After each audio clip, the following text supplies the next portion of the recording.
Chapter 2275.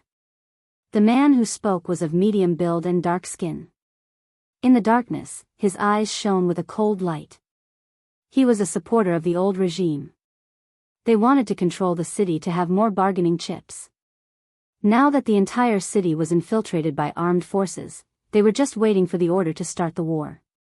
The darkness of the night was always the best camouflage. The war to start the armed forces started as the sentry post was taken down.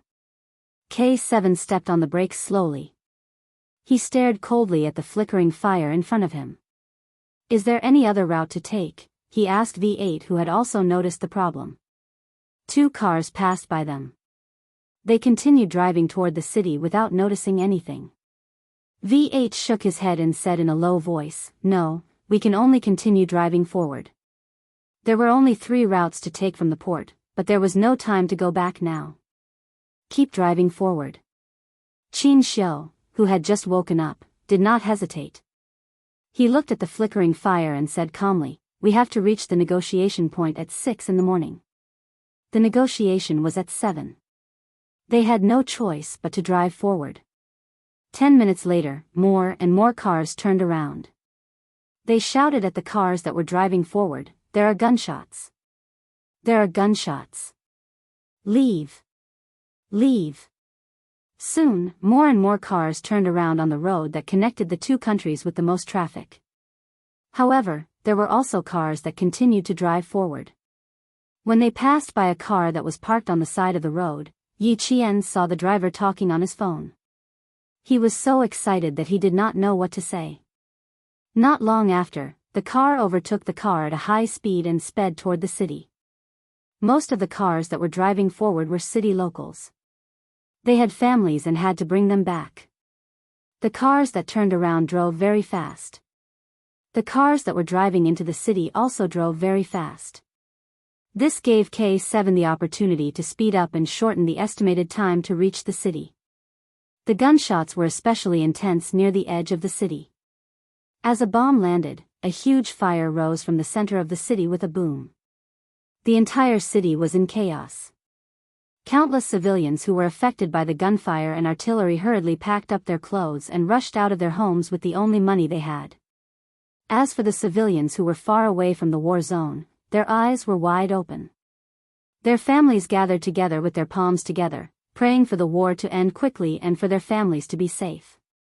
Many civilians rushed out of the sentry post, not daring to stay in their hometowns any longer. Some drove their cars all the way out, but when they realized that the road was blocked, they had no choice but to abandon their cars and leave. Yiqian and the other 3 had already abandoned the car and blended into the crowd of locals who were looking for their family members. They passed through the checkpoint and entered the city. It was too chaotic, and there were screams everywhere. There was no way to drive a car, so it was better to walk. "Xianxia, this way." Yiqian held Xianxia's right hand tightly. V8 was leading the way in front and K7 was covering them from behind. All she needed to do was to take care of Xianxia and make sure he didn't get lost. Not having a good sense of direction was indeed a big problem. If he was not careful, he would get lost. Yiqian did not dare to be careless. She could only hold his hand tightly. It was the first time in Xianxia's life that he was being held by a girl. The feeling of being protected by Yiqian struck him hard in his heart. It made him realize that the girl he loved was very determined and fearless. Right now, she was fighting to protect him. Chapter 2276. Along the way, he tried to break free from her grip several times, but she held on tightly and didn't give him a chance. In the end, he chose to give up and let her hold his hand as they quickly walked through the alleys of the city. Yiqian was very fast. She kept a safe distance from the V8 in front of her as they rushed from the sentry post to the city. There were so many fleeing civilians and chaotic places, but the V8 was always within her line of sight. "Xianxia, hold on tight to my hand. Remember, you must not let go." Yiqian was very worried about Xianxia. Xianxia's poor sense of direction had been deeply implanted in her mind. She was afraid that she would accidentally lose this ambassador who entered the war zone to negotiate despite knowing the dangers. Even if something happened to her, she had to protect the safety of the ambassador who carried the country's heavy responsibility. Her voice was a little tense, but it was as steady as steel. It was as if she was by his side, all the dangers would be shouldered and blocked by her, and the person she was protecting only needed to hide under her wings and not worry about any danger. The bang bang bang sounds of bullets rang in his ears. The explosions in front of him were so close, but because she was holding his hand, Xianxia found himself very reassured. Reassured that with her by his side, he would definitely be safe. He had also experienced the flames of war. Fear had long been removed from him. As a diplomat, being fearless was also a compulsory course for them. However, with her by his side today, with her firmly holding his hand, even if the flames of war were right next to him, he felt peaceful. Be careful. Yi Qian didn't forget to remind Xianxia to be careful as they jumped over a broken wall that had been destroyed by artillery fire. Xianxia held her left hand tightly and jumped over the broken wall with his slender legs. He looked at Yi Qian with a hint of tenderness in his solemn and elegant handsome face. Don't worry too much about me, Yi Qian. I still have the ability to protect myself. He had been kidnapped before, and now he had encountered a suicide attack. This made him, who had always been learning Sanda, even more attentive. If he really encountered a few criminals, he could still deal with them with his bare hands. All the street lights went out, and the city was shrouded in darkness. Yi Qian, who was running, turned around and smiled at Xianxia when he heard this. About a kilometer ahead of them, there was the sound of gunfire. Amidst the soaring sparks, Xianxia saw Yi Qian turn around and smile. Her eyes were like water, and there was a brilliant light in them that made his heart beat faster. Falling in love at first sight, falling in love when we meet again, I have never forgotten you. My only wish is to spend the rest of my life with you, to spend my twilight years with you. Fight in the central area. Avoid the battle zone and leave from the side of the city. V8 was like a cheetah walking in the night. There was only calmness in his eyes as he analyzed the situation at the fastest speed. Xianxia City is the territory of the Liqin Independent Army. The sudden battle might be caused by internal strife within the Liqin Independent Army. This has become the most unsafe city, so we have to leave as soon as possible. K7, who was guarding the rear, said calmly, you make the arrangements, the three of us will follow closely. Okay. Yi Qian. V8 called out Yi Qian's name. He looked at their female soldier calmly and said coldly, the ambassador is in your hands. No matter what happens, you have to stay with the ambassador. Take good care of the map. Once K7 and I separate from you guys, you have to escort the ambassador safely to the negotiation point. Remember, Yi Qian. We have people that we have to protect. Don't forget, we are soldiers who protect our country. Chapter 2277. This was to remind Yi Qian not to be moved by the sight of civilians in the chaos of war. Yi Qian nodded solemnly and replied with a firm voice, understood. Ambassador, Yi Qian will definitely protect you. Please believe in her. V8 looked at Xianxia again. Even though there were only 4 of them, they still needed to stabilize the morale of the troops. The reason why he said this was so that they could trust each other. Yi Qian would definitely protect him. There was no doubt about that. From the moment she grabbed his hand so tightly that it felt like they were one, Xianxia knew that she would definitely protect herself and use her life to protect him. I believe in Yi Qian. I have always believed in her. Xianxia looked at V8 seriously and replied. After he finished speaking, he turned his gaze to Yi Qian's face. There was a deep, unreadable darkness in his eyes. He trusted her a lot. There had never been a girl who dared to throw away her own life to protect his safety. Because of her appearance, his world had been touched. His entire world had been deeply imprinted with her figure and the magnificence of her smile when she looked back. They were very close to the crossfire area. After temporarily stabilizing the morale of the troops, V8, who looked like a local, led the 3 of them out of the war zone. Let's get out of here first, then find a car to leave. It was good to have a car. They couldn't waste time here. They walked very quickly, but they didn't attract any attention. The entire city was in chaos. The civilians in the center of the crossfire area were screaming, crying, and stumbling as they ran. Their homes were no longer safe. The soldiers with guns were no longer their protectors. The city was no longer their refuge. Escaping became the only option for the civilians in the city. More and more civilians ran out of their homes.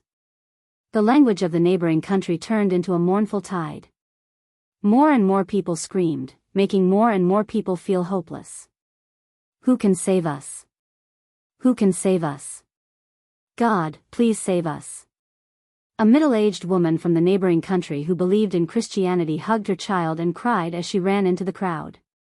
The state religion of the neighboring country was Buddhism, but a small number of people believed in Christianity. As Yi Qian listened to these desolate cries, her dark eyes grew colder and colder. Through the occasional flash of gunfire, one could see that her eyes were as clear as the cold stars. This is not an era of peace. It is just that we live in a peaceful country. The four of them had solemn expressions on their faces. They had to leave as soon as possible and arrive at the negotiation location on time. Tonight's chaos and the mournful cries of the people might happen in their own country one day. This way, away from the crowd. V8 no longer blended into the crowd. He walked to an alley and nimbly entered it. K7, who was at the back of the group, saw Yi Qian holding Xianxia's hand as they entered the alley, so he followed closely behind. They all knew that Xianxia was a bad ambassador. Even with Yi Qian keeping an eye on him, K7 would still keep an eye on him from time to time. Even though they had left the central war zone, the area around them was not safe. The local armed forces were divided. Occasionally, they would see soldiers rushing towards the central war zone with guns. They needed to avoid direct confrontation with the soldiers. The sound of gunfire kept coming from the sky above the city. Some of the gunfire came from nearby, but the distance was less than a few meters.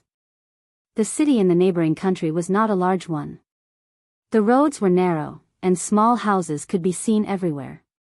The electricity lines that looked like spider webs intertwined with each other. It was as if the whole city was covered in a net. Chapter 2278.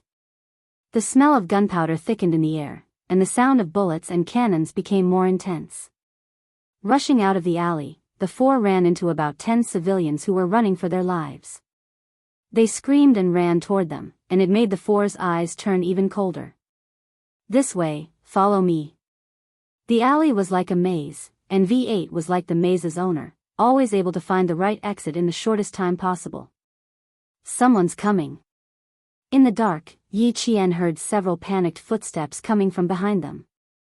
Someone had chosen the same escape route as them. Up ahead, another squad of 10 ran past the alley.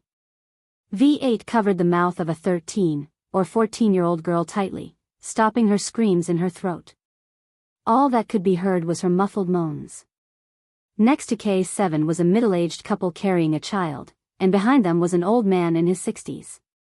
This was a family of 5. They had escaped from the center of the war and were planning to run to the child's aunt's home. I'll let go now. You, don't make a sound. If you make a sound, your parents and grandfather will be shot by the people outside.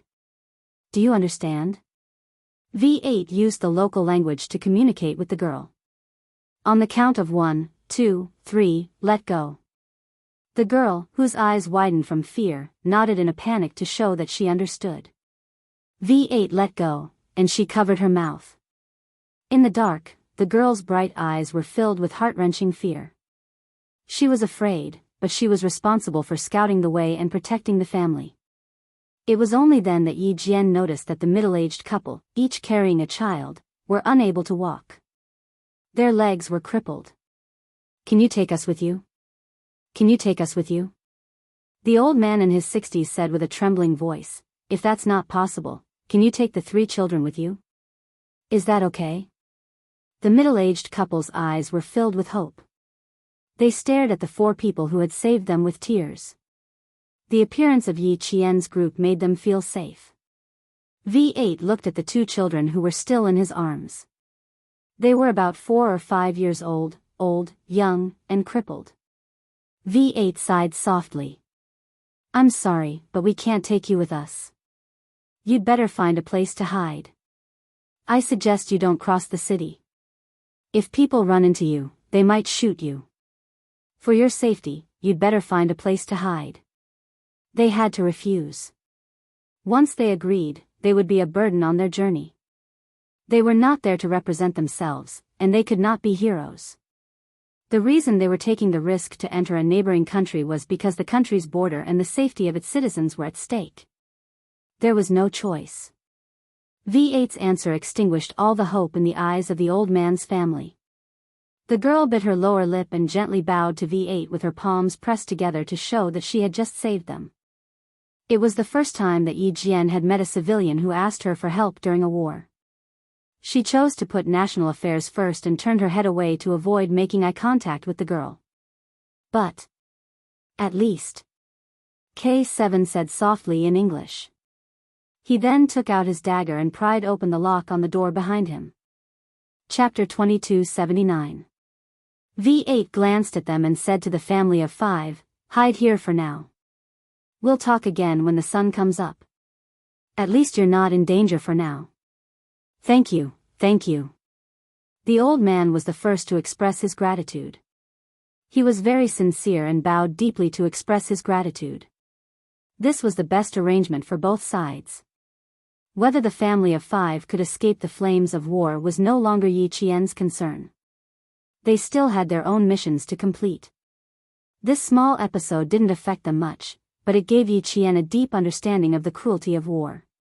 He more or less understood why his country immediately sent Xianxia to negotiate when a neighboring country was at war. Once a neighboring country's borders were affected by a neighboring country's war, perhaps one day it would be the civilians of his country asking for help from the other country's military. V8 walked at the front like a swimming dragon, silently brushing past the danger zone. He managed to avoid the local militants who went to provide support several times. 800 meters to our destination. We'll see it after passing through the alley. V8, with his back pressed against the wall, exhaled a mouthful of foul smoke. There had been a firefight here not long ago. The smell of smoke and blood lingered in the air. They needed to go to a school. After passing through the school, they would reach the nearest street to leave the city.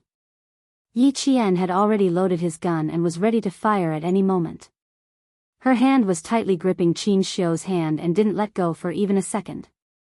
The 4 people hiding in the dark passed through 2 alleys. The school was right in front of them. The main entrance is guarded. Go around and climb over the wall. V8 saw several armed soldiers standing at the school's main entrance. His eyes darkened as he quickly retreated. The school has been taken over. I'm afraid the city is completely divided. We need to leave as soon as possible. The city was divided. Some people supported the reactionary old regime while others supported the current ruling party. Once Xianxia's whereabouts were exposed, he would most likely become a target. Xianxia rarely spoke. At times like this, he only needed to follow the soldiers who protected him with their lives. The only thing he could do was make sure nothing happened to him. They couldn't pass through the school's main entrance. They had to climb over the wall. V8 was very familiar with the school. He went around the main entrance and arrived at the wall on the left. He bent his knees slightly and placed them on top of each other. He signaled Yi Qian to go first. Step on my shoulder and climb over the wall. K7 was in charge of being on guard. His eyes were sharp as he looked around. Yi Jian nodded and let go of Xianxia's hand. She ran up and stepped on V8's palms. As V8 lifted his hands, she quickly climbed up the wall. She leaned against the wall and gestured for Xianxia to come up. After all, Xianxia was a man. His body weight was much heavier than Yi Jian's, and he was not as skilled as Yi Jian and the other 2. Although he had some martial arts skills, it was only limited to fighting. He could not leap onto roofs and vault over walls. Seeing that Yi Jian was as light as a swallow and only needed a run-up to nimbly flip over the wall, he took a deep breath.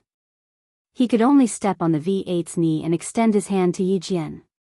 With V8 and K7's help, Xianxia successfully climbed over the wall. News of the city's internal strife quickly spread back to China. The atmosphere at the border became even more tense. More troops were sent to the border and heavy weapons were mobilized. The military issued a military order overnight. They ordered more troops to be sent to the border just in case. Send 1 armored regiment and 2 infantry regiments to the northern border for a drill. Increase the number of troops at the border. Evacuate all citizens 30 kilometers away from the border. Chapter 2280. Report. The local ethnic militants have split. Our ambassador and 3 accompanying people have called. They have driven out of the civil strife city. Good. Keep in touch with the ambassador at all times. Hearing the news, the deputy commander of the Yun province military region relaxed a little. Now the neighboring country was in chaos, and several cities had become the focus of the war. It was always the civilians who suffered in the civil strife. The sound of gunfire scared them, and the sound of gunfire scared them even more. The unarmed civilians didn't dare to stay. They had to leave if they didn't want to leave their homes. There was still a faint smell of blood in the car, which couldn't be washed away even if they washed it several times. This was the smell of blood left by the car owner who was killed by a stray bullet. Xianxia sat upright with his thin lips tightly pursed. His initial elegance was gone, replaced by coldness and sharpness. Please speed up. We need to get to the negotiation point in advance. The civil strife in the neighboring country was deeper than imagined. The split of the ethnic militants in the city meant that the old government had instigated the ethnic militants.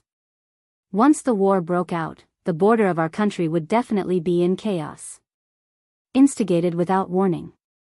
It was not only the power of the old government and the anti-militants, but also the support from the outside. Xianxia had quickly adjusted the negotiation plan in his mind. He had to express his determination to defend the country's territory and protect the safety of our citizens with an absolute position and a strong attitude. Morgenthau talked about diplomacy in the book Politics Between Countries, Power Struggle and Peace. He pointed out that diplomacy was the art of persuasion, compromise, and using coercive force. He wouldn't compromise this time, only coercive force. Moreover, he was going to negotiate instead of talk. The difference between the two was like heaven and earth. Negotiation had a very obvious purpose. He had to fight for every benefit for his country. Talk was like a chat in a tea room.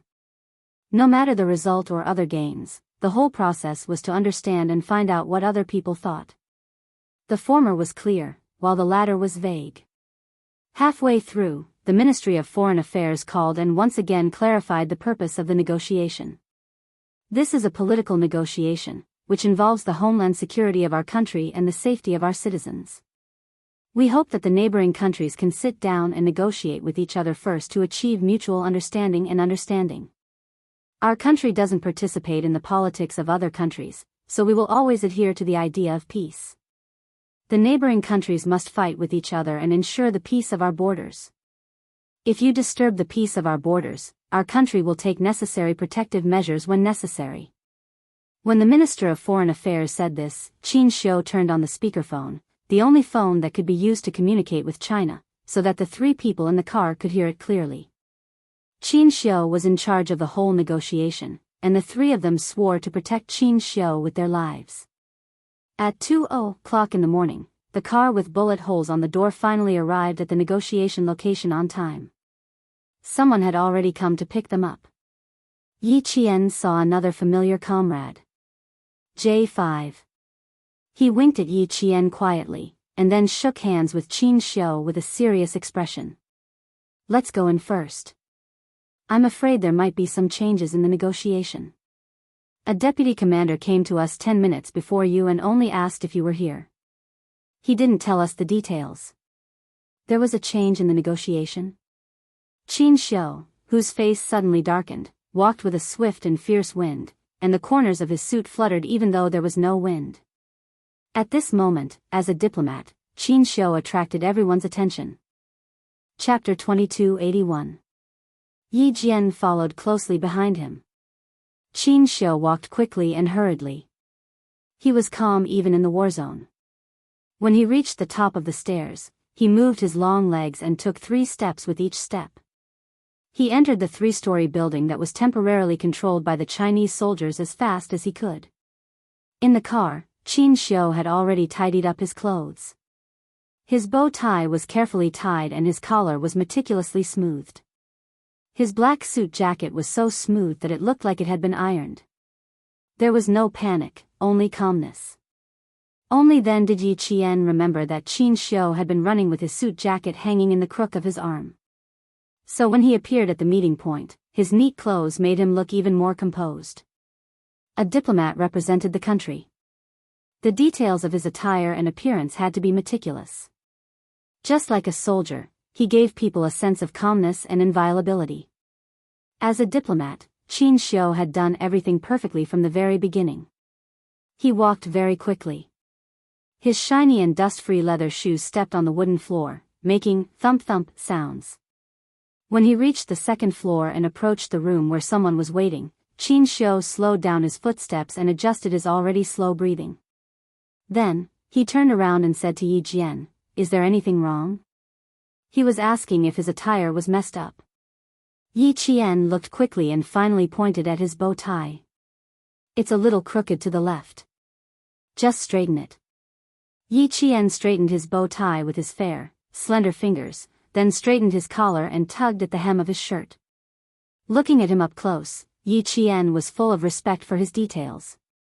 Xianxia was able to become the youngest diplomat in the Ministry of Foreign Affairs not by luck, but by his own ability. The elegant and gentle Xianxia straightened his clothes. As his expression became more serious, his eyes darkened. Even his gentle and elegant temperament had changed greatly. He was fierce, calm, and orderly. This was a qualified and excellent diplomat from our country. We don't all have to go in together. Yi Qian, accompany me. Xianxia stopped and said to the 4 soldiers behind him, "Sometimes, more people means less power." J5 raised his hand, and V8 and the others behind him stopped in their tracks. Everyone's gaze fell on Yi Qian. J5 said sternly, "Yi Qian, the ambassador's safety is in your hands. Don't worry." Yi Qian gave the order and walked with Xianxia to the room where someone was waiting. Xianxia's footsteps were very steady. Every step seemed to be carefully calculated. The distance was surprisingly consistent, and the rhythm of his steps was very strong. Just by listening to his voice, one could feel that he was a mature and steady man with a deep mind. "I'll open the door." When they were about to reach the door, Xianxia said gently. The fierceness in the corner of his eyes faded a little as he looked at Yi Qian, revealing his gentleness. "Come in after me." This was when Xianxia was in charge, and Yi Qian obeyed him the whole time. When he knocked on the door, Yi Qian, who was paying attention, saw him raise his hand. The gentleness that he had when he spoke to him disappeared instantly, and only coldness remained. The door opened immediately. It was obvious how anxious the person waiting inside was.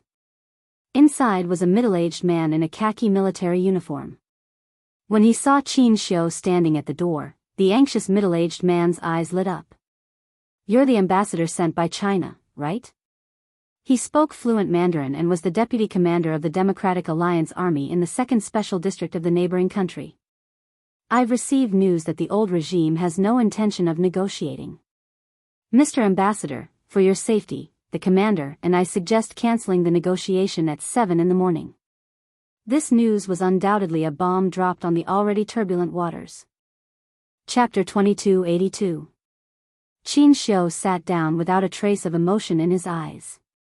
He calmly sat down and looked at the deputy commander of the Alliance Army. He smiled and said, "Sir, can you tell me how you found out about the old regime?" He didn't panic and held the right to ask questions from the beginning. The deputy commander glanced at Yi Qian. Before he said anything, Xianxia understood. "You can rest assured that no one will know what you say tonight." The new ruling party doesn't want to expand the war. They found out that there are forces supporting them behind the old regime.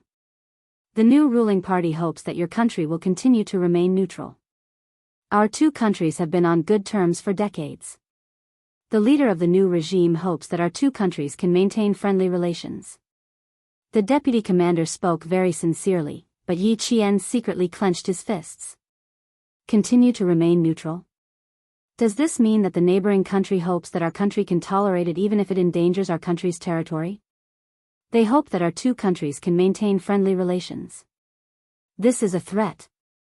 They are telling China that if China insists on interfering, the diplomatic relations between our two countries will be broken at any time.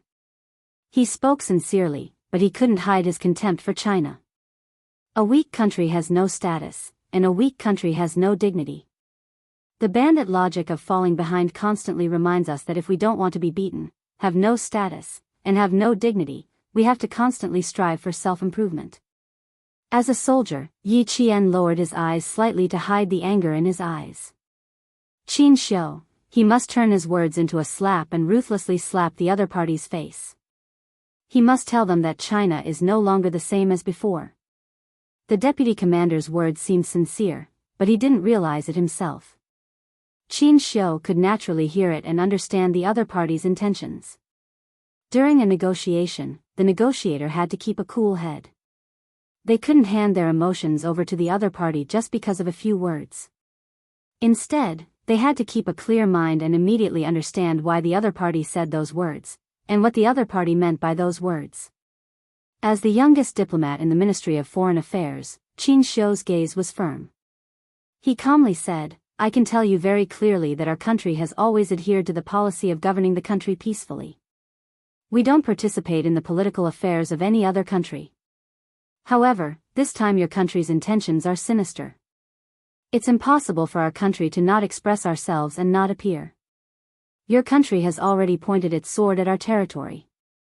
If we don't express ourselves and not appear. Sir, do you think that's possible? I will wait until 7 o'clock. If the negotiators from the old regime and the new regime don't appear, I will immediately convey your country's attitude to the Ministry of Foreign Affairs, Ministry of National Defense, and the military. At the same time, all ports will be closed and completely. This is our country's attitude.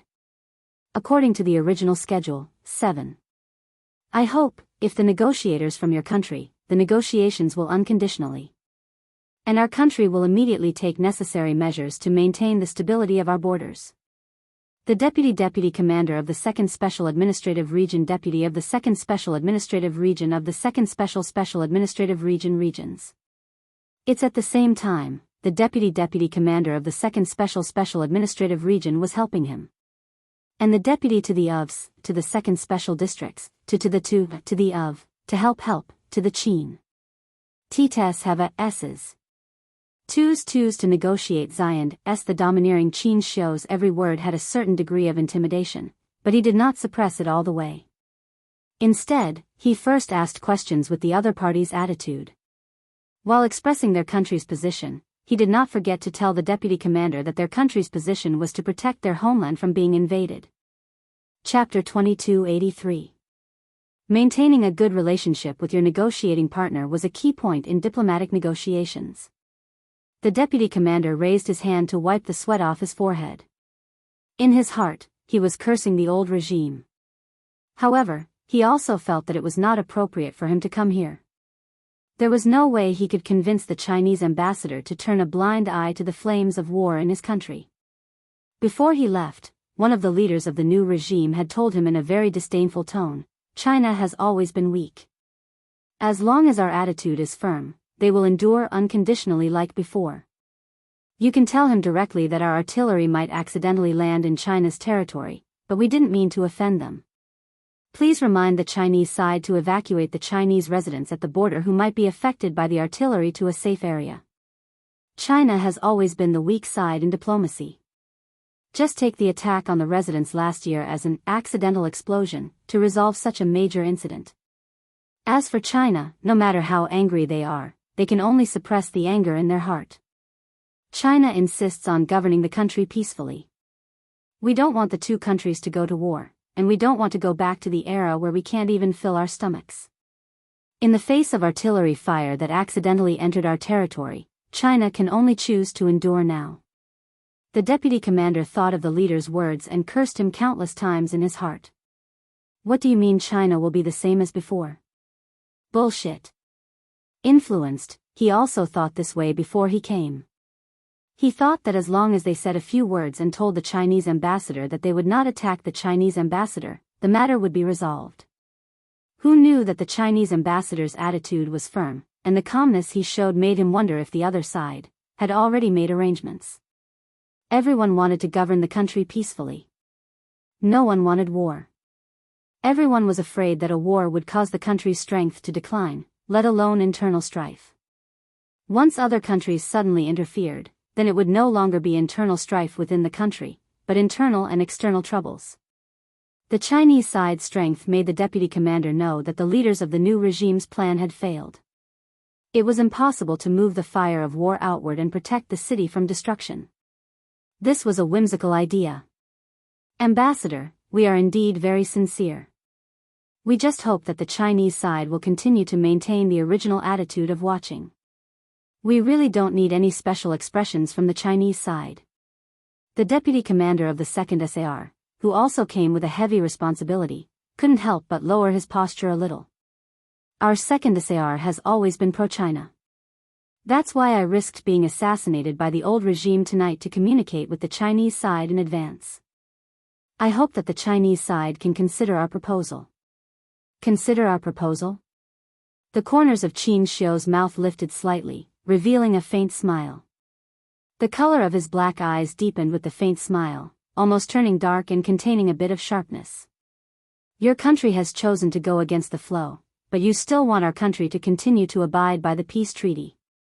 Your Excellency, there is a saying in our country, only the state officials are allowed to set fires, but the common people are not allowed to light lamps, which can be used to describe your country's current actions.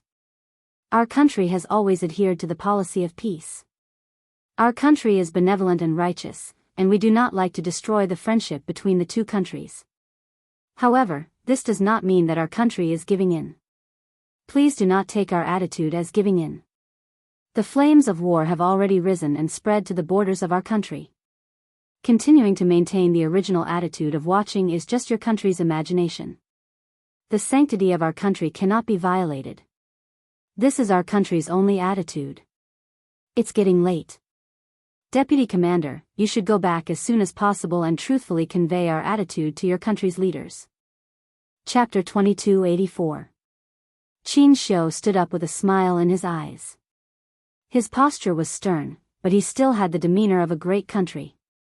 He was sending the guests off. The deputy commander left quickly. He had to convey China's attitude to all the leaders of the new government immediately. He had to tell them that China's attitude this time was strong and that they had come prepared. The room was very quiet. Xianxia had been sitting quietly in his original position. Yi Qian, who was sitting on his left, did not disturb him. Instead, he sat quietly with him. She was deeply shocked by Xianxia's diplomatic talk. Xianxia represented the country's gateway. The strength he displayed was very good at upholding China's dignity. Yi Qian felt very proud to have such a diplomat. Although he didn't know much about diplomacy, he could tell that the deputy commander wanted to take the initiative. In the end, Xianxia quietly took the initiative and emphasized that the negotiation time would be at 7 o'clock. This meant that he had grasped the time limit in his hands. It was just the beginning. She could already foresee how serious the negotiation would be at 7 o'clock p.m. sharp. After about 5 minutes, Xianxia, who was sitting quietly, looked up and calmly looked at Yi Qian. Yi Qian, please ask the soldiers outside to come in. We have some things to discuss. There was indeed a change in the negotiation at 7 o'clock p.m. The new government and the old government seemed to have reached a consensus. However, the deputy commander of the 2nd Special Administrative Region suddenly came in, indicating that there were internal differences within the new government. If there were internal differences, it would undoubtedly damage the authority of the negotiators. This was beneficial to China. The 5 minutes of silence allowed Xianxia to analyze the negotiation situation in more detail. When J5 and the others came in, Xianxia spoke of his arrangements with a sharp gaze. It's very likely that the old government will not arrive on time. I need to contact the military now and leak some information about our current arrangements at the border. What he meant was to put pressure on the borders of neighboring countries to let the old government, new government, and national armed forces know China's attitude. J5 nodded. I'll contact the military immediately. I will arrive at the negotiation location 10 minutes in advance to show my sincerity and respect to the negotiators. At 7 o'clock p.m. sharp, if any negotiator does not arrive on time, I will leave immediately. As an ambassador, I represent the country. In such a serious situation, even if the other party is late by even a minute, it means that they have lost respect for our country. And my early departure is likely to indirectly promote the struggle between the old regime and the new regime. When dragons and tigers fight, one is bound to be injured. If the momentum is too great, it will definitely harm the innocent. Everyone, my departure will put you in a dangerous position. Xianxia told them everything he could think of and what might happen, so that all the soldiers in the room would feel confident. Ambassador, you don't have to worry too much. Before we came here, we already knew that the situation was dangerous. Everything you do represents the dignity of our country. As soldiers, we have to fight for the dignity of our country. J5's words were cold and heavy, revealing a fearless military might, telling Xianxia of their determination. No matter what happens next, we must always remember the mission and responsibility that we shoulder. Xianxia smiled slowly. Look, these are the soldiers of our country. It was because of them that he had the strength to face the negotiators of the neighboring countries. With them, he could be fearless. What Xianxia did not know was that these soldiers he faced had another important mission. The military learned that the old government was supported by a certain country in America, and this country secretly sent someone to contact the old government in the neighboring countries. J5 was responsible for assassinating this person directly. Chapter 2285. J5 and K7 looked at each other and knew that they could begin their mission now.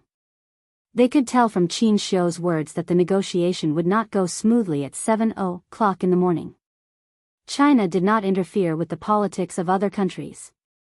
Similarly, they would not allow anyone to destroy the peace of China. Since it was all done in secret, then let's do it in secret. Soon, the news of the deployment of additional troops at the border of China spread. There were also a few blurry photos of armored weapons and new missiles that were half-covered. The photos were released at 6:40 a.m. The military media had not reported it yet, but the old government, the new government, and the armed forces of various ethnic groups already had these photos. In the building occupied by the old government, a group of people sat around a large conference table with cold expressions and gloomy eyes.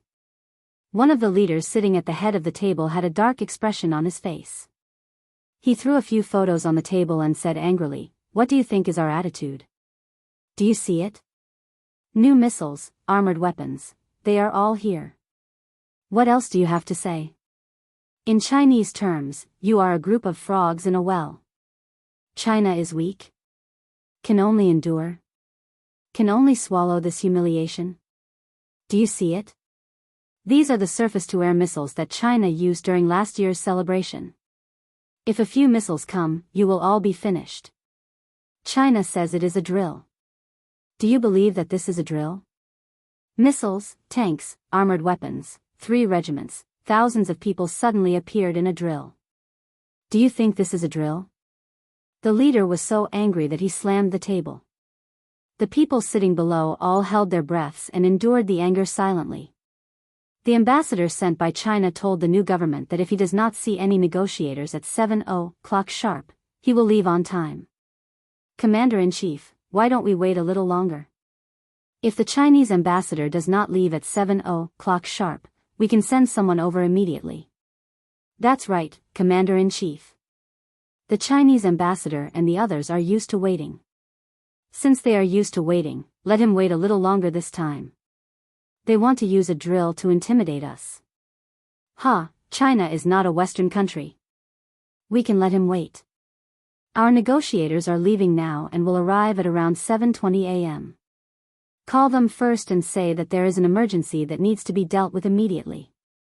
That's why they can't arrive in time. Yes, we will call at 6:50 a.m. and ask the Chinese ambassador to wait for us for 20 minutes. I think so. Something came up at the last minute, so we called in advance to explain the importance we attach to this negotiation and our respect for China.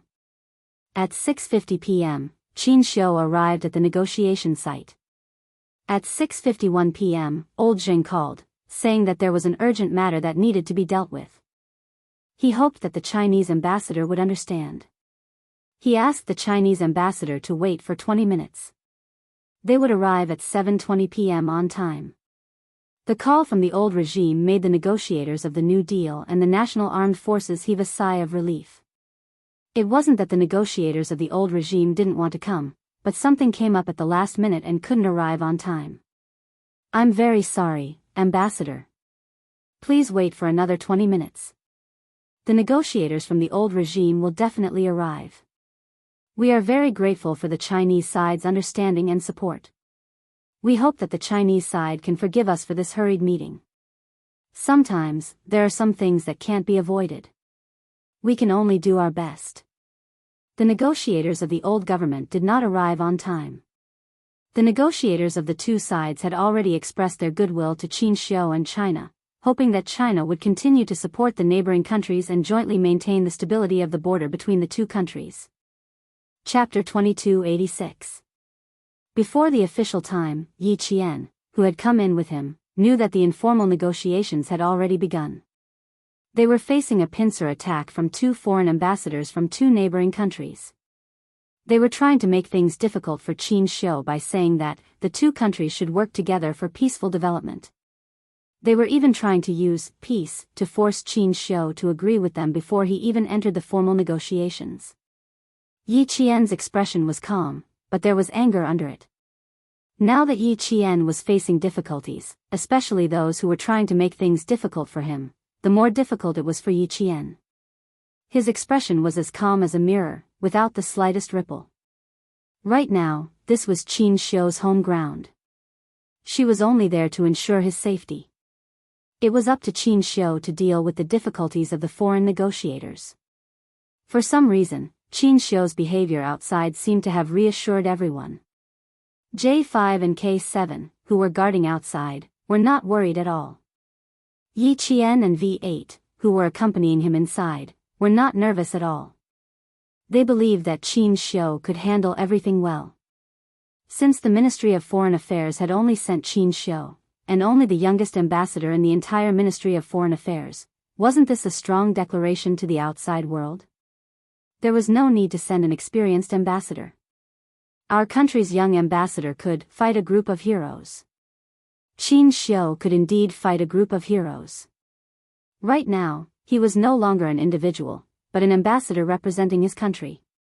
He was facing the two foreign ambassadors from neighboring countries who had yet to officially start using sincerity to hide their arrogance. His gentleness when he sat down was swept away. He stared at the two people across from him with a sharp gaze. His polite tone was firm. Your Excellency has completely subverted the true meaning of, the two countries should work together for peaceful development! The two countries represent both neighboring countries and China, not just China alone. Our countries, the two countries should work together for peaceful development. Just like in the beginning, we advocate the supreme concept of peace, harmony, and harmony. We have always been working hard for the peace and development of mankind. As Your Excellency said, when faced with your artillery fire that has landed on our territory, do we still need to understand and support you? Your Excellency, working together for the peaceful development of the two countries, means that the two countries can only achieve peace if they work together. In the face of your country's invasion of our territory, your country's meaning is that if we don't express our understanding and support, it will be a breach of peace. Your country's bandit logic has really opened my eyes. Her clear and elegant voice was loud and clear. Facing Lin Guocheng, who was deliberately making things difficult for her on the surface, she directly replied, Our country advocates peace, but we will never tolerate the invasion of our territory. Yi Qian gently loosened his clenched fists under the table. The intentions of the two diplomats from the neighboring countries were extremely sinister. To put it simply, if China insisted on pursuing the matter of the artillery fire that landed on China's territory, then China would be destroying the peaceful development of the two countries. Using the peace between the two countries as a conspiracy theory, they were still testing the bottom line of the Chinese side. Since the victory of the anti-Japanese war, China had been concealing its strength and biding its time. In the face of some provocations, large and small, it chose to remain silent because of its military strength. As a result, when the artillery fire spread to our territory, the wrong party still dared to turn around and challenge us.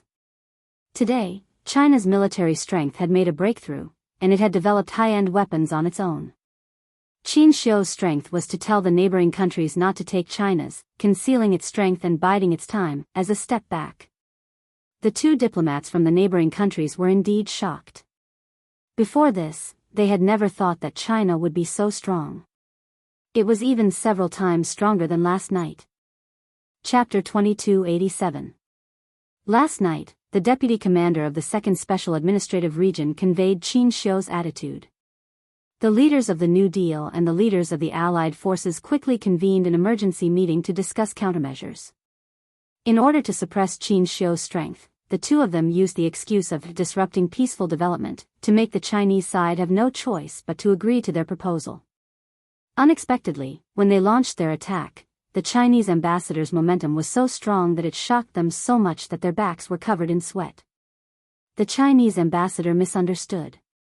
"We never thought of unilaterally disrupting peace." Absolutely not. The ambassador of the Allied forces was the first to speak. He looked down at his watch, stood up, and said politely, "There's still 5 minutes until 7 o'clock. I'll hurry the negotiator and ask him how long it will take for him to arrive." Xianxia smiled faintly and said to Yi Qian, who entered the venue with him, "Inform the outside that I'll be leaving at 7 o'clock sharp." Then he turned slightly to V8 and said in a low voice, "Inform the military that the exercise will begin on time." "Okay." V8, who was impressed by Xianxia's strength, nodded slightly. He couldn't help but look at him with admiration. As he got up, he moved his fingers inadvertently and quietly gave Yi Qian a look, indicating for her to protect Xianxia. Then he left the venue. The foreign affairs negotiator of the New Deal also instructed the staff accompanying him. Feed back the Chinese ambassador's words without missing a word. Come up with a new countermeasure. Give me an answer as soon as possible. He was no longer as calm as before. There was a faint trace of anxiety in his expression. In the diplomatic negotiation field, the development of the situation and the severity of the situation could change at any time.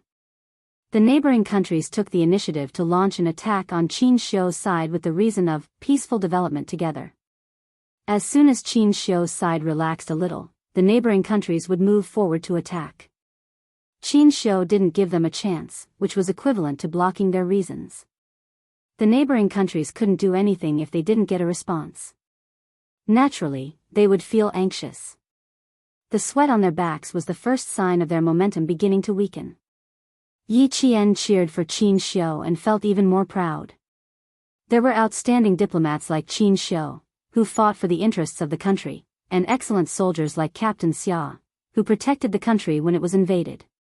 The rise of a big country was no longer a pale fantasy, but a real reality step by step. Other than the ambassadors of the V8 and the Alliance, there were 6 other people in the meeting room. There were 2 on our side and 4 on the other side. Each ambassador was accompanied by a staff member and a soldier. The soldier was responsible for the ambassador's safety. Yi Qian's attention was on the 2 soldiers protecting the ambassadors. The ambassador of the neighboring country didn't speak casually anymore. After smiling at Xianxia, he flipped through the information in his hand. He looked calm, but in fact, even his palms were sweating slightly at this time.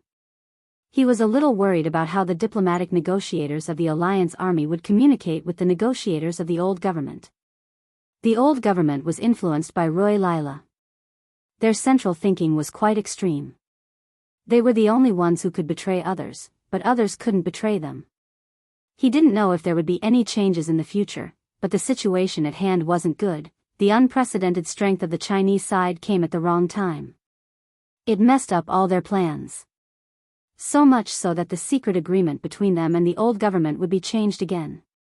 This was the situation they didn't want to see the most. Chapter 2288. If the Chinese side cooperated as usual, there wouldn't be so much trouble. But they didn't cooperate, and their attitude was even stronger than last night, so they were now in a passive position. The neighboring country's ambassador, who was dissatisfied with the Chinese side's attitude, couldn't help but purse his lips. Yi Qian, who was sitting opposite him, saw this and glanced at him indifferently. Finally, he returned a faint smile to the neighboring country's soldier who was staring at him, and calmly looked at the other party. You look at me, and I look back at you. This was, courtesy demands reciprocity. Yi Qian thought that Xianxia was quite outstanding, and Xianxia also thought that Yi Qian was quite outstanding. When he turned his head slightly, he saw that her expression was calm as she looked indifferently at the neighboring country's soldier. He couldn't help but laugh. You're very calm, not bad. He leaned slightly closer to Yi Qian and laughed softly. You've made me see you in a new light again. Surprise after surprise was equivalent to surprise after surprise, and it was also equivalent to being moved again and again. When the other party saw this, he consciously looked away. Yi Qian turned sideways, lowered his head, and replied with a faint smile, same here. I don't know how many times I've applauded your answer just now. If I could clap my hands, my palms would definitely be red. The girl smiled sweetly. Her lips were as red as cherry blossoms, which contrasted with her fair skin and rosy skin. She was like a ripe fruit, tempting people to take a bite to see if there was too much juice or too much sweetness inside. It wasn't time for formal negotiations yet, so Xianxia, who was appropriately relaxed, calmly hid the darkness in his eyes. When he suddenly smelled a faint fragrance, he realized that as Yi Qian leaned over and lowered his head, the two of them were very close to each other. They were so close that her soft hair brushed against his forehead. That faint, soft touch caused Xianxia's eyelids to droop a little. After hiding everything well, he smiled faintly and said, It seems that you quite admire me now. If he said this outside, it would be a bit ambiguous, but at this time, it was as if he needed to be acknowledged. Yi Qian nodded and looked sincerely at the outstanding diplomat in front of him. Everyone admires you, including me. You stepped forward and defended the dignity of our country. You too, Yi Qian. Xianxia answered with a smile as he put some distance between them. He couldn't do anything inappropriate in an inappropriate situation. Although the delicate fragrance was tempting, it was not worth mentioning compared to national affairs. Outside, the diplomatic negotiator sent by the alliance was trying to suppress his anger as he spoke to the negotiator sent by the old regime. Where the hell are you now?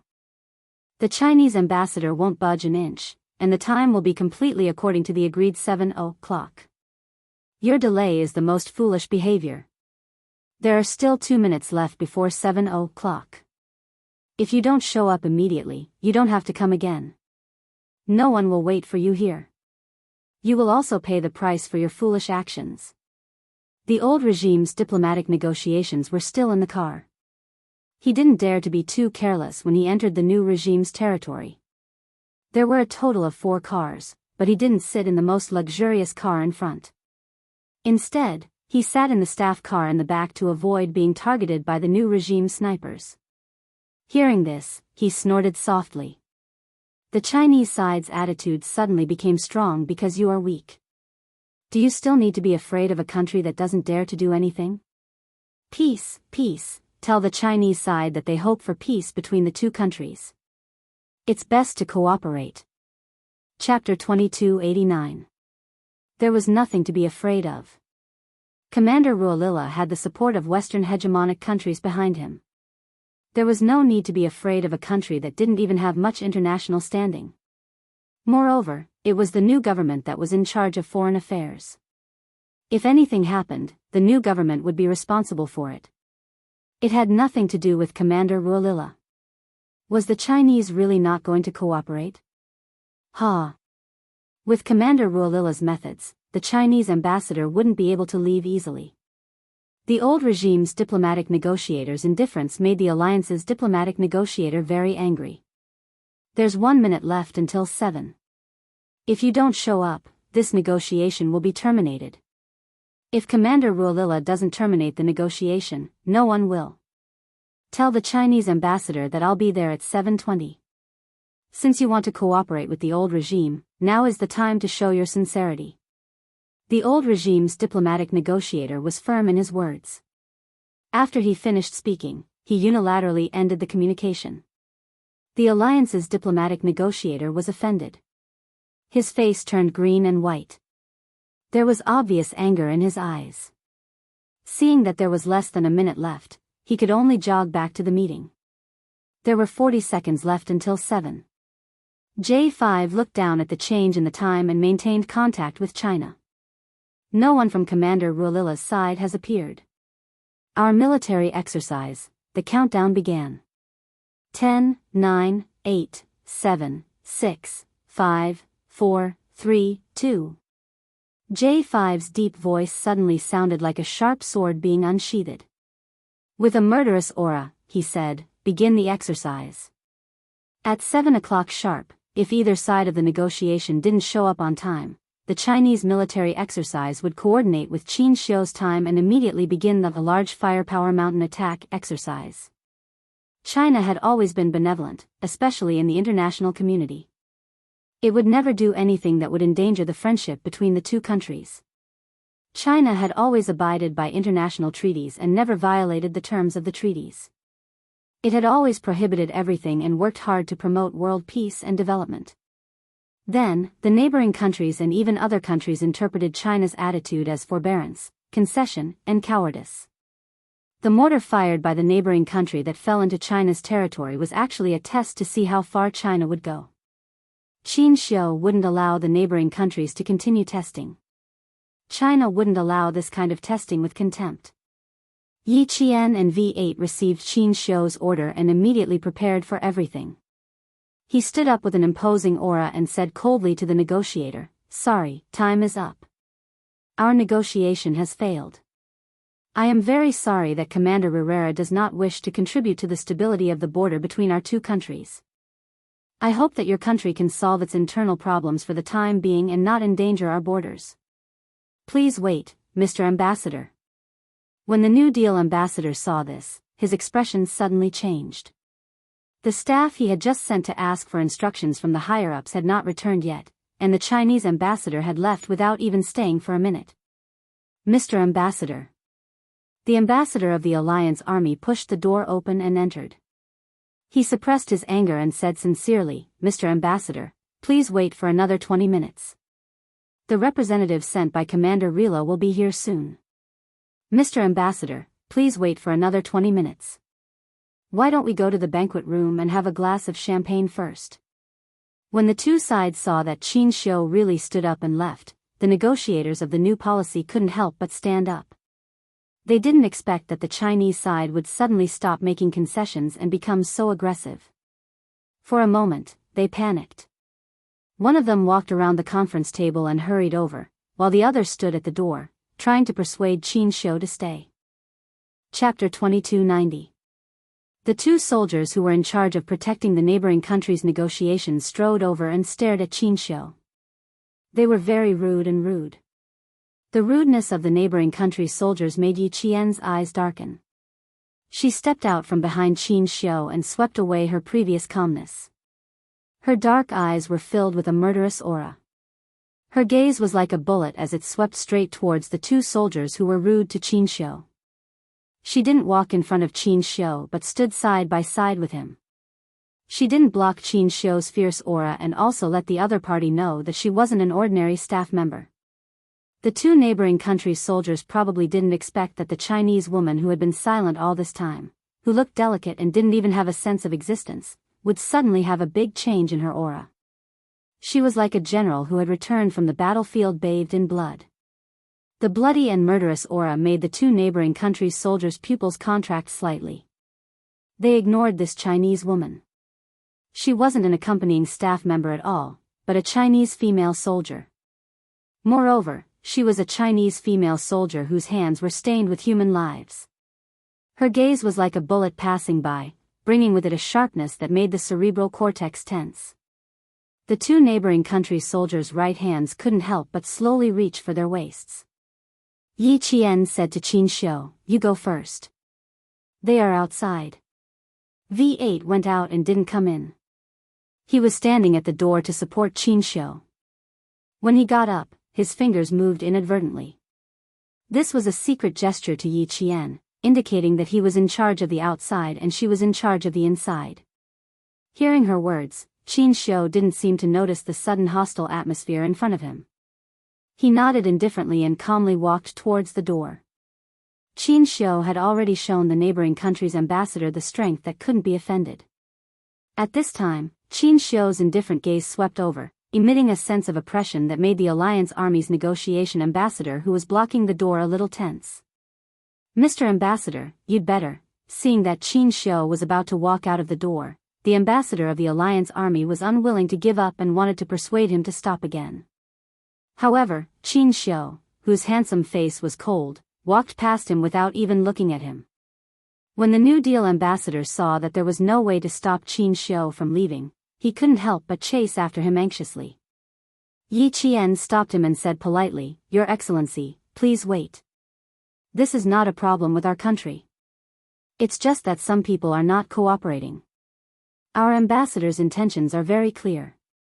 He hopes that your country can resolve its internal problems for the time being and not endanger our borders."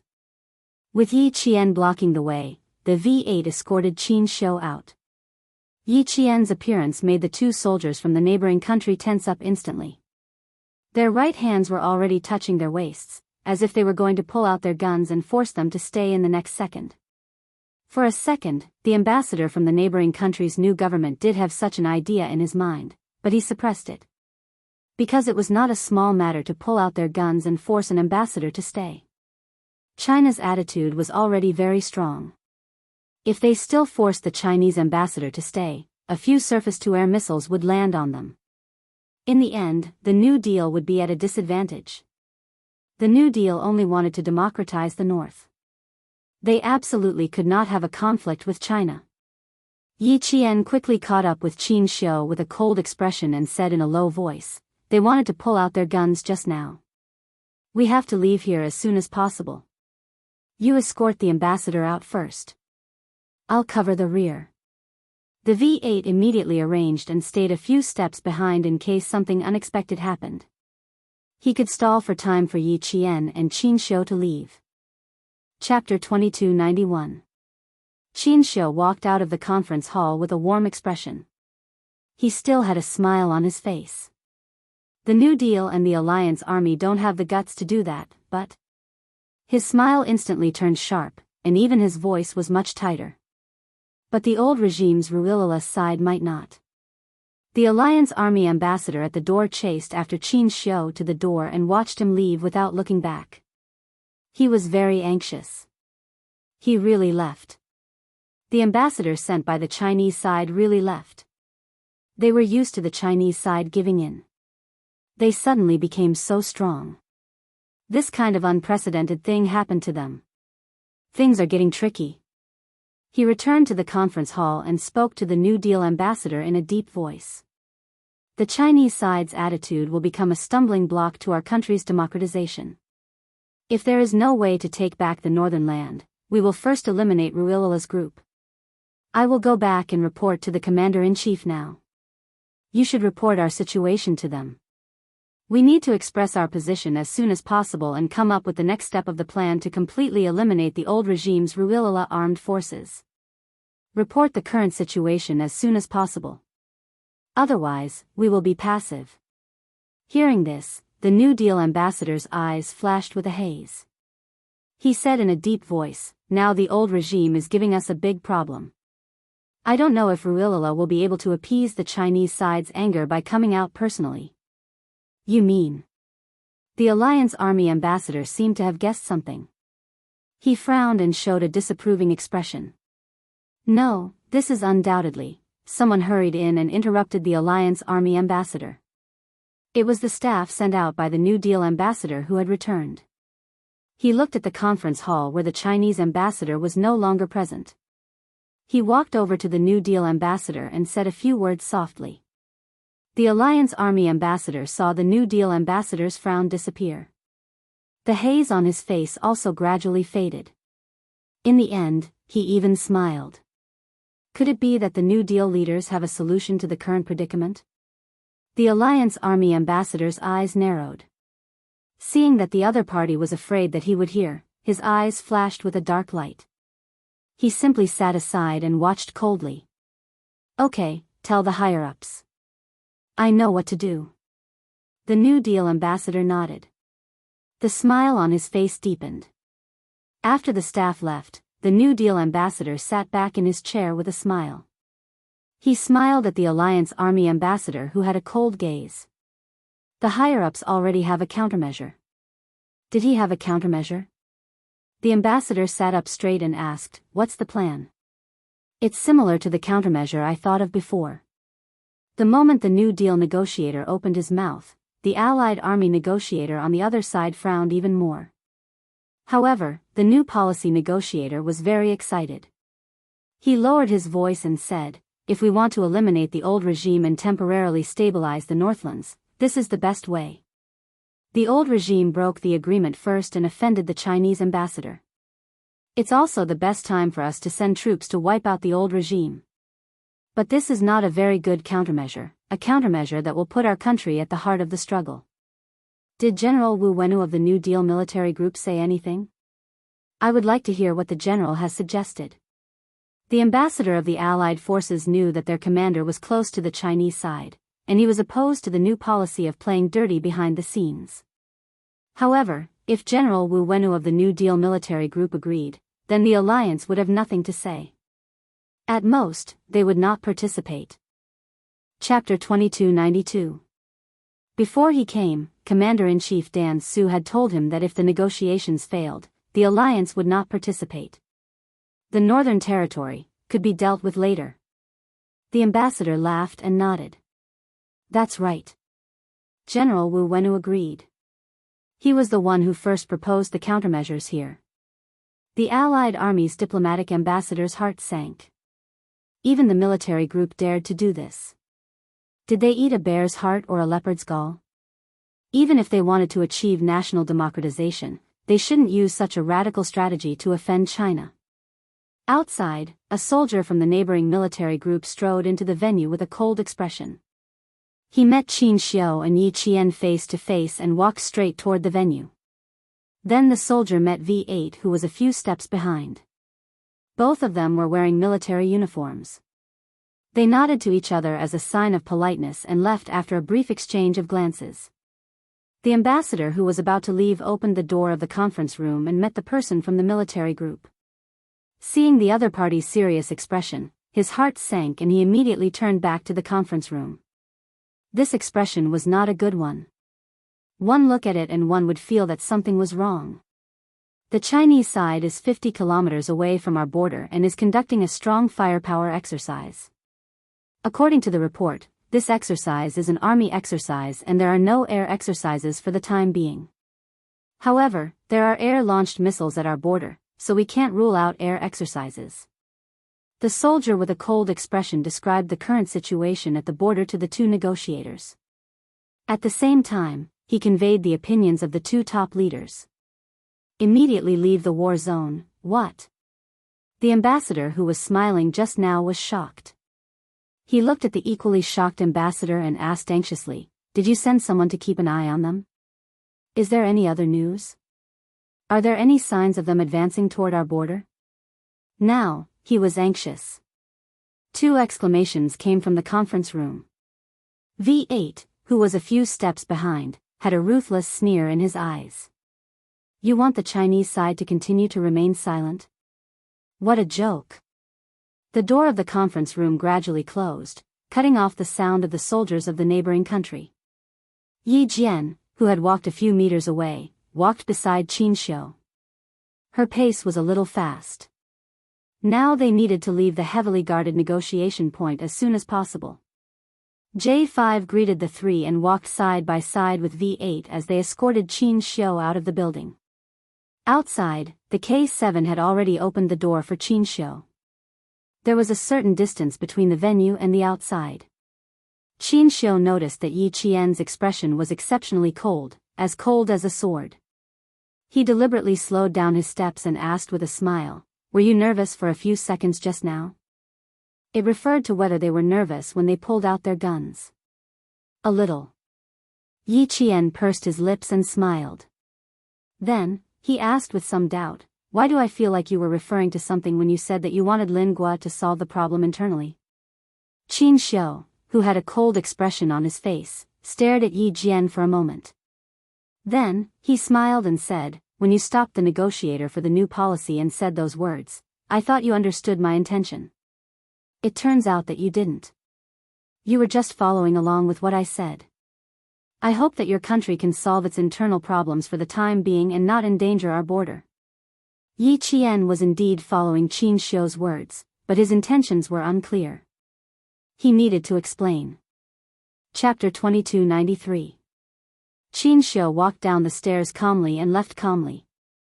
He was so calm that even V8, who was following closely behind him, did not notice the cold hostility flashing in his eyes. The new policy of the neighboring countries has ulterior motives. They want to spread the flames of war to speed up the destruction of the armed forces of the northern region. They dare to do so because they believe that our country will concede to the benevolence of the international community. His gentle voice was like the sound of a zither that could break through a battle formation. It was low and elegant, but also contained the restrained murderous aura of a scholar. The old regime and the new policy had an internal conflict. In the end, the artillery fire was focused on the armed forces of the northern region. Perhaps this is a feint played by the old regime and the new policy. As a military academy student, Yi Qian knew of the existence of the armed forces of the neighboring countries. They were an important national armed force that was involved in the division of the neighboring countries and was not westernized. They were of great value to China. After listening to him, she said softly, "As long as the armed forces of the northern region exist, it will be difficult for the neighboring governments to achieve full democratization. They will also not be restrained by America and become a pawn to contain our country." That's right. We have now understood the intentions of the neighboring countries. It doesn't matter whether the negotiations are carried out or not. So. Xianxia walked down the stairs and looked at Yi Qian. A warm smile like the ripples of spring water appeared on his elegant and handsome face. "Get in the car first. I'll talk to you in detail in the car." The car was right in front of them. Xianxia bent down and entered the car first. Then, the three cars on the Chinese side started and sped away from the venue. In the car, Xianxia said to Yi Qian with a solemn expression, "They used a mortar to test our country's bottom line and tried to spread the flames of war to our borders to maximize their benefits. This mortar is a direct wake-up call for us. If we don't make a strong statement immediately, more shells will land on our borders and cause casualties to our citizens. Although my departure will bring about certain danger, it will also make the new policy and the alliance wary. The new policy and the old regime were originally fighting for power, but it also invisibly pushed their unspeakable thoughts.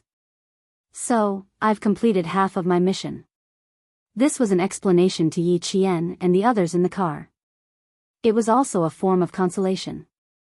What she had expected last night really happened today, so she could face it calmly.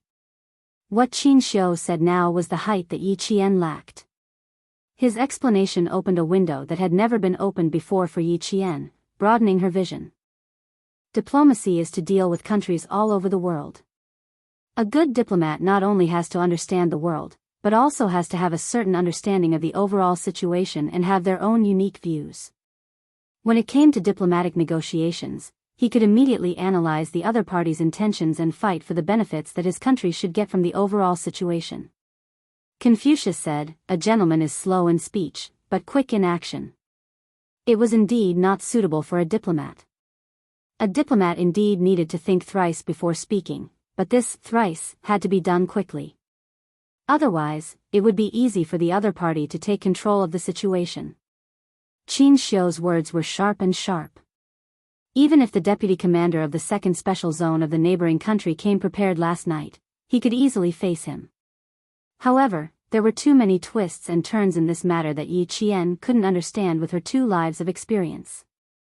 In her previous life, she was, after all, a person at the bottom of society.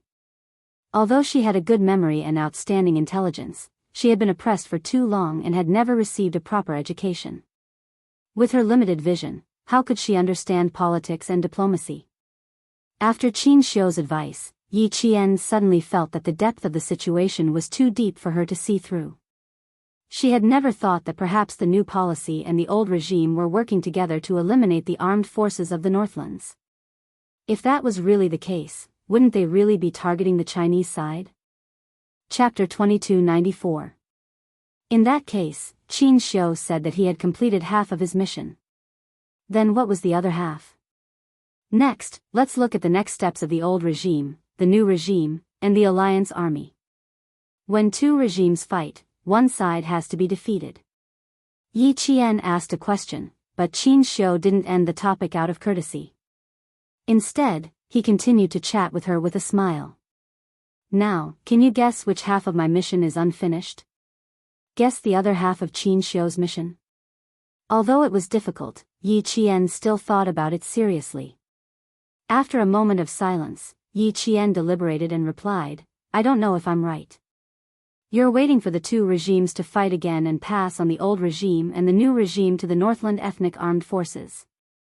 The 3 sides will each have their own regime and further prevent the neighboring countries from democratizing. When you said, I hope that your country can solve its internal problems for the time being and not endanger our borders, the main point was actually the first half of your sentence.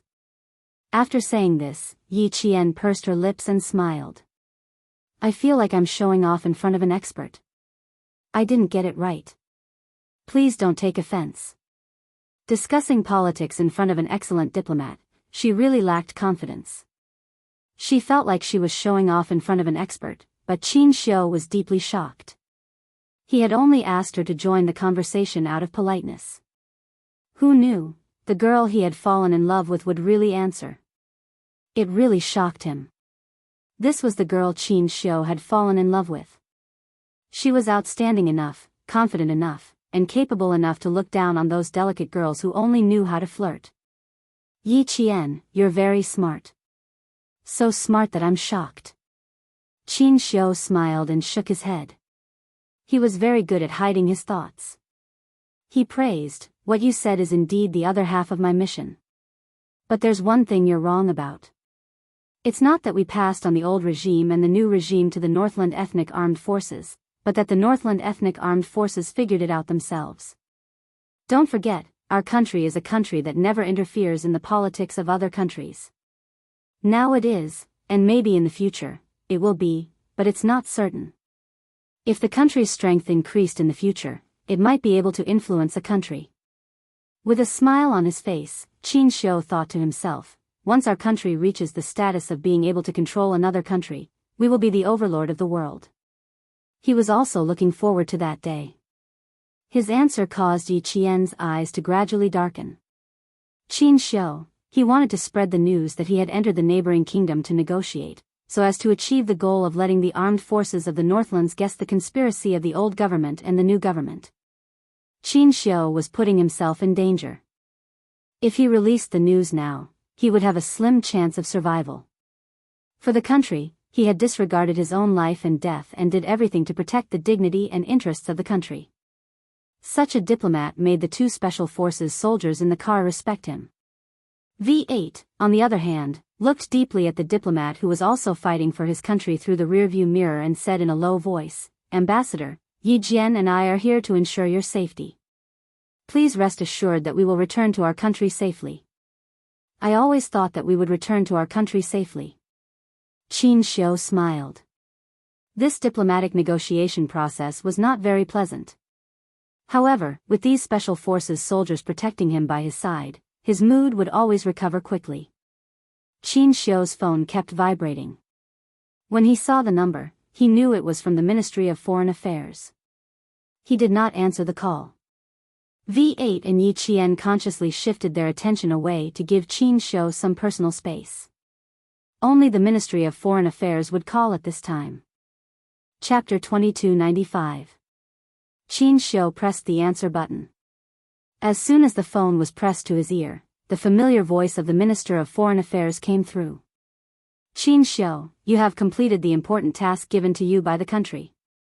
The country's top leader personally called the Ministry of Foreign Affairs and told me that you have returned to China. Knowing that the negotiation had failed, the Minister of Foreign Affairs did not wait for the voice on the phone to come through. After the call was connected, he said seriously, "We are all waiting for you to come back." This was the most serious concern, telling Xianxia that the Ministry of Foreign Affairs knew about his great feat and was waiting for him to come back. The familiar voice was filled with trust, concern, and hope for him. Xianxia slowly raised the corner of his mouth and smiled slightly, making his elegant and handsome face look exceptionally noble. This was the reason why he was so strong and had strong backing. His motherland sent him out and was waiting for him to come back. Xianxia smiled faintly and said calmly, "You still owe me a meal. You have to fulfill your promise when I come back." "Of course. You can choose whatever you want to eat from the 4 famous cuisines of our country." The leader of the Ministry of Foreign Affairs laughed heartily. Xianxia was the youngest diplomat in their department and also the most promising young man. He was only 27 years old now, but he was already able to hold his own. In time, he would definitely leave his name in the history of our country's diplomacy. Next, the Minister of Foreign Affairs reminded Xianxia to follow their soldiers closely and remember not to walk around on his own to avoid trouble. The minister knew that Xianxia had a bad sense of direction. After ending the domestic communication, Xianxia suddenly saw the soldier who was driving the car talking cheerfully to him. "Ambassador, the military is still waiting for our triumphant return. We should go back safely and have a drink." V8 did not maintain his cold image anymore. He turned his head and promised Xianxia with a smile, "With us here, everything will be fine." With an outstanding soldier and an outstanding diplomat, Yi Qian confirmed that everything would be fine. "With an ambassador as capable as you accompanying us, there will definitely be no problems." Xianxia looked sideways at her voice, which was as clear as spring water. Her smiling face was like a blooming flower. The color of the flower was simple and elegant, and the stamen was so beautiful that it took him a lot of effort to look away. He chuckled softly, and his unreadable eyes were filled with a smile that could not be concealed. He half-jokingly and half-seriously said, "With you by my side, I really feel quite safe." The girl in front of him was like a blooming flower, bright and beautiful. It was hard to imagine that such a girl would use her life to protect him. He himself had never thought about it. The laughter seemed to have blown away the tense atmosphere in the car. K7, who was driving, was still expressionless. He didn't say a word, but the light in his eyes was enough to show that he was smiling. However, his smile was so subtle that no one noticed it. Xianxia had spent a lot of energy on this negotiation. His mind still hadn't calmed down, so he didn't say anything more. He clenched his fist with one hand, curled his index finger slightly, and pressed his forehead bit by bit. When he did this, it meant that he was deep in thought, and it was inconvenient to interrupt him. Yi Qian had learned about Xianxia's little tricks from the confidential staff of the Ministry of Foreign Affairs. Seeing this, she understood and reminded K7 and V8 softly, "Take a break for now." The 2 special forces soldiers sitting in the front nodded. Yi Qian began to think about every word Xianxia had just said. As a soldier, not only did she know how to fight, but she also had to know a certain level of politics. If she was only a soldier who knew how to kill in the future, she would be a reckless person. Chapter 2296. Yi Qian had a strong sense of self-reflection and knew how to act. It was very quiet in the car, but her brain was still deep in thought. She had never been in contact with politics before Xianxia's advice, so she wouldn't have thought so far ahead. When it came to understanding politics between countries, she was very aware that she had a serious deficiency. She had an outstanding diplomat by her side who gave her serious advice. Even if it was just a short exchange, she still benefited a lot. No one was born to be a politician. With Qin Xiu's advice, Yi Qian, who had always been smart, thought deeply about it. Soon, she gradually got to the edge and had a deeper understanding. Qin Xiu's forceful restriction on the time was equivalent to emphasizing that the agreed time couldn't be changed. If the other party didn't arrive on time, it would be considered a breach of their promise. Furthermore, Qin Xiu arrived early. This was a courtesy to the other party, telling them that they were sincere about the negotiations. By the time the other party broke their promise, Qin Xiu had enough reason to leave. This not only expressed China's sincerity, but also showed the neighboring countries China's strength. After leaving, China's borders were immediately engaged in military exercises. This made the neighboring countries realize that China's aggressive defensive attitude wasn't something they could easily test. This had a certain deterrent effect and protected the country's dignity. Now, Qin Xiu intended to let the Northlands know that she had arrived at the neighboring countries for negotiations. This way, even if the negotiations didn't take place, it wouldn't have any impact on China. Yi Qian, who finally understood, glanced at Qin Xiu out of the corner of her eye. She gave the other party a big thumbs up in her heart. Really amazing. Captain Xia and her brother were the best people she had ever seen. Now, Qin Xiu was added to the list. Yi Qian admired people who were willing to sacrifice for their country. At this time, Qin Xiu had established a very high image in her heart. This showed her the power of an outstanding diplomat. Yi Qian, who finally understood, quietly looked at Qin Xiu, who was still in his original position. She praised in her heart. Really amazing. The Chinese car drove for less than a kilometer. After hearing the latest report from the military group, the ambassador immediately contacted the new policy leader. Before he could speak, the new policy leader said angrily, "Invite the Chinese ambassador to my office immediately. I will talk to him personally." Under normal circumstances, the country's leaders would not easily meet an ambassador unless they had made an appointment beforehand. The New Deal ambassador was in a difficult position. "Please. Where should I go to invite him?" They had already left. By the time he finished speaking, the Chinese ambassador had already left. The leader of the new policy was so angry that he slapped the table. "Send someone to invite him back immediately. No matter what method you use, you must invite him to my office." "Yes." The New Deal ambassador also realized the seriousness of the problem. China had never conducted such a large-scale military exercise on the border between the two countries. They were also skeptical and wary of the news they had received previously. However, when they thought of China's usual style of handling matters, they still subconsciously believed that China was just bluffing. But now, it was wrong, all wrong. "Is the person Raleigh sent not here yet?" "Very good, I am now on the phone with Raleigh." "Later, tell the person he sent and tell him how serious the consequences of China's anger are. In addition, General Wu Winus said that the plan will not change." The leader of the new policy leader hung up the phone angrily and immediately picked up the receiver. He needed to talk to this lunatic Raleigh. Chapter 2297. The leadership of the new government was shocked by the maneuver launched by the Chinese side. The negotiator from the old government arrived late at the venue and found it quite unbelievable that the Chinese ambassador had not been seen. "Left? Did he really leave? Are you joking with me? Did the Chinese ambassador really leave? How is that possible? Didn't I say that I would definitely arrive? Why did he leave?" The negotiator from the old government stared and expressed his confusion in a completely incomprehensible tone. The negotiator sent by the new government thought of the possible trouble that might arise in the future. His face grew darker and darker, and his tone was not polite at all. "Because your negligence disappointed the Chinese ambassador, he can totally leave. After all, the agreed time is 7:00. And you are a full 20 minutes late." The attitude of the negotiator from the new government made the negotiator from the old government instantly pull a long face. "I am telling you very seriously that there is an urgent matter that needs to be dealt with and will arrive at 7:20. If we were negligent, we would not have called to explain. His face was ashen as if he had been offended.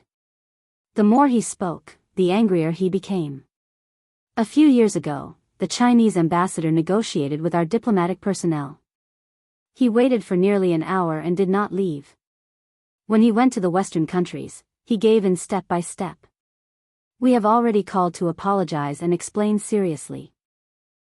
You want to tell me that the Chinese ambassador left disappointed just because I was 20 minutes late? Do you think I will believe that? Would a country that had regressed diplomatically leave because of a negotiation that could solve all problems with a nod of the head? His words were full of contempt for the Chinese side, and there was an inexplicable arrogance in them. He was also full of contempt for the negotiator from the new government. Such a contemptuous attitude made the negotiator from the new government furious. You mean that we deliberately let the Chinese ambassador leave and deliberately let the Chinese side have a prejudice against you? Even we don't believe your explanation. Do you think the Chinese ambassador will believe it? Last night, the Chinese ambassador clearly told the deputy commander of the 2nd Special Zone that he would only wait until 7 o'clock. If the negotiator from either side did not appear at 7 o'clock, he would leave immediately. Just now, the new government contacted Commander Ruilala and asked Commander Ruilala if you remembered the wrong time for your late arrival. The two sides were already at odds with each other. Now that Xianxia was not present, the last fig leaf was directly removed, leaving only the tit for tat. The negotiators of the new policy received instructions from above. Their words were sharp, and they mercilessly criticized the old regime. A negotiation that was supposed to win and could make the Chinese side temporarily give in has failed because of your broken promise. Please go back and tell Commander Ruirala that this war will not end for the time being. We have no way to reach a common agreement. The negotiator from the National Alliance calmly looked at the conflict between the new and old governments. When both sides stopped, he said coldly, "You two should go back as soon as possible. Once the Northland armed forces counterattack, it will not be a matter that can be solved by a war of words. Once the Northlands learn about this, do you think you will still have time to blame each other? Is there any meaning to your quarrel?" The negotiator of the old regime stood up. With a hint of haze in his eyes, he snorted softly and left quickly. The Chinese ambassador had actually left. Since that was the case, then don't blame them for being impolite. The negotiator from the old regime quickly contacted Commander Ruilala and reported the situation. Chapter 2298. Just now, Clichin informed me that the Chinese ambassador has left. Very well. Since you think we were rude first, then please invite the ambassador over to our place. An imposing and cold voice came from the other end of the phone. I've already sent people to keep an eye on the Chinese ambassador.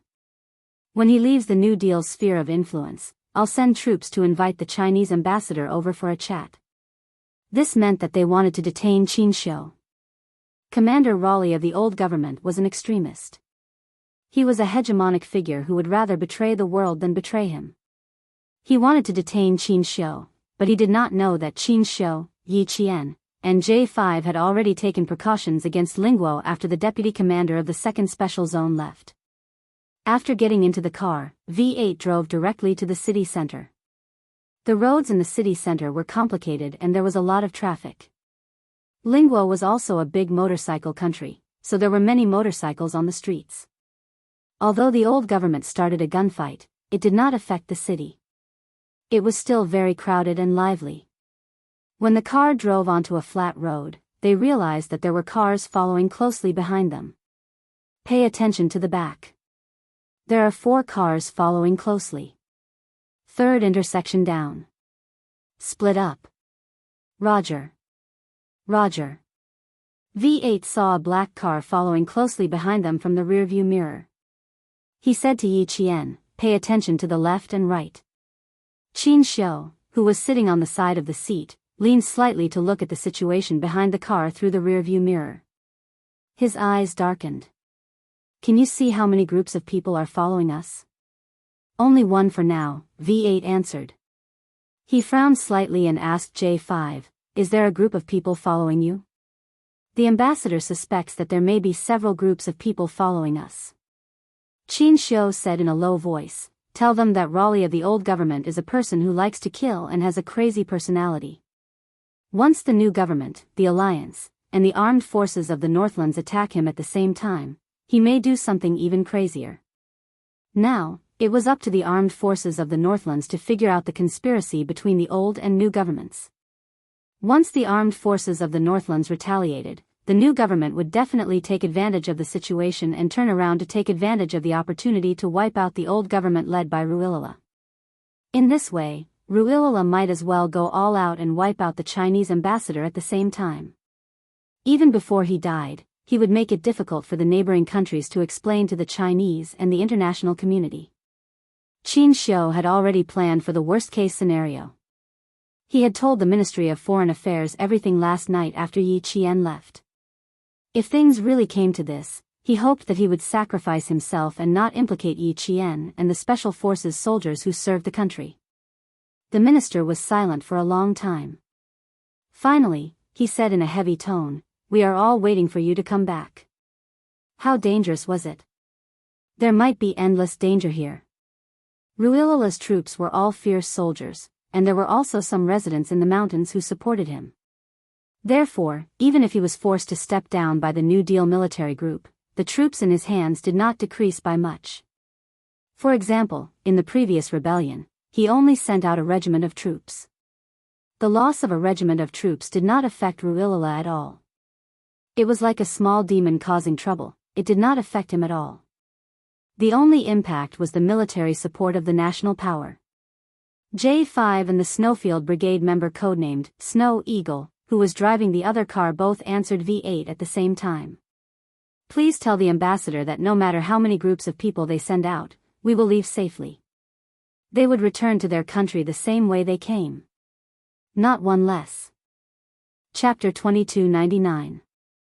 Xianxia discreetly glanced at the rear-view mirror in the middle of the car and saw the unfamiliar cars behind them that were not afraid of being discovered. He smiled and nodded, "Yes, we will all leave safely." K7, who was driving the car, had a sinister look in his eyes. He said coldly, "There are two groups of people, be careful. I'm going to take a detour now, follow closely." Taking a detour meant that he was going to race. The driver of the K7 stepped on the accelerator and started the engine. Boom! Boom! Boom! The car left the crowd on the main street like an arrow and turned into a side road. V8 stepped on the accelerator at the same time and chased after them at the same speed. Snow Eagle, who was proficient in the local language of the neighboring country, did a wide drift and swept the rear of the car, scaring the arrogant cars that were following them and causing them to rush towards the green belt on the side of the street. The driver in the car was too shocked and sat in the car for a long time without coming back to his senses. His companions in the other cars asked him hurriedly through the walkie-talkie. When he came back to his senses, the driver still had a dazed look in his eyes as he replied, "I'm fine." The other cars did not have time to stop and check, they stepped on the accelerator and chased after them. The members of the Snowfield Brigade were all very good at driving. Although the car was driving very fast, it was very stable. Xianxia laughed and said, "I feel like I'm sitting in a cradle, I'm sleepy now."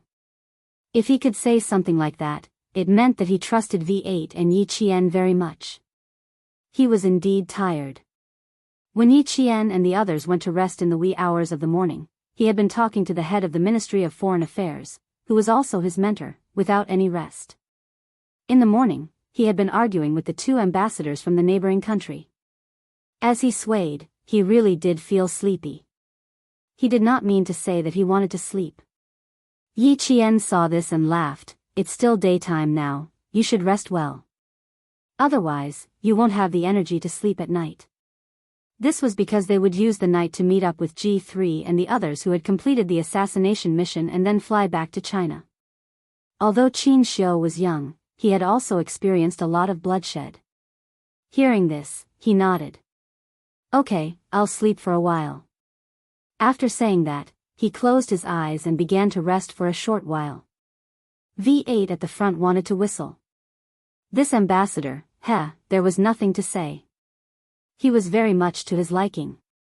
Soon, J5 and Snow Eagle were able to shake off the two waves of vehicles. V8 and K7 were the first to shake off their pursuers and enter the road leading to the other side of the city. Unlike China, which had sky eyes installed in every corner of the city, V8 and K7, who were familiar with the city, avoided the surveillance cameras on the main road and maintained contact with the vehicles behind them, telling their comrades where to go. They needed to reach a safe place on the other side of the city. The sirens of police cars could be heard from the main road, reminding Yi Qian and the others that the government of Lingguo had already notified the police to look for them. It was also indirectly telling everyone that the group of people who had just chased after them were from the new government. Only the new government could adjust the police and lock down the entire city. The lockdown of the entire city didn't affect Yi Qian and the others much. According to the original plan, they didn't leave the city during the day. The Snowfield Brigade, who were used to fighting at night, preferred to operate at night. Moreover, there was still no news from G3, so Yi Qian and the others weren't in a hurry to leave. As long as they left the venue and the territory controlled by the new government's army, they had enough power to deal with Lingguo without being discovered. The entire city has been locked down. We'll reach the safe place in about 1.5 hours. Roger, Roger. There are police cars heading out. Be careful, brothers. Chapter 2300. The three cars were separated by a certain distance, but they maintained contact with each other at all times. The driving cars were like fish swimming at the bottom of the sea, easily avoiding the pursuit along the way. Qin Xiu, who had entered a half-asleep state, suddenly opened his eyes and stared at Yi Qian in front of him. Why don't you rest first? I can still endure it for a while. The route back to China was arranged by the military, and Qin Xiu didn't ask. Now that they said she could rest, he thought about how Yi Qian didn't have much rest either, so he wanted her to sleep first. Because when night came, it was even more impossible for her to rest. Yi Qian, who was still in good spirits, was about to shake her head when the driver, V8, said, Yi Qian, you can rest first too. We might need to take turns driving from now on, so you need to maintain enough energy. Yi Qian didn't have much rest last night, but she did take a nap in the car during the journey from China's border to Lin Nation. V8 was the one who didn't have a good rest. She wasn't the only one who needed to conserve energy. V8 did the same.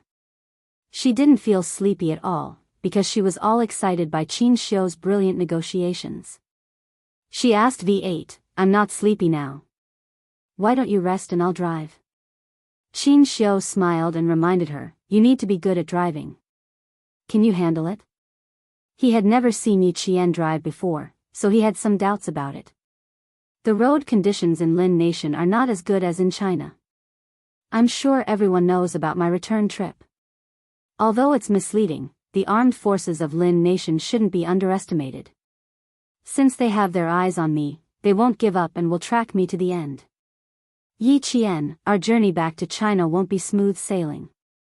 Also, are you familiar with the road conditions?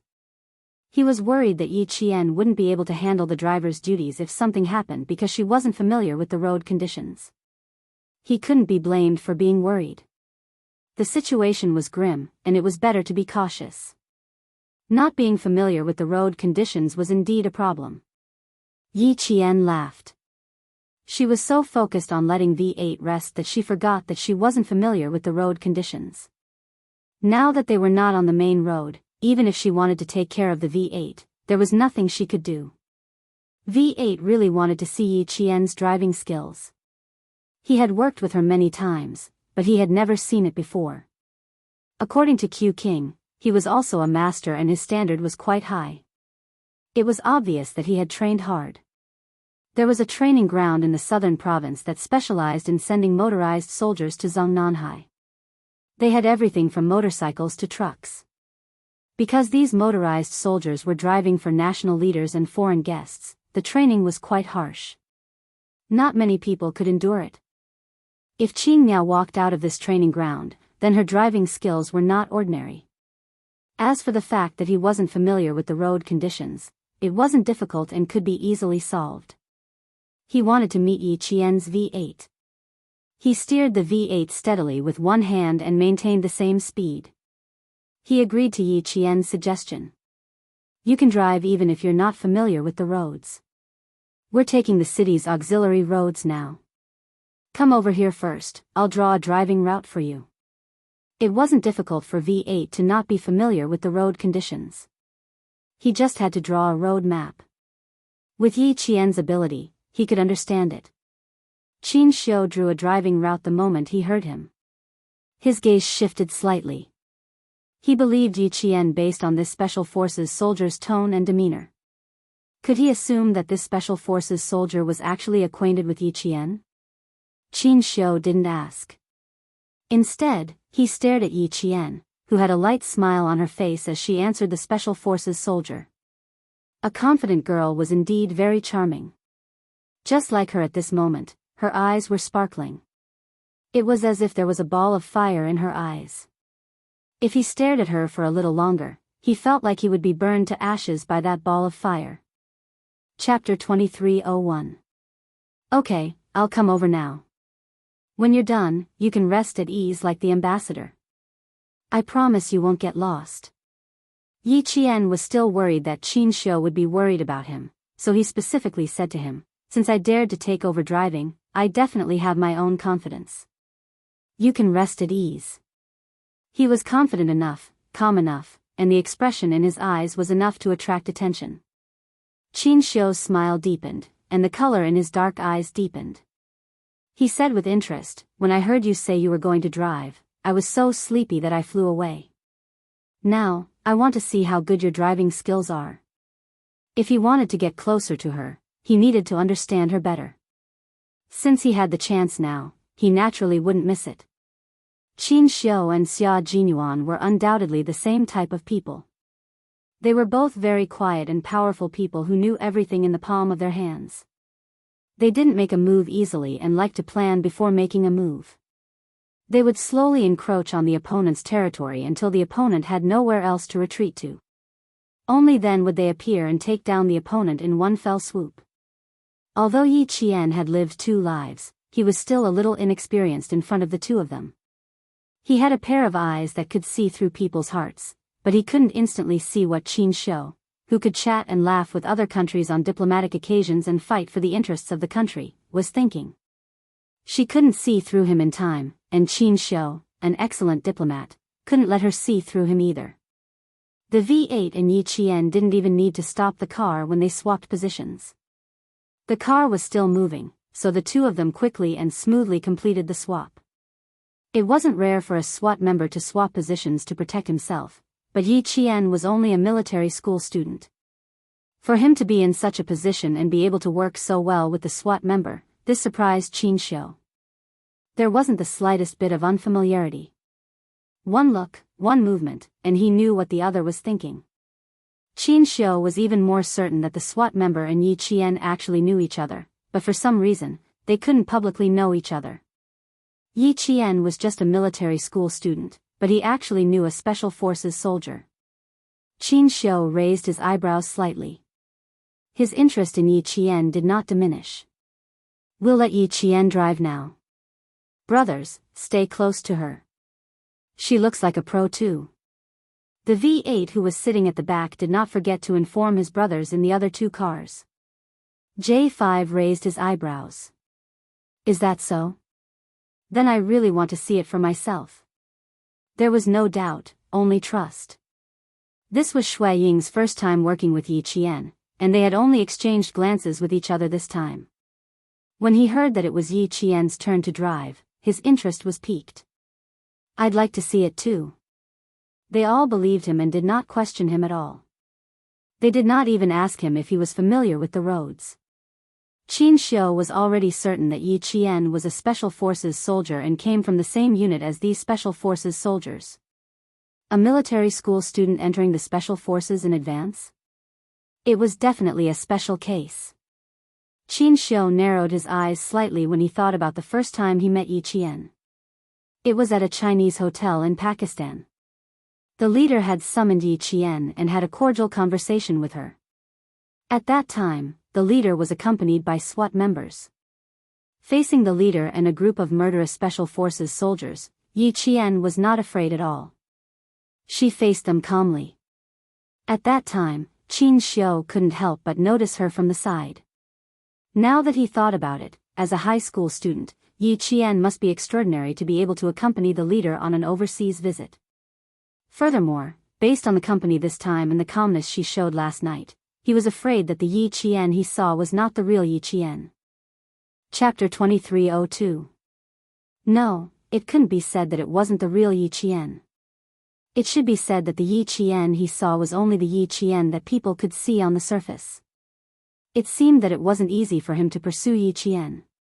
Without understanding her, he couldn't cater to her tastes and communicate with her according to her ideas. After returning to China, he couldn't see her every year or so. If he had the time, he should visit the National University of Science and Technology. Only by meeting and communicating could he understand her and get closer to her. Yi Qian didn't know that Qin Xiu was trying to figure her out. He gripped the steering wheel smoothly and drove forward at the same speed as the V8. About 10 minutes later, the V8 had drawn out the rest of the driving route and marked out the number of meters they would need to turn onto which road. With a detailed road map, it was easy to remember and understand the distance they needed to take another road. Yi Qian memorized it in a few glances and sped up. J5 and Snow Eagle, who were chasing behind, saw this and couldn't help but widen their eyes. Damn, that's fast. At this time, with the Chinese side conducting a drill at the border, all the armed forces in Lin Kingdom knew that the Chinese ambassador had arrived overnight to negotiate with the People's Government, the old government, and the National Alliance. Due to the old government's arrogant attitude, they didn't arrive on time. The Chinese ambassador, who arrived 10 minutes early to show his sincerity, was greatly disappointed and left without waiting for the old government's negotiator. When the armed forces in the north of Lin Kingdom found out about this, the higher-ups were furious. When the old government was fighting with the new government, artillery fire spread to the north and a mortar was fired into China's territory. When the Chinese ambassador arrived overnight to negotiate, the old government deliberately broke their promise and caused the negotiation to fail. It was obvious that the old government had no sincerity in negotiating.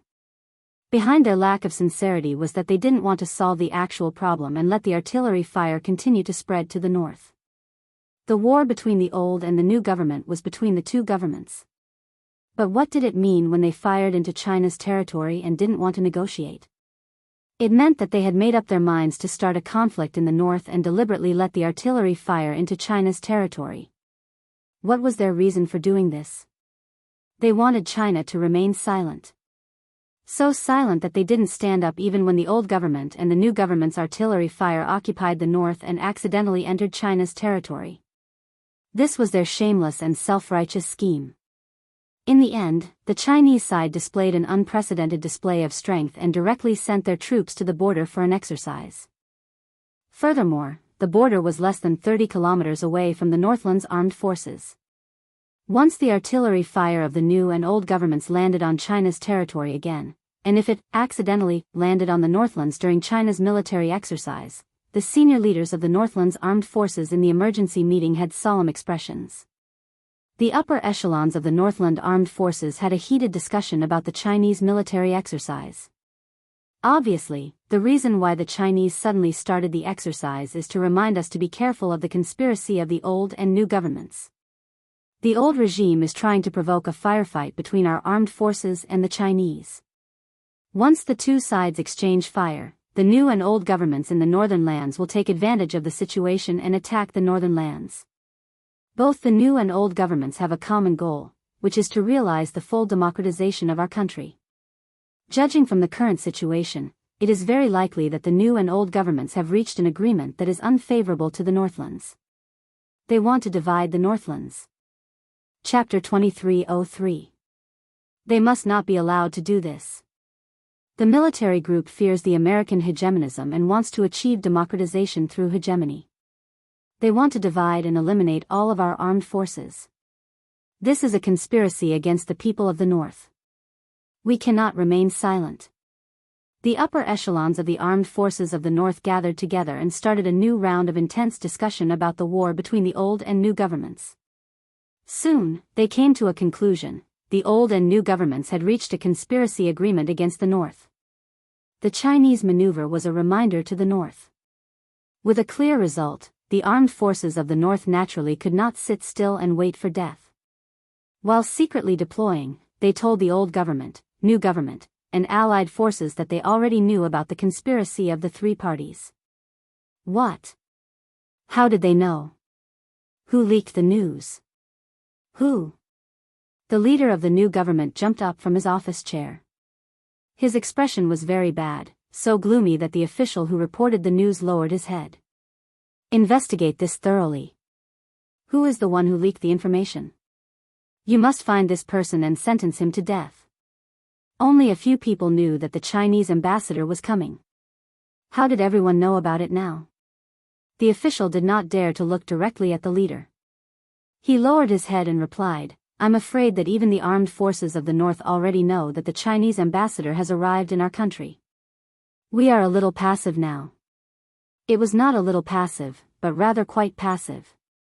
It was equivalent to letting the armed forces of the North know that the armed forces of the North could no longer stand by and do nothing. They would definitely deploy and resist. Ruilala. Ruilala. Damn it. The leader of the new government slammed his hand on the desk and gritted his teeth. Pass down the order. Wipe out the old government and capture Ruilala alive. Don't let a single one of them go. Also, how is the situation with the Chinese ambassador? It has been an hour.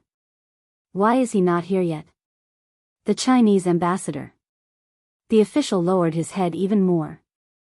The vehicles we sent out have all been abandoned. We are now looking for them through the city surveillance. We will report to you immediately if there is any news. The leader of the new government, who was already in a mess, gritted his teeth and said sinisterly, no matter what, don't let him leave our country. Don't let him fall into the hands of that lunatic Ruilala. The military group had finally obtained the support of a Western country and had the opportunity to democratize the country. In the end, the old government Ruilala was full of himself and caused the situation today to be passive. The official replied, yes. He immediately contacted the commander-in-chief of the New Deal military group and asked him to come to the leader's office to discuss the next step.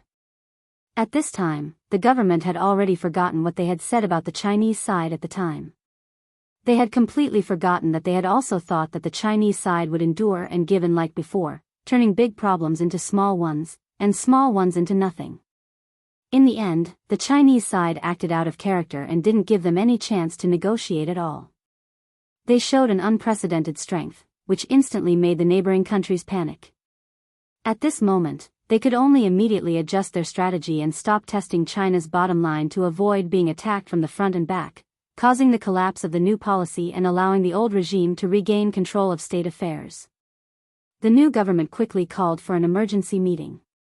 Commander Ruilala of the old government was also furious, and a broken wooden chair fell apart. The dark-skinned and average-sized Commander Ruilala stared at the generals below him like an eagle. His gaze swept across them one by one, like a sharp knife at the back of everyone's neck. As his anger grew, the knife would rise and fall at any time, causing everyone to feel afraid. Chapter 2304. The Chinese ambassador only had a few people with him, and you let him escape. Useless. All useless. Commander Risla thought about how the armed forces of the various nations, as well as the armed forces of the Northland that he wanted, all knew that the Chinese ambassador had entered the country. Commander Risla, who had always been oppressed by the new government, was so angry that he unholstered his gun. He slammed the gun on the table. The Chinese ambassador must not fall into the hands of the new government and the armed forces of the Northland. We must find him first. After we find him, what if he doesn't cooperate? It's not up to him whether he cooperates or not. Commander Risla was in a state of madness. He had been oppressed by the new government for too long. If he did not fight back, he might be killed by the new government. So, he had to find the Chinese ambassador first. Not cooperating? He would make him cooperate obediently. When the people below heard this, they looked at each other. Looking at the gloomy Commander Risla and the gun on the table, Someone wanted to say something, but in the end, he swallowed the words in his mouth. It's not up to the Chinese ambassador whether he cooperates or not. Do you dare to kill the Chinese ambassador? He did not dare to say it out loud. He was afraid that if he said it, Commander Risla would have such a crazy idea. No matter how benevolent and righteous China was and how they usually gave in for international peace, if they killed the ambassador they sent over, China would definitely fight back. Even the international community would denounce Commander Risla. At that time, not to mention regaining control of the country, even his life would be in danger. It was unlikely that they would do that. No matter how crazy they were, they would not kill an ambassador. The officer who wanted to remind Commander Risla secretly thought that he was lucky. This subordinate had overestimated Risla.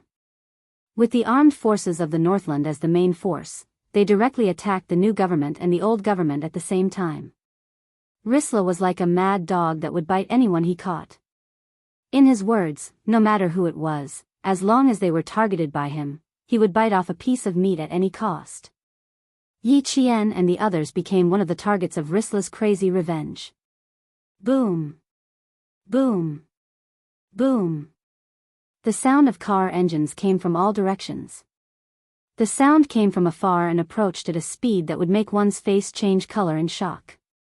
Just by hearing the sound, Yi Qian knew that these cars did not come with good intentions.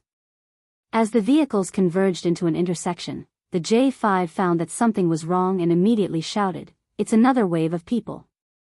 In the car, Yi Qian, who was holding the steering wheel, observed the situation in the rearview mirror. There were at least 10 cars surrounding them. "Xianxia, I'm sorry, but you can't have a good rest. Let's see if we can take a break after this." Yi Qian, who had stepped on the accelerator to the maximum, said to Xianxia, who was sitting in the back, dressed neatly as if he was going to attend a banquet, with a smile, "Everyone wants to see how good your driving skills are. See, the opportunity is here." The atmosphere was tense, but she could still smile and joke around. It was obvious that she had a strong mentality. Xianxia, who was also tough, curved her thin lips slightly. Her smile was like water and mist, as indifferent as a mirror. Even if she heard the rumbling sound of the car being chased nearby, she was not surprised at all. He said, "I look forward to it. I'm looking forward to seeing the other side of you. I like knowing more about you." The V8 also responded in the same way. According to the route, the next intersection was a right turn. Yi Qian, who was holding the steering wheel, smiled brighter than the sun because of Xianxia's words. "How can I let you down?" Chapter 2305. In the first big drift, the car made a sharp right turn, and the two people in the car leaned to the right. When they turned to the right, they swung back to the left. It was as if the two of them had lost their balance. Even though they had their seatbelts on, they were still swung so hard that their shoulders slammed into the car door. Before the V8 even sat up, he gave Yi Qian a thumbs up. That drift was beautiful, perfect. Without slowing down, a 90-degree turn, without slowing down the brakes, and with the accelerator pressed hard to complete the entire maneuver. That was not something that could be done just by being careful and daring. It required superb skill. Yi Qian had practiced this type of 90-degree turn countless times at the Southern Province Automobile Troop Training Base. Not only were there 90-degree turns, but there were also 180-degree turns. She had practiced all of them, and her results were amazing. That kind of training was when she practiced with her own people. Now, she was fighting with the enemy. It was a completely different feeling. There was no sense of danger in the former, but in the latter, she had to fight to the death. When they turned to the right, there were 3 cars in front of the intersection. The car in front of the intersection was the first to notice the Chinese car rushing over. It immediately called for the other 2 cars to drive over. The cars on the left and right of the intersection turned out to be patrols. After receiving the call, they turned one after the other, stepped on the accelerator, and sped over at the speed of an arrow. Yi Qian. Charge forward. I'll bring up the rear. Shuang, lure the cars on the left. The J5 in the middle shouted. Charge out of the intersection. I'll break through on the west side. These cars came with the intention of perishing together. They attacked from the front, back, left, and right in an attempt to get rid of Yi Qian and her car in one fell swoop. Yi Qian replied calmly, I'll be in front. Attack from the left and right. Take care of the left and right sides, then break through on the west side. The west side was the right side of the intersection. Okay. I'll follow up and provide support. Shuang, clear the cars behind. The J5 saw that Yi Qian's voice did not change at all. She maintained her stability. He did not need to look to know that her skills were quite good. The beautiful 90-degree turn just now could be seen clearly. The first two waves of cars that the V8 team had shaken off could only be considered blocking and forcing them to stop. However, the dozen or so cars that appeared now were all recklessly rampaging around. It was obvious that these people were here to get rid of Xianxia. Knowing that the Chinese ambassador was sitting in the car, he still dared to be so arrogant. Xianxia knew that he was sent by the former government. Boom! Boom! Boom! The cars coming from 3 different directions at the intersection were getting closer and closer. Yi Qian, who had his V8 gun ready, gently pressed the automatic window control button. As the cars coming closer and closer, Yi Qian controlled the steering wheel with one hand and shouted in a low voice, Fire! Bang! Bang! 2 gunshots rang out at the same time. The wheels of the 2 cars coming from the left and right exploded. The loud sound of the tires exploding was louder than the sound of the bullets. The 2 cars that were moving at high speed became unmanned. They were completely out of control. The cars crashed and the people died as they moved in an S shape to the side of the road. The people in the car were obviously not as skilled as the members of the Shuayu team. The car sped out uncontrollably, and the pupils of the 2 men behind the wheel constricted violently, revealing a look of despair. They knew what mission they were on, but they did not think that they would die. Because they thought that the person who died must be the Chinese ambassador. Chapter 2306. Whoosh! Yi Qian retracted his pistol and turned the steering wheel nimbly and quickly, avoiding the 2 uncontrollable cars in an S shape. The rubber on the wheels flew off in an instant, and the exposed hubs screeched as they rubbed against the ground, creating countless sparks. When the 3 cars passed by, Yi Qian could almost see the despair in the driver's eyes. Despair? Heh, not only should I make you feel despair, should make you feel fear. Beautiful. V8 said excitedly, beautifully done, Yi Qian. Too beautiful. Not only could she control the steering wheel at such high speeds, she could also shoot accurately. Too beautiful. Almost perfect. Xianxia, whose eyes flashed with a strange light, exhaled softly. Yi Jian, who was in the middle of a battle, exuded a charm that deeply amazed him, and her superb driving skills made him feel even more amazed. Yi Qian, you're just a freshman military school student, but you have the ability to subdue the special forces. Your personal charm is enough to amaze the world. The car in front of them was even easier to deal with. The J5 that came to support them directly fired a bullet at the accelerator. Bang! The explosion was accompanied by a rising fireball.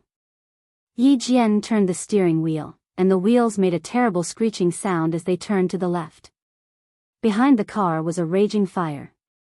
It was estimated that the car would be burned to a metal frame in less than 5 minutes, and the people inside would be reduced to ashes. There were more than 10 cars surrounding Yi Qian, and 2 more cars rushed out from the alleys as soon as he broke through. Yi Qian, 4 cars come to surround us. I'll take care of 2, you and V8 blow the tires and take care of the other 2. J5's cold voice came from the communicator. Don't give them a chance to go back alive. V, protect the ambassador.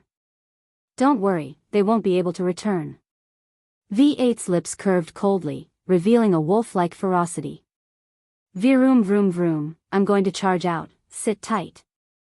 Yi Qian knew that as long as they could get rid of the 2 vehicles that were crazily surrounding them, they would be able to launch a full assault. Because the 2 vehicles were driving in a straight line, the narrow road made it impossible for the three vehicles to converge. Therefore, before the other party could open fire, not only would they have to finish firing, they would also have to think of a way to break out of the encirclement. They planned to open fire. Yi Qian, get out of the way.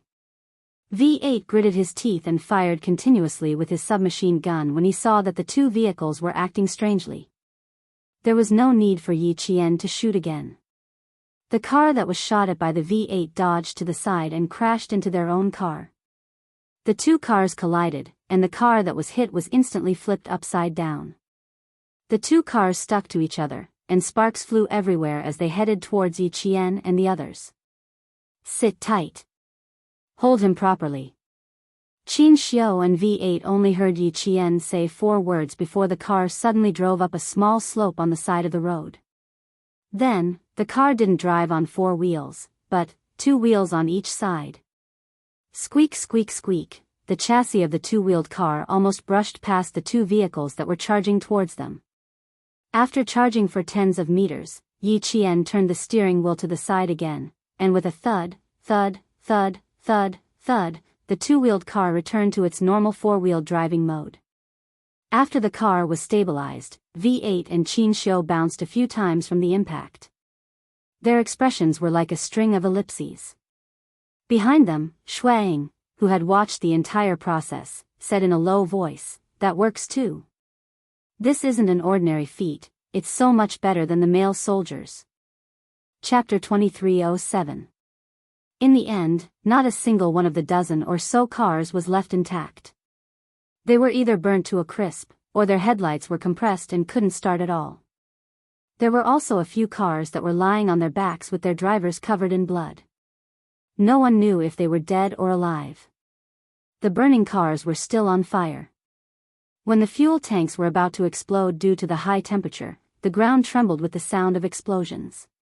Countless bang bang sounds of the fuel tanks exploding came from behind.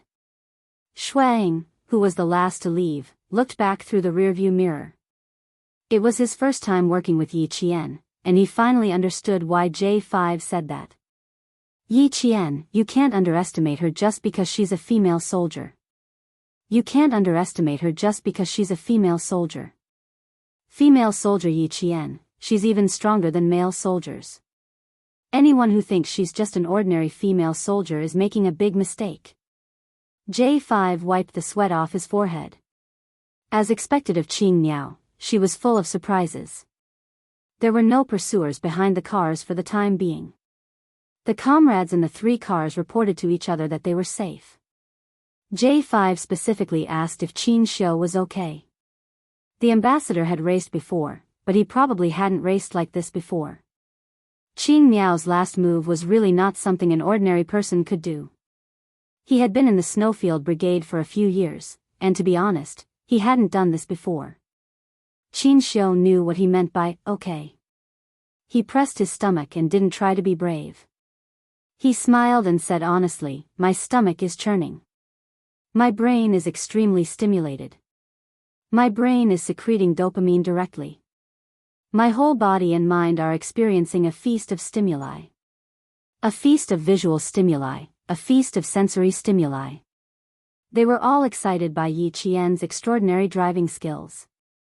He hadn't felt excited about anything outside of work for a long time.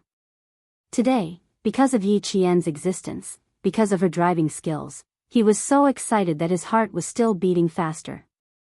He had met her and met love. J5 was afraid that Xianxia would get hurt. Seeing that he wasn't bleeding and only felt nauseous, he felt much more at ease. Yi Qian really shocked us this time. We didn't expect her driving skills to be so good that she could even do stunts. It's good that the ambassador is fine. With Yi Qian by your side, we feel more at ease. With her by his side, he felt much more at ease. Xianxia raised his eyes, and undetectable emotions flashed through his gentle and smiling eyes. He smiled slowly and said, "Indeed, I not only saw her driving skills, but also her shooting skills. Yi Qian's excellence is beyond my imagination." Her excellence was beyond everyone's imagination. Even V8 and J5, who had worked with Yi Qian several times, thought so. Yi Qian, who was already driving steadily, couldn't help but laugh when she heard their praises. "Aren't you afraid that I'll become arrogant if you keep praising me like this? Even if you want to be arrogant, you have to have what it takes. No matter how arrogant you are, no one will think that you're arrogant. Who would dare to look down on you?" V8's words were echoed again. Yi Qian simply changed the topic. "Ambassador, we disturbed your rest earlier. Now that we've shaken them off, why don't you close your eyes? It'll take about 45 minutes for us to get to the next location." She changed the topic. J5 and the others didn't continue the conversation. As a special forces soldier, they weren't afraid of having too many skills, but they were afraid of not having any skills. They were all concerned about Qin Xiu's health and told him to close his eyes and rest. Qin Xiu saw that Yi Qian's ears were red, and he knew that she was a little embarrassed by the praise. He nodded without much sleepiness. "All right, I'll take the time to rest." She could even be shy. How cute. Chapter 2308. K7 didn't join them.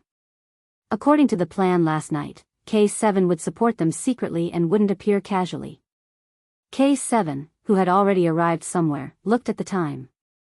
It had been more than an hour and 36 minutes since he separated from his comrades. It should be soon. K7, who was hiding in the corner of the city, was thin and expressionless. After looking at the time, his eyes fell on a place a little distance away from him. He seemed to have thought of something. His face, which was always expressionless, dimmed a little.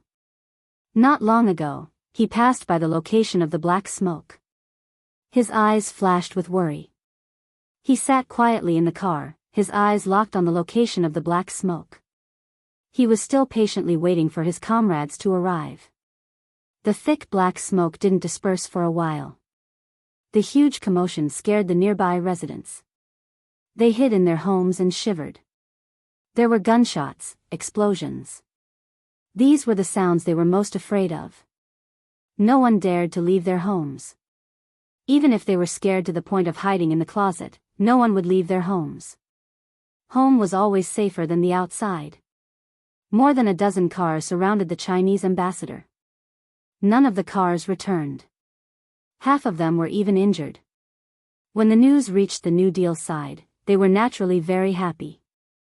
Seeing Ruolila in trouble, they were naturally happy. But the happiness was short-lived. Soon, they felt pity because the Chinese ambassador got away safely and didn't steal anything from Ruolila. Although the Chinese only sent an ambassador and a few escorts, more than a dozen cars couldn't stop the Chinese ambassador. Their strength is terrifying. That's right. We always thought that the Chinese ambassador was young and easy to communicate with. But in the end, the Chinese ambassador was even more powerful than our diplomats. And the group of staff protecting the Chinese ambassador is even more frightening. From the beginning, we shouldn't have underestimated the Chinese.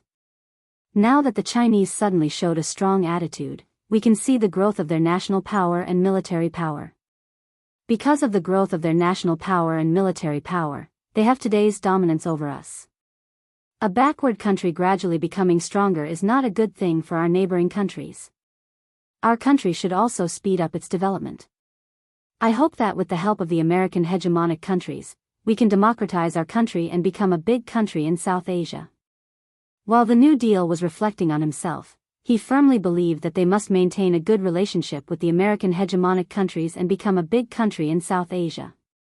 Ruolila, on the other hand, was furious. He did not expect that none of the more than 10 vehicles he had sent out had returned. They were even tricked by the Chinese ambassador's vehicles until they were destroyed. A bunch of trash. A bunch of trash. How dare you call me to report the failure of the mission? Far away from the city, Ruolila was so angry that his eyes were red. Continue to send people to find him. If a car doesn't work, send me a motorcycle. If you discover the Chinese ambassador's vehicle, just drive it away. Spear. Shoot. Attack. The crazy Ruolila had the same idea as the New Deal, which was to sow discord between the Chinese side and the neighboring country's New Deal, so that the New Deal would not be able to explain to the Chinese side because of the death of the Chinese ambassador. The subordinate who received the order was stunned for a moment. Shooting directly. Wasn't this completely opposing the Chinese side? Was this appropriate? Are you questioning me? Rulira, who had already been pushed to the brink of insanity by the new government, the Allied army, and the Northland forces, glared at his subordinate and said in a sinister voice, "Who gave you the courage to question me?"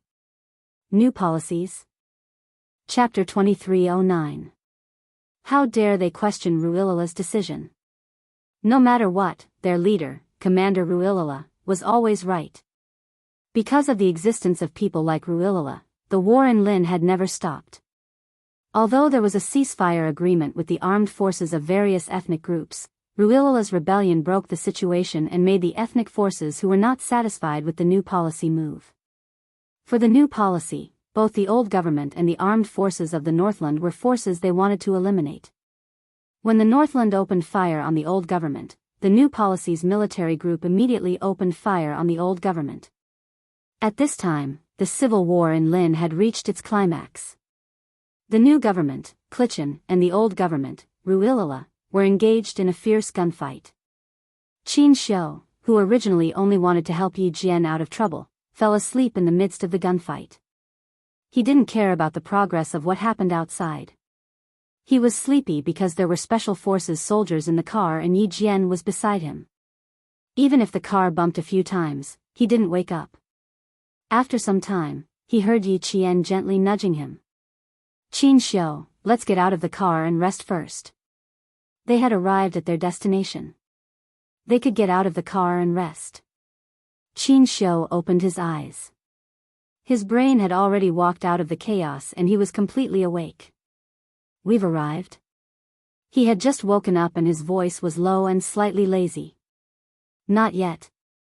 The whole city is locked down and there is no way to leave. We will leave after dark." Yi Qian was the only one in the car.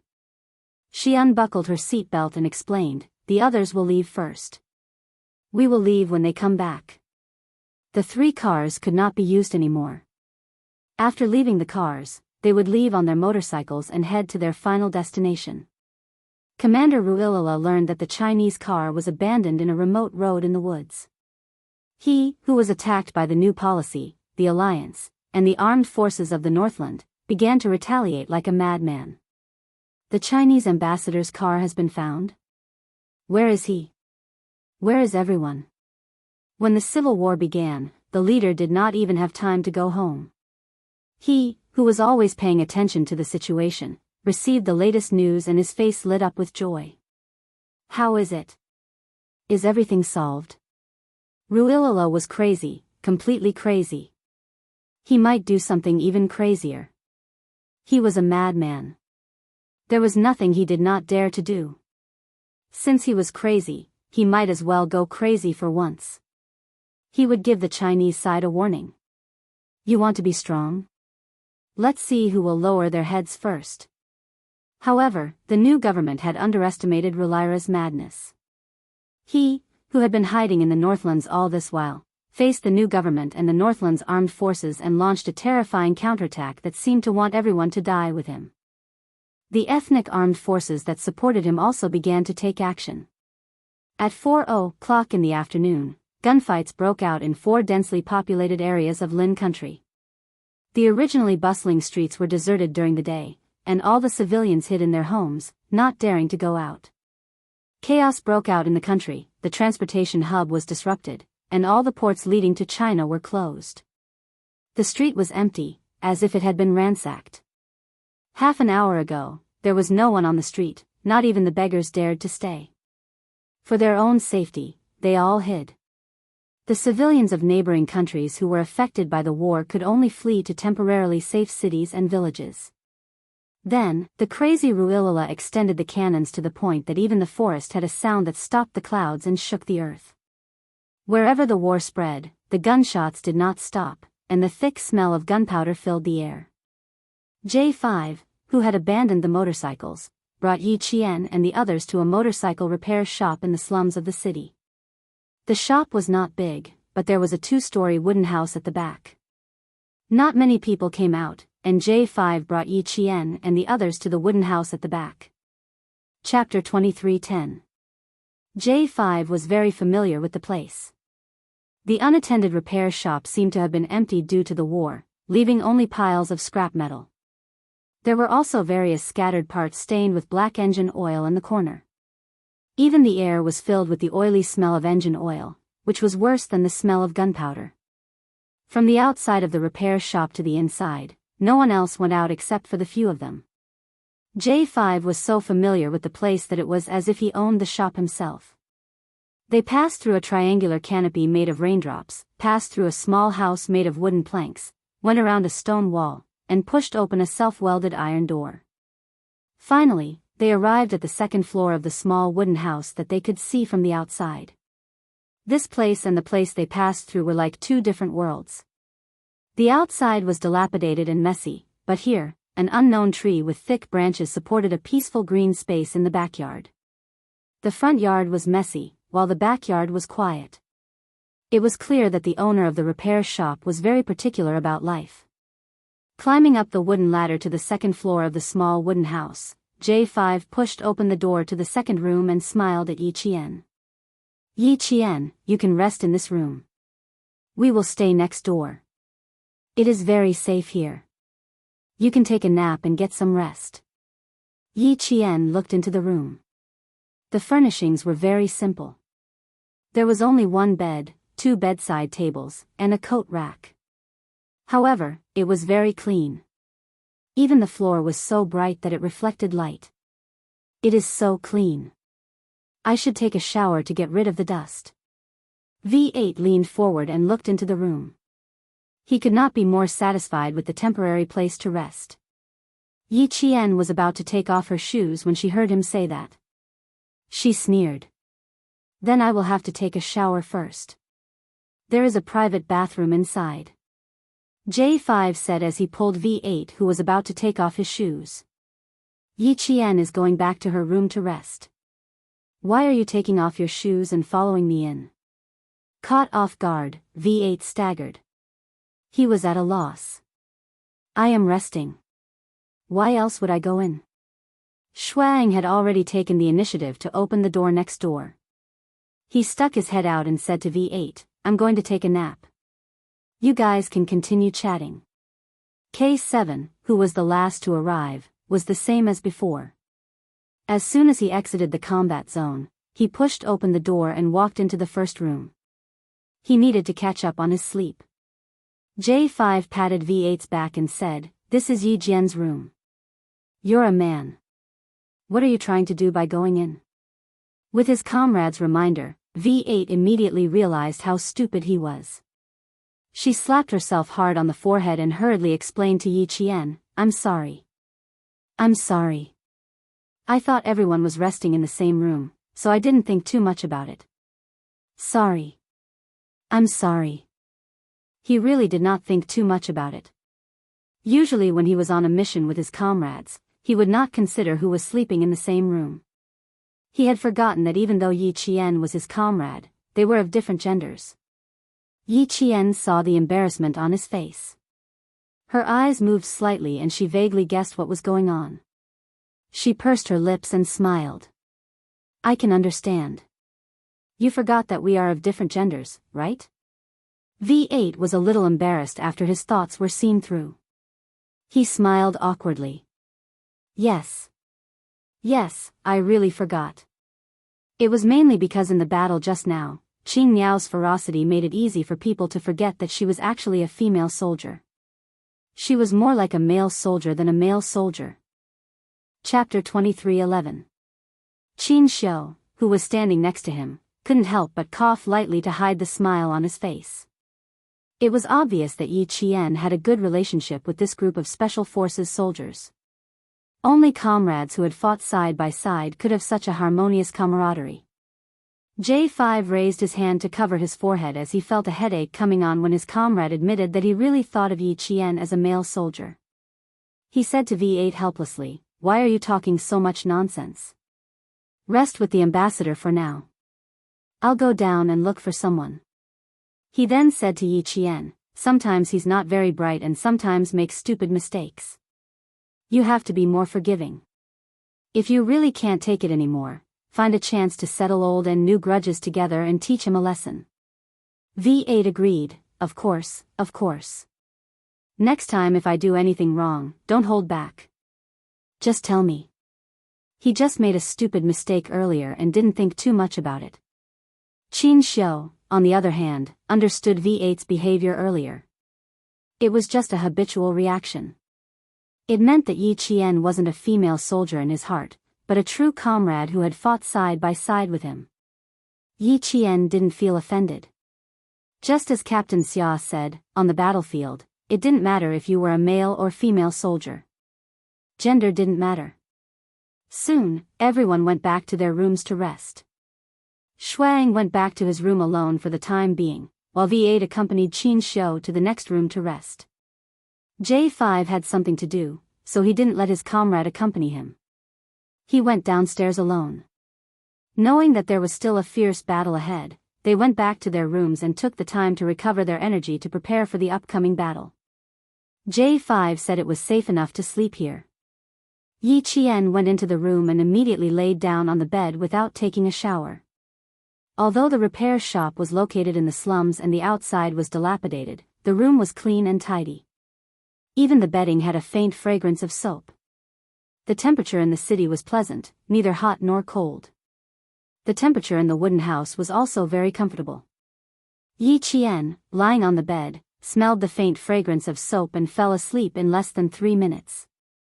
Even Xianxia, who had taken a nap in the car, fell asleep immediately after taking a shower.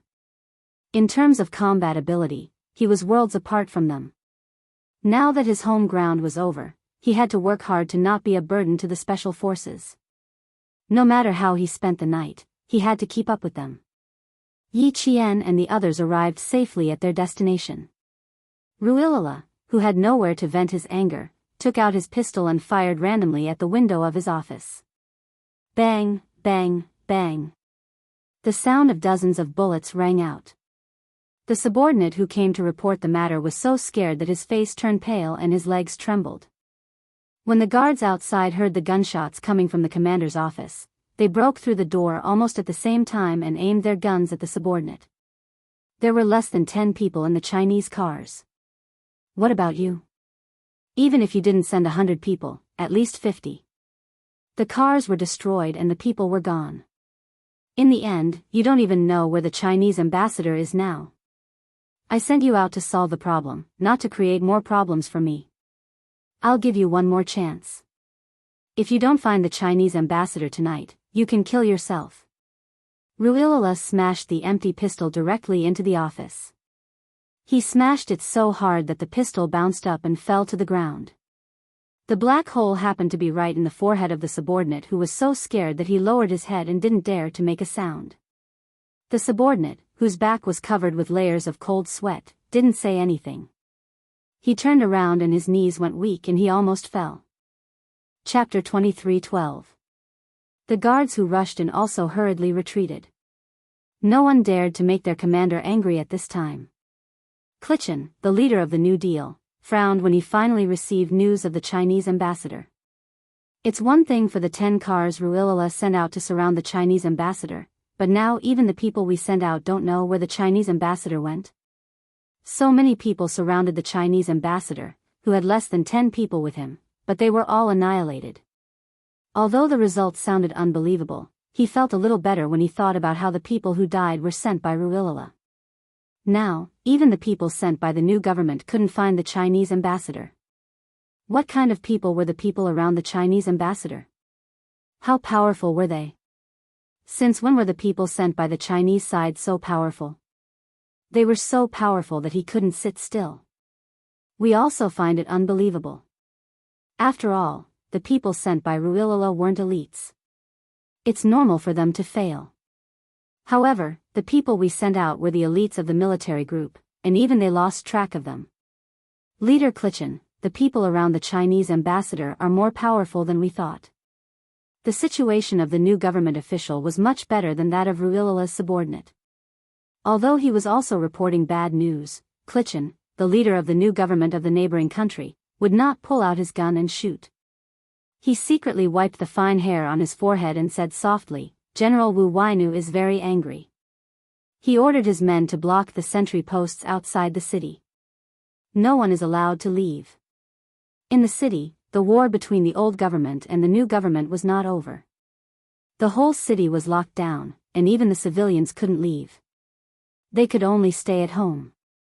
Only this city was locked down, and no one was allowed to leave. The other cities did not implement this. The civilians who were afraid of war fled with their families, not daring to stay in their homes that were destroyed by artillery fire. The new government and the old government knew that the Chinese ambassador had not left the city, but so what? They didn't know where the Chinese ambassador was hiding. For the neighboring country, this was definitely a disgraceful thing. The Chinese ambassador was in their country, in the city, but they didn't know where he was. It was too embarrassing. Cultivation also felt embarrassed, but this matter was handled by General Wu Wainu. He couldn't interfere too much in case General Wu Wainu misunderstood that he was questioning the ability of the military group. But what if the Chinese ambassador left and returned to China? There was a Chinese saying, "There is no turning back." They had already made up their minds and did not regret the decision they had made. If the Chinese ambassador discovered their intentions and told the Chinese leaders, the diplomatic relations between the neighboring countries and China were not so friendly. "We will follow your arrangements, General Wu Wainu. The new government will continue to cooperate fully." Cultivation thanked General Wu Wainu, who was close to the Western nation. The new policies and the military were inseparable, and they absolutely could not clash. Since they were both working for a common goal, it was natural to maintain the relationship between both sides. The old government and the new government did not give up on searching for the Chinese ambassador. They fired and sent people to search for him. Yi Qian, who had been sleeping on the bed, was woken up by the gunshot. She leaped up from the bed and quickly rushed to the window. Her slender fingers gently lifted a corner of the heavy curtains. The entire city was in chaos. Even their slums, which were located at the edge of the city and not far from the suburbs, were affected. Chapter 23:13. There was a knock on the door. Yi Qian gently put down the curtains and walked to the door. She heard J5 say in a low voice, "Open the door, it's us." The door opened and J5, K7, Shuang, Xianxia, and V8 walked in one after another. All 5 of them had serious expressions and their eyes were dark.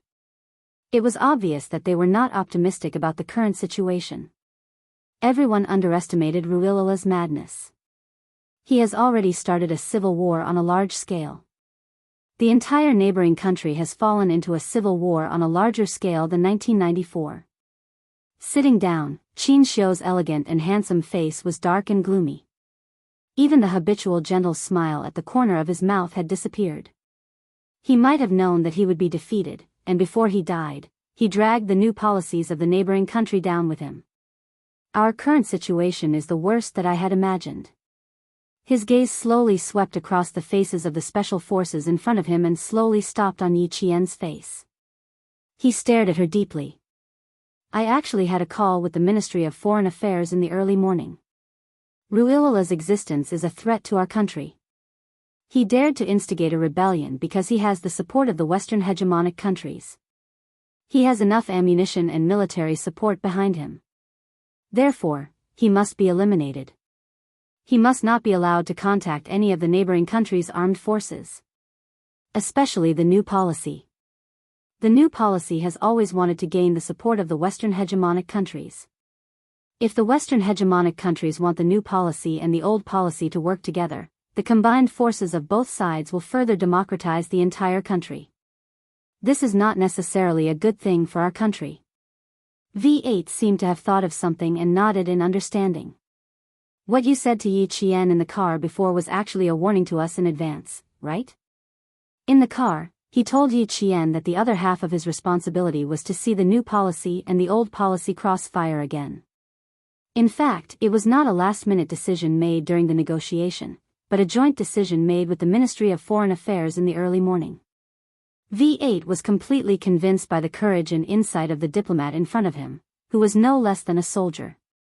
With Xianxia's explanation, J5, Shuang, and K7 didn't look as worried anymore. J5 even smiled and said, "As long as our country has a plan, we'll be fine. Right now, we just need to leave this place safely and gather with our other comrades." Xianxia had never asked about the military's arrangements. He didn't know where the other special forces soldiers were or what they were doing. Out of curiosity, he didn't ask.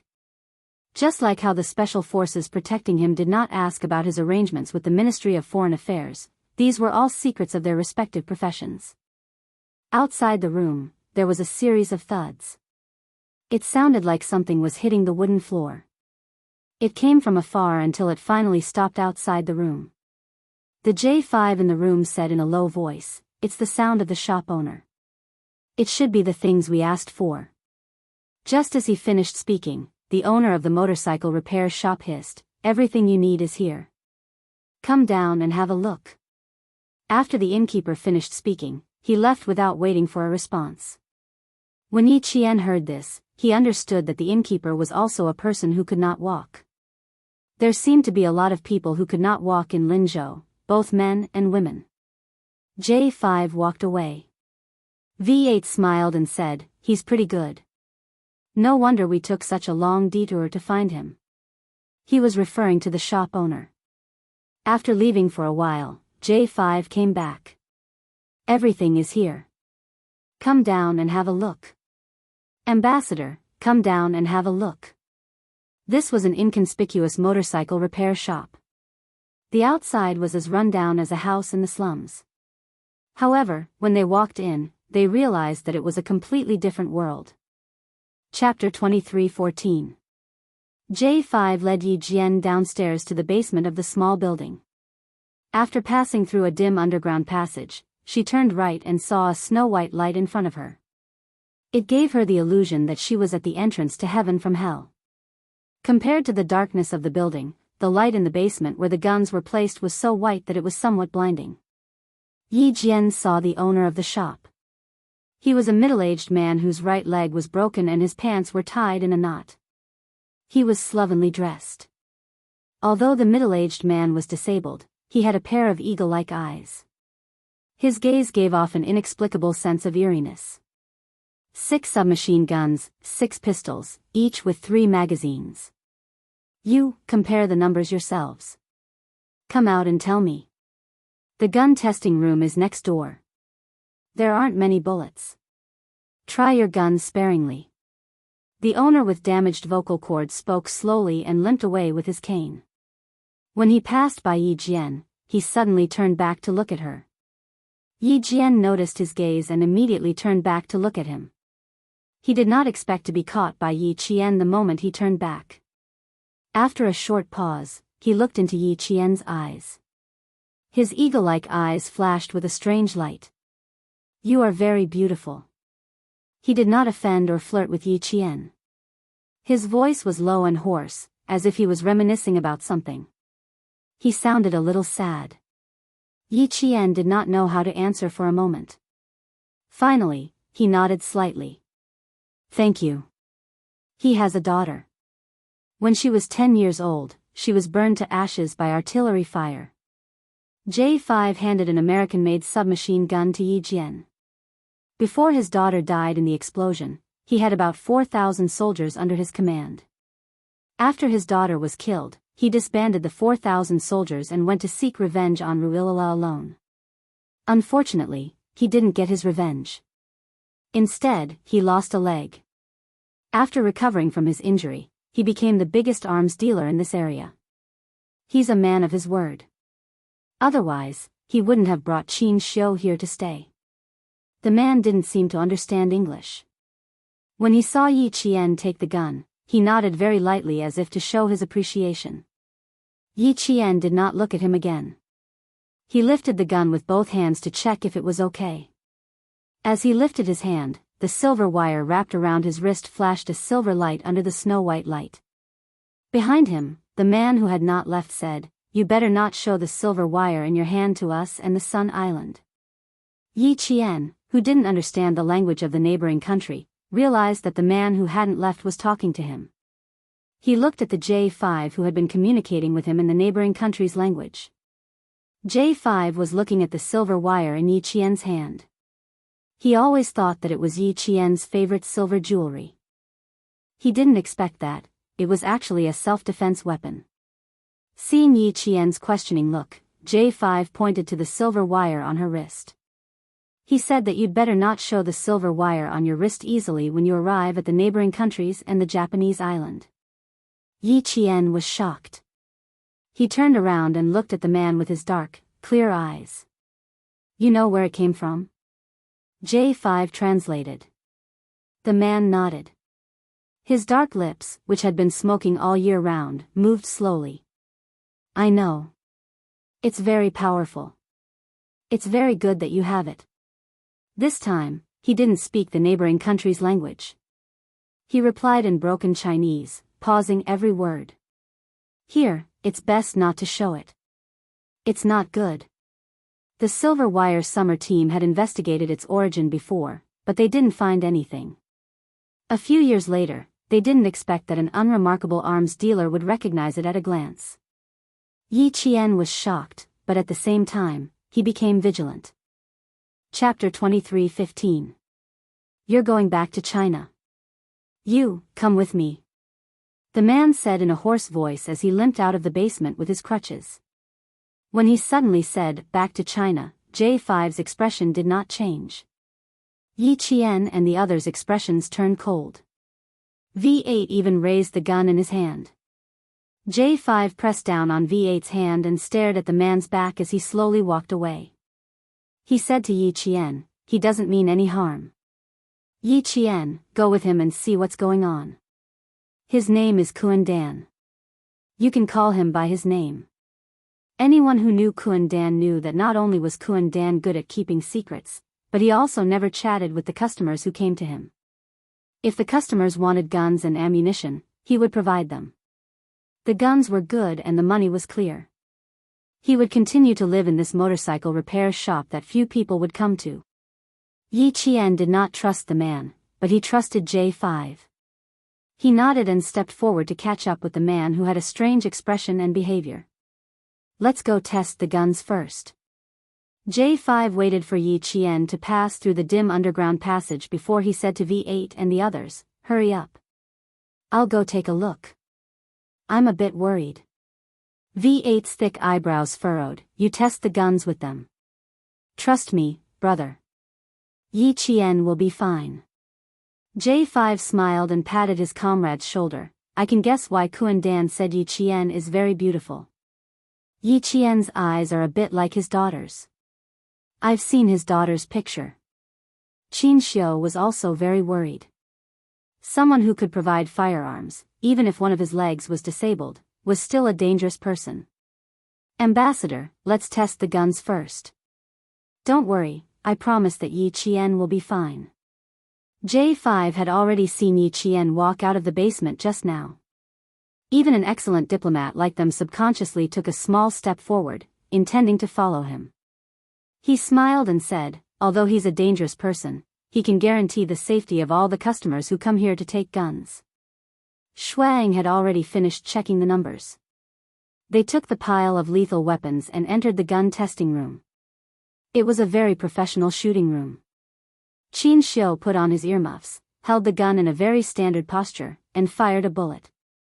Not bad, there was a bullet hole in the target. Xianxia turned back to look at his side. He had a faint smile on his face.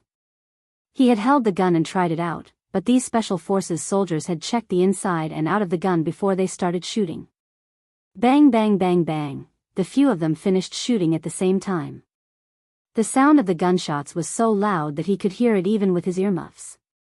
After the pistol test, the few of them picked up the micro guns at the same time. His movements were so neat that it was as if he had practiced it thousands of times and could maintain the same movement without any communication. Bang bang bang bang, compared to his serious shooting, the Special Forces soldiers' shooting was much more casual. When they picked up their guns, they didn't even see how they aimed before the bullets were fired. This was the difference between him and them, as the saying went, Every field has its own specialization. Outside, Yi Qian saw Kuan Dan use an iron hook to hook open a manhole cover. He turned his head and pointed down. Without saying anything, he went down first. Yi Qian pursed his lips, took a light breath, and slowly followed him down. Under the manhole cover was a simple ladder welded with steel bars. Although Kuan Dan only had one leg, his arm strength was quite impressive. He used one leg to climb up the ladder. The seemingly inconspicuous motorcycle repair shop was full of surprises. Under the manhole cover was a complicated underground air raid shelter that was warm in winter and cool in summer. Kuan Dan lived here and had everything he needed. Yi Qian walked in and stood at the exit. He didn't walk in immediately. Chapter 23:16.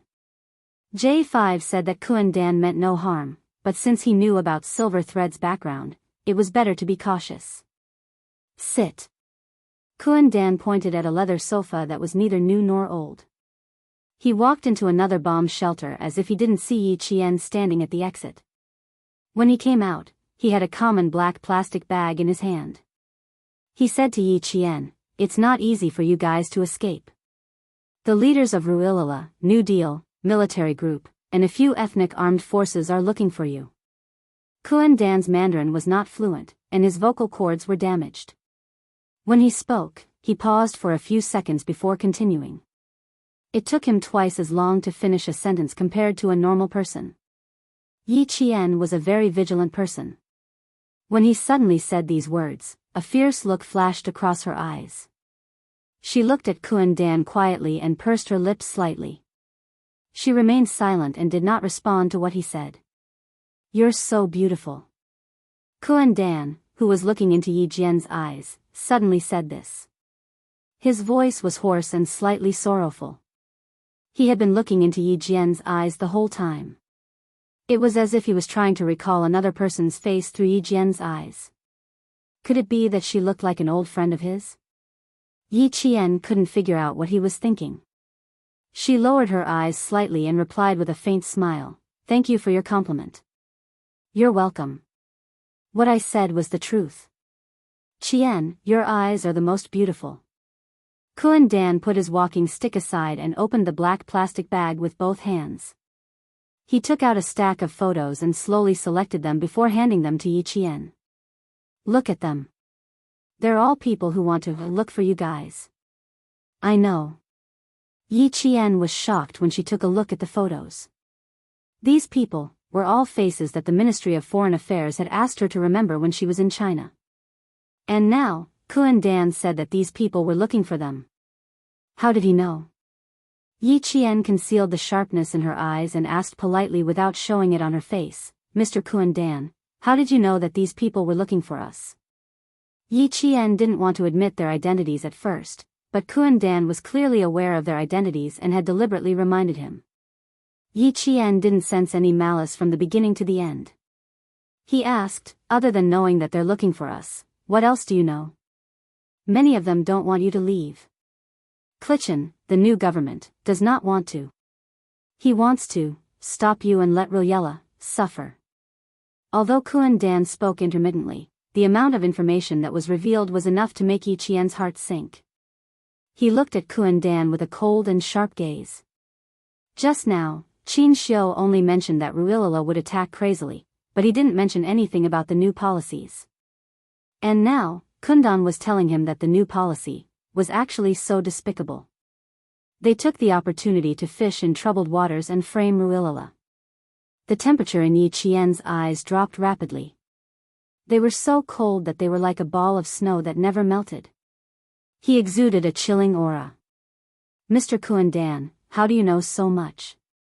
"I'm a businessman. I have a lot of information. Someone sold me." "I know when the news comes out," Kuan Dan said calmly. "I'm telling you that it's very difficult to leave. It's even more difficult to leave alive.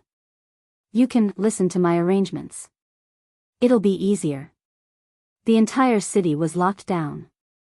All vehicles were banned. Even motorcycles were not allowed to pass. It was very, very difficult to leave alive under such circumstances. Chapter 23:17.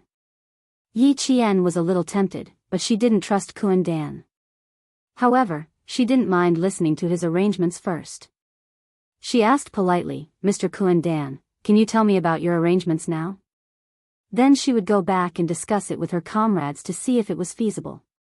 Kuan Dan was experienced and could naturally see Yi Qian's concerns. He didn't feel much about it. He only felt that the girl's eyes, especially when they were fierce, resembled his daughter begging him to take her out to play. Her watery eyes were like burning stars when she wasn't satisfied. Just like the Chinese girl in front of him, bright, sparkling, and exceptionally beautiful. Kuan Dan, who had deep memories in his eyes, didn't bicker with Yi Qian. He couldn't bear to bicker with those lively and beautiful eyes. If his daughter was still alive, she would be almost 20 years old. Map, motorcycles. Leave. Go this way. It's safe. He took out a waterproof map from a black plastic bag. There were many routes marked on it with a red fountain pen. This was a map that Kuan Dan often used. It was also the route that his side used to transport firearms. Yi Qian, who didn't know why Kuan Dan was helping them, narrowed his eyes when he saw the map. Kuan Dan was an arms dealer. J5 only had a business relationship with him. Why would he risk his life to help them? He was from Lin, and they were the Chinese that Lin's new policies wanted to eliminate. Yi Jian felt a little uneasy about accepting his help. She also felt very uneasy. Kuan Dan only looked into Yi Qian's eyes. As for what she was thinking, he didn't consider it at all. He also didn't think that what he was doing now was equivalent to going against the new policies. Yi Qian didn't understand, but Kuan Dan knew very well why he was helping this group of Chinese people. He knew very well. There are 4 checkpoints in the city.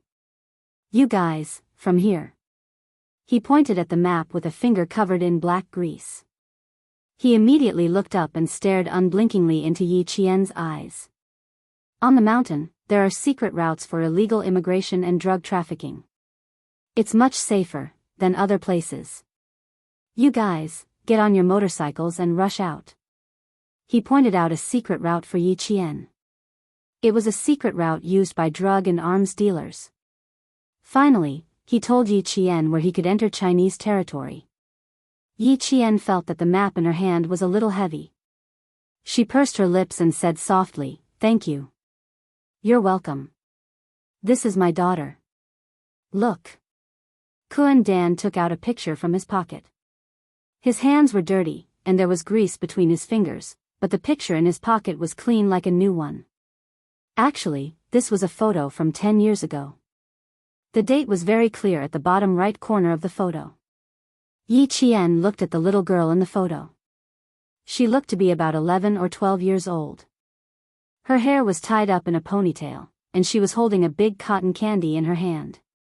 She gave the camera an innocent and sweet smile. "Your eyes are very similar, my daughter, very similar. Looking at your eyes, I finally remember what my daughter's eyes look like." He spoke in broken Chinese with a strange accent, but it didn't stop Yi Qian from hearing the sadness in his voice. An arms dealer right in front of her with tears in his eyes. At that moment, Yi Qian finally understood why he kept looking at her eyes. It turned out that it was all because he thought her eyes looked like the little girl in the photo. Even though she couldn't tell how her eyes looked like his daughter's, Yi Qian said softly, "Yes, they do look very similar." Chapter 23:18. It's very bright, like a star. It's beautiful. Kundan carefully took back the photo. In his heart, Xiaoxiao's photo was the most expensive, beautiful, and priceless treasure in the world. No other treasure could be compared to this photo. Because this photo was the only photo of his daughter, and it was worth protecting with his life. Kundan put away the photos of the other people on the table and only looked at Yi Qian's eyes. He coughed softly and said, "People of the Meng clan don't like fighting and xenophobia, but it's safe. You can go there, very good, but be careful." Yi Qian was very grateful that Kundan's eyes looked like his daughter's and gave her a precious kindness. She couldn't take the map away, so she took a pen and spread out a piece of white paper. Yi Qian drew the route and the villages that Kundan mentioned. Actually, she didn't know if this route would lead them to the rendezvous point with G3, but it was better than nothing. If the plan changed, they could go back to China according to Kundan's route. It took Yi Qian more than 10 minutes to finish writing. She checked it carefully again and then walked out of the bomb shelter with Kundan, who was waiting patiently for her. Xianxia and the others had been waiting in the basement for about 15 minutes. They were relieved when they saw Yi Qian return. Xianxia walked to her and asked worriedly, "Are you okay?" "No, he showed me a few photos to remind me to be careful. They are all faces that I remember in China." Yi Qian quietly looked at Kundan, who was finishing the deal with J5. She lowered her eyes and whispered to Xianxia, "He's really good. He even showed me a map that could lead us to our country and asked us to leave by motorcycle. I'll discuss it with them when I get back to my room and see if it's feasible." J5 was surprised and said to Kundan in the language of the neighboring country, "Motorcycle? I didn't order a motorcycle in my list." He was checking the list with Kundan, but there were 3 motorcycles in Kundan's list. But he didn't order one. He still had to bring the gun back to China to use. It was not worth it to buy a motorcycle and then abandon it after one trip in the neighboring country. There were a lot of motorcycles that had been thrown to the side during the battle. When the time came, all they had to do was to steal a few of them. Just like today, after abandoning the car, the motorcycles they were riding on were picked up from the side of the street. Many motorcycles were abandoned outside. It didn't matter if they had the keys or not. It was not a problem for the special forces of the Snowfield Brigade. Now that he had it, there was no need for him to resort to underhanded methods. Kuan-dan replied. Perhaps she had mentioned Yi Qian.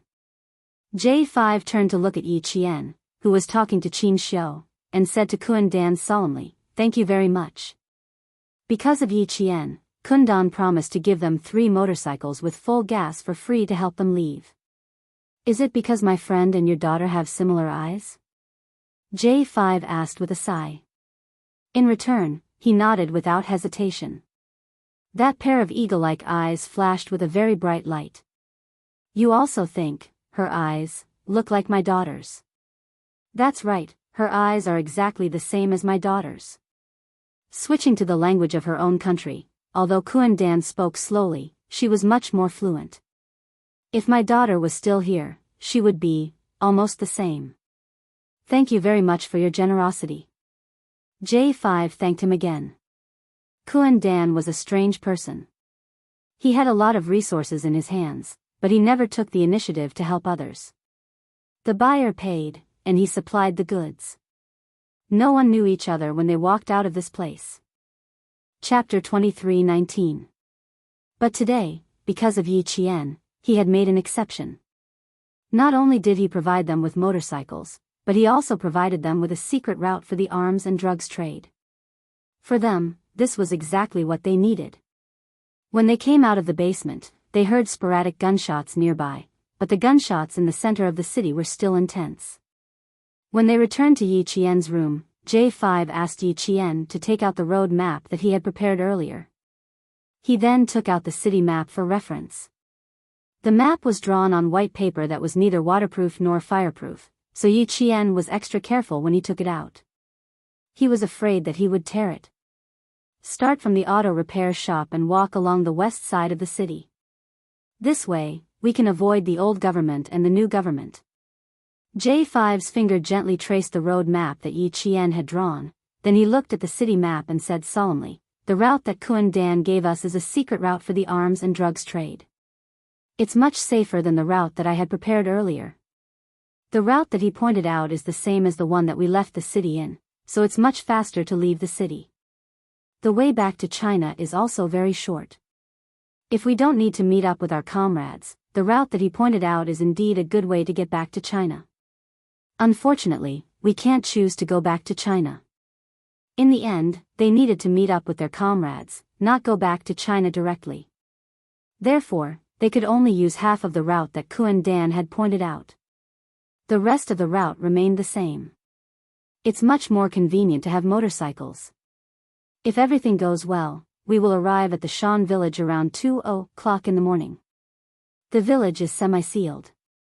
Together with several nearby villages, there is an armed force of about 100 people. We need to bypass them and enter the mountain. It will take us about 3 hours to reach the helicopter landing point. The airport in the neighboring country had been closed, and the traffic in the city had been paralyzed. Driving a car was much better than riding a motorcycle. After replanning the route, J5 smiled at Yi Qian and said, Kuan Dan only provides weapons, but never transportation. Thanks to Yi Qian, he provided us with 3 motorcycles, so we don't have to go outside to get one. Yi Qian looked at the sky above the city, which was gradually being covered by darkness. The sporadic gunshots were much louder than during the day, and the sound waves when the bullets were fired were much wider. Wouldn't it make more noise when they drove motorcycles at night? At that time, wouldn't he become the center of attention? She voiced out her concerns. Night is also a good time for an ambush. After a period of rest, the battle at night will come at any time. This is our chance to leave, J5 explained with a smile. If the battle hasn't started, we can't leave for the time being. Yi Qian understood. She only thought that since the gunshots outside were getting softer and softer, it would be even quieter at night. She did not think that night was a better time to fight than day. This meant that Kuan Dan was trustworthy. Yi Qian did not trust Kundan, but she trusted her comrades. There was one more important thing that he had to tell them. A shameful conspiracy about the New Deal. Kundan told me that the New Deal wants to take the opportunity to get rid of us and frame Ruolila. Xianxia, do you want to contact the Ministry of Foreign Affairs? Tell the country about the shameless schemes of the New Deal? Yi Qian knew what kind of reaction his comrades would have after he said those words. After he finished speaking, he watched quietly. Her comrades were like her. Their eyes were suddenly filled with murderous intent, and their gazes were as sharp as knives. But they controlled their emotions very well and turned to look at Xianxia. Chapter 23:20. It was up to their diplomats to decide whether or not they needed to inform the country immediately. Xianxia wasn't very angry. He accepted it calmly and said, General Wu Wainu of the neighboring country's military group has a deep grudge with Ruolila. Even if the new Clichin wants to do something, he has to consider the influence of the international community and doesn't dare to take action. General Wu Wainu can do it. He has people and power. He can also use this opportunity to ruin Ruolila's reputation. He won't let go of such an opportunity. I previously guessed that he would use this opportunity to take action, but I still denied it. Now it seems that Ruolila isn't the only crazy one. Wu Wainu is also one of them. It had been the case since ancient times that foreign countries didn't kill their ambassadors. It was even more so now. Other than those terrorists who dared to do it, as a country, they absolutely couldn't kill another country's ambassador. They would be reviled by the whole world. Some countries might even break off diplomatic relations with the neighboring country. However, the neighboring country's situation was different.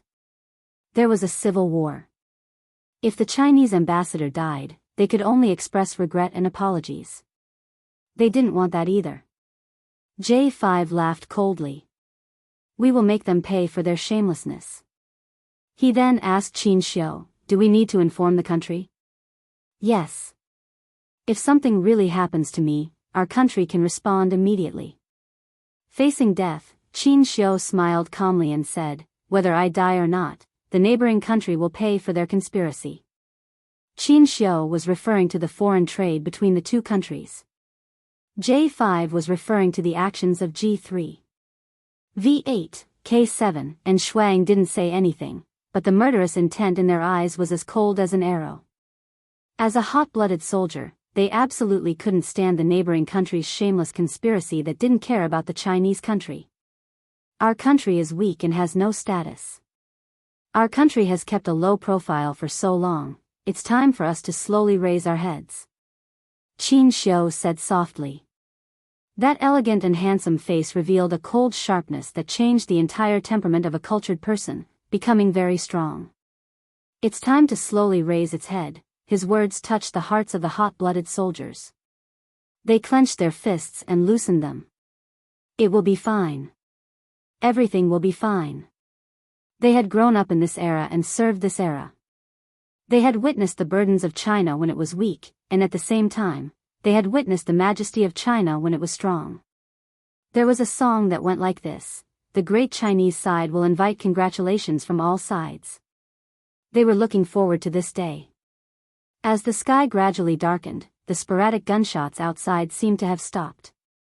The few of them gathered in a room and quietly waited for night to come. The day of war was very difficult for the civilians to endure. Listening to the gunshots and screams, they felt that every hour that passed was like an entire day. But to the special forces of the Snowfield Brigade, they weren't afraid of gunfire. To them, time was just a matter of taking turns to be on guard for an hour. In the blink of an eye, it would be dark. At 5:00 in the afternoon, at an inland river not far from the slums, several soldiers in military uniforms were commanding the civilians living by the river to pull out 2 motorcycles from the river with manpower and tractors. The military group expanded the search area and found 2 civilians using a tractor to tie a rope, trying to throw out a motorcycle that had fallen into the river. At the side of the road, there was also a motorcycle that had been salvaged. At this time, not many civilians had the courage to walk outside. In order to save their lives, they all hid here and didn't walk outside. The actions of these 2 people attracted the attention of the soldiers from the neighboring country who were searching. Chapter 23-21. After interrogating them with guns, they found out that the 2 men had gone to the river a few hours ago to collect the net. They found that the net was entangled by something heavy and could not be pulled up no matter how hard they tried. The other man saw that the sky was getting darker and darker, so he jumped into the river to see what was going on. When he touched the water, he was so happy that he immediately swam ashore. In the neighboring country, not everyone could own a motorcycle. At the very least, one needed to have a certain amount of money to own a motorcycle. However, there were actually 2 motorcycles in their fishing net. They salvaged one and were about to salvage the second one, when they were surrounded by armed soldiers. They did not even need to be tortured. They just needed to be asked and they confessed honestly. There were not only 2 motorcycles, but 3 in total. 3 motorcycles. It's very likely that they were left behind by the Chinese ambassador's people. The Chinese side sent 5 staff members to accompany the ambassador. Including the Chinese ambassador, there are 6 people in total. 3 motorcycles are just right. General Wu Weinu, the highest authority of the neighboring country's military group, held a large cigar in his hand. His voice was cold and fierce as he slowly passed down the order. Surround the area. Don't alarm them. Search slowly. We will find them tonight. General Wu Weinu was addicted to smoking.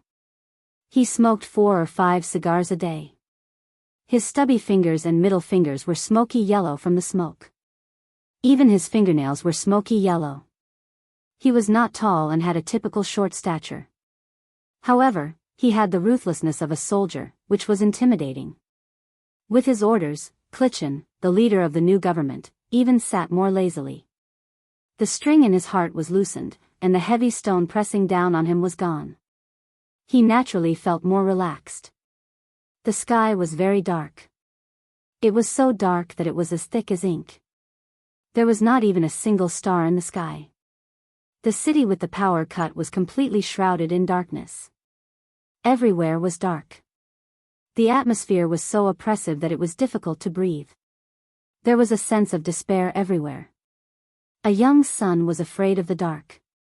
He hid in the arms of an adult and cried. Tears still hung on his eyelashes as he fell asleep. Children fell asleep without knowing anything, but adults did not dare. They kept their eyes wide open and guarded their homes, afraid that someone would come in with a gun and hurt their family. After dinner, Yi Qian and the others were doing the final inspection of their equipment. Kuan Dan stood on the second floor of the wooden house, his hawk-like eyes quietly watching the guests who were preparing to leave. Those who could find him for firearms were people who knew his rules. Just like these few people from the Chinese side, he knew their identities the moment they walked into his repair shop. The Chinese were here to get the firearms and needed to leave immediately. Other than one of them who had an elegant temperament, the rest of them walked in and exuded a fierce aura. He knew they were all soldiers. Coupled with the news from the old regime, the new regime, and the Allied army, he did not need to think too much to know the identities of these people. Now, they had to leave. The girl whose eyes were the most similar to her daughter also needed to leave. Kundan's purplish lips were pressed tightly together. Leaning on his walking stick, he slowly turned around and left. War made people despair and turned them into abominable demons. V8 pulled open the seat cushion and was about to insert the bullet when two submachine guns came into view in the dim flashlight. V8 raised his head and looked in the direction of the second floor in surprise. What he saw was Kundan's back as he left. "Brother, look under the cushion," he whispered to J5 and Shuang, who were inspecting their equipment. "I have 2 more submachine guns under this car." Yi Qian was sorting the magazines one by one. When he heard this, he stood up with 2 magazines in his hands. He heard Shuang whisper, "I have some here too." There are also 2 pistols under the fuel tank.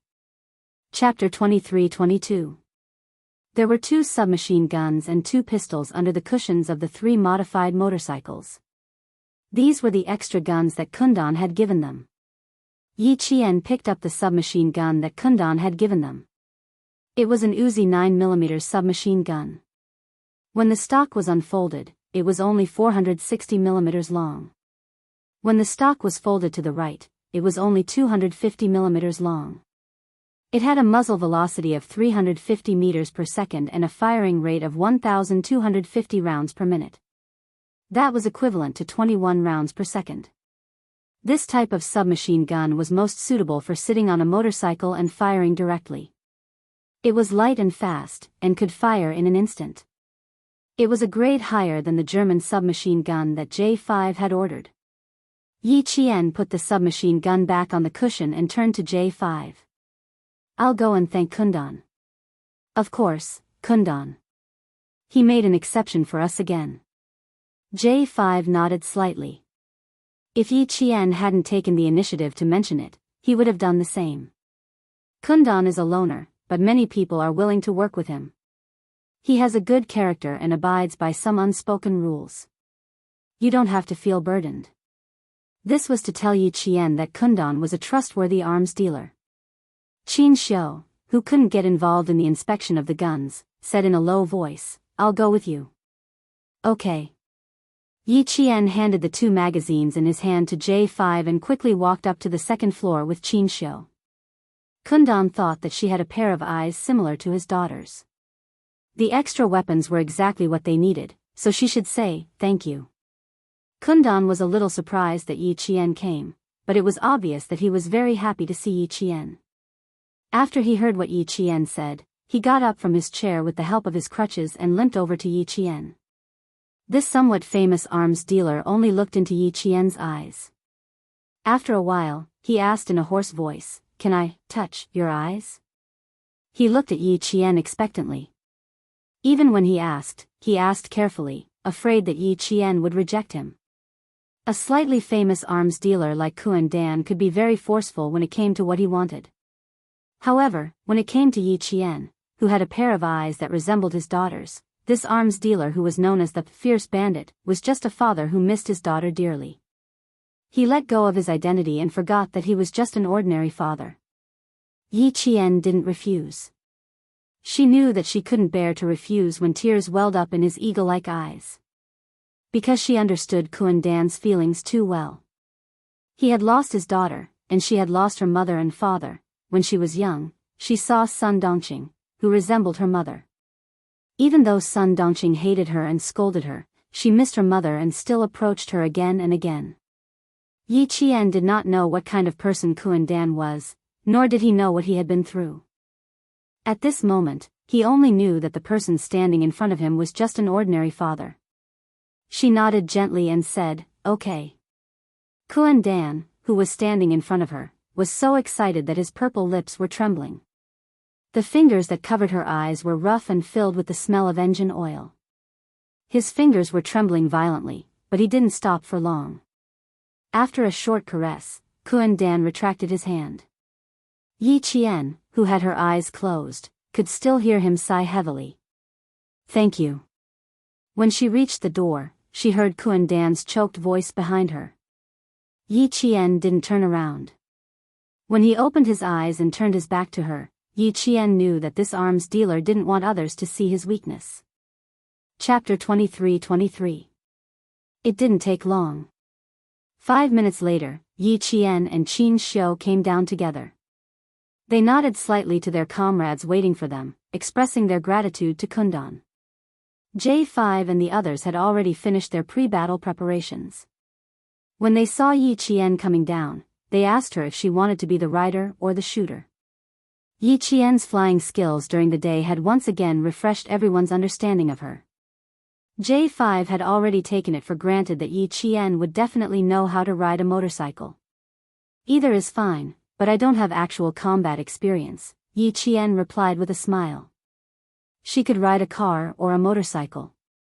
During her training, Captain Xia had reminded her that there were not only field battles on land, but also urban battles. Motorcycles were one of the city's transportation tools. As a special forces soldier, she had to learn how to ride one. She never objected to his suggestions.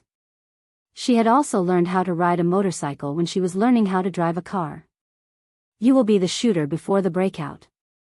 You will be the rider after the breakout, J5 calmly arranged. This time, Qin Xiu naturally couldn't be with Yi Qian. He was in the same car as V8. J5 and K7 were the riders. Yi Qian and Shuang would break through and bring up the rear. As the sky darkened, the vicinity of the repair shop became exceptionally quiet. It was as quiet as death. There was no sound at all. The slums on the west side of the city weren't the focal point of the war. The occasional sporadic gunshots didn't affect anything. However, the overly quiet outside was so quiet that it made people feel anxious. The atmosphere around the inland river 5 kilometers away from the slums was even more tense. The armed military of the neighboring country had already searched the area thoroughly. They didn't even let go of the fishermen's homes who lived by the river. In the end, they didn't find the person they were looking for. At this time, 3 hours had passed since the motorcycle was found, but there was no progress at all. When Klitschin heard that there was no progress from the military, he was furious but helpless. At 7:30 p.m., Ruilala ordered all the armed forces of the old regime to launch the largest attack. The neighboring country soldiers sent by the military to search the inland river left as quickly as possible. They were no longer blocking the river. Klitschin immediately sent the police to take over the search. They no longer searched along the inland river, but expanded the search area. When Kuan Dan received the news that the military had suddenly sealed off the inland river, he knew that something bad was going to happen. He hurried out of his room with his crutches.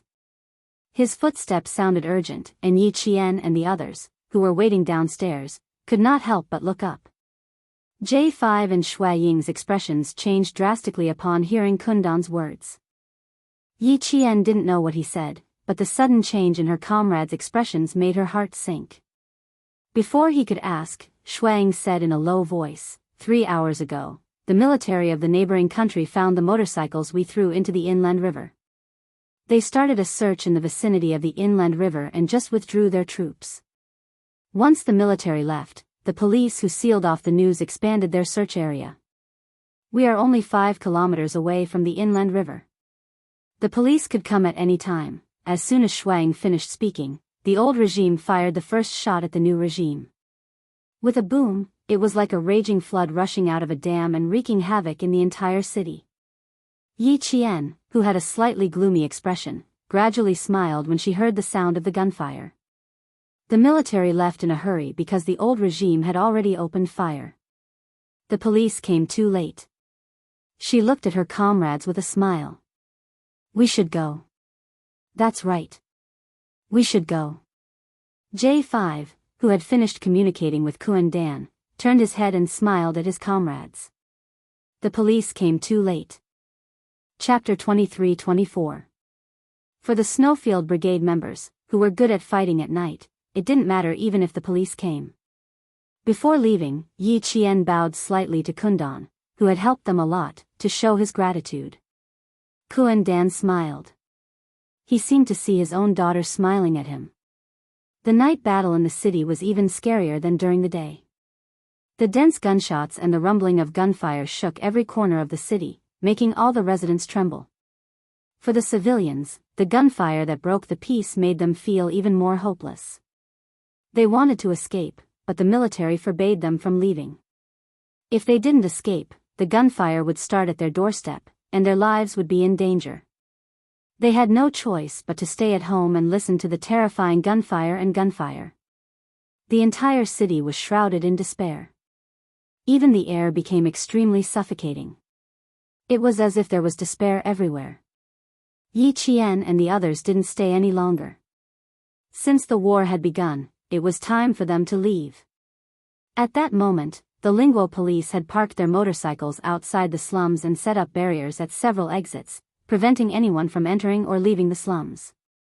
We should have searched this area earlier. Maybe we've already found him. Keep your voice down. Even Clichin can't question General Wu Weina's decisions. How many lives do you have to say such things? I'm not the only one who thinks so. A few of the squad leaders think so too. They should just fight their own battles. Why are they interfering with the city's affairs? A Linguo police officer complained. There are gunshots and gunfire everywhere.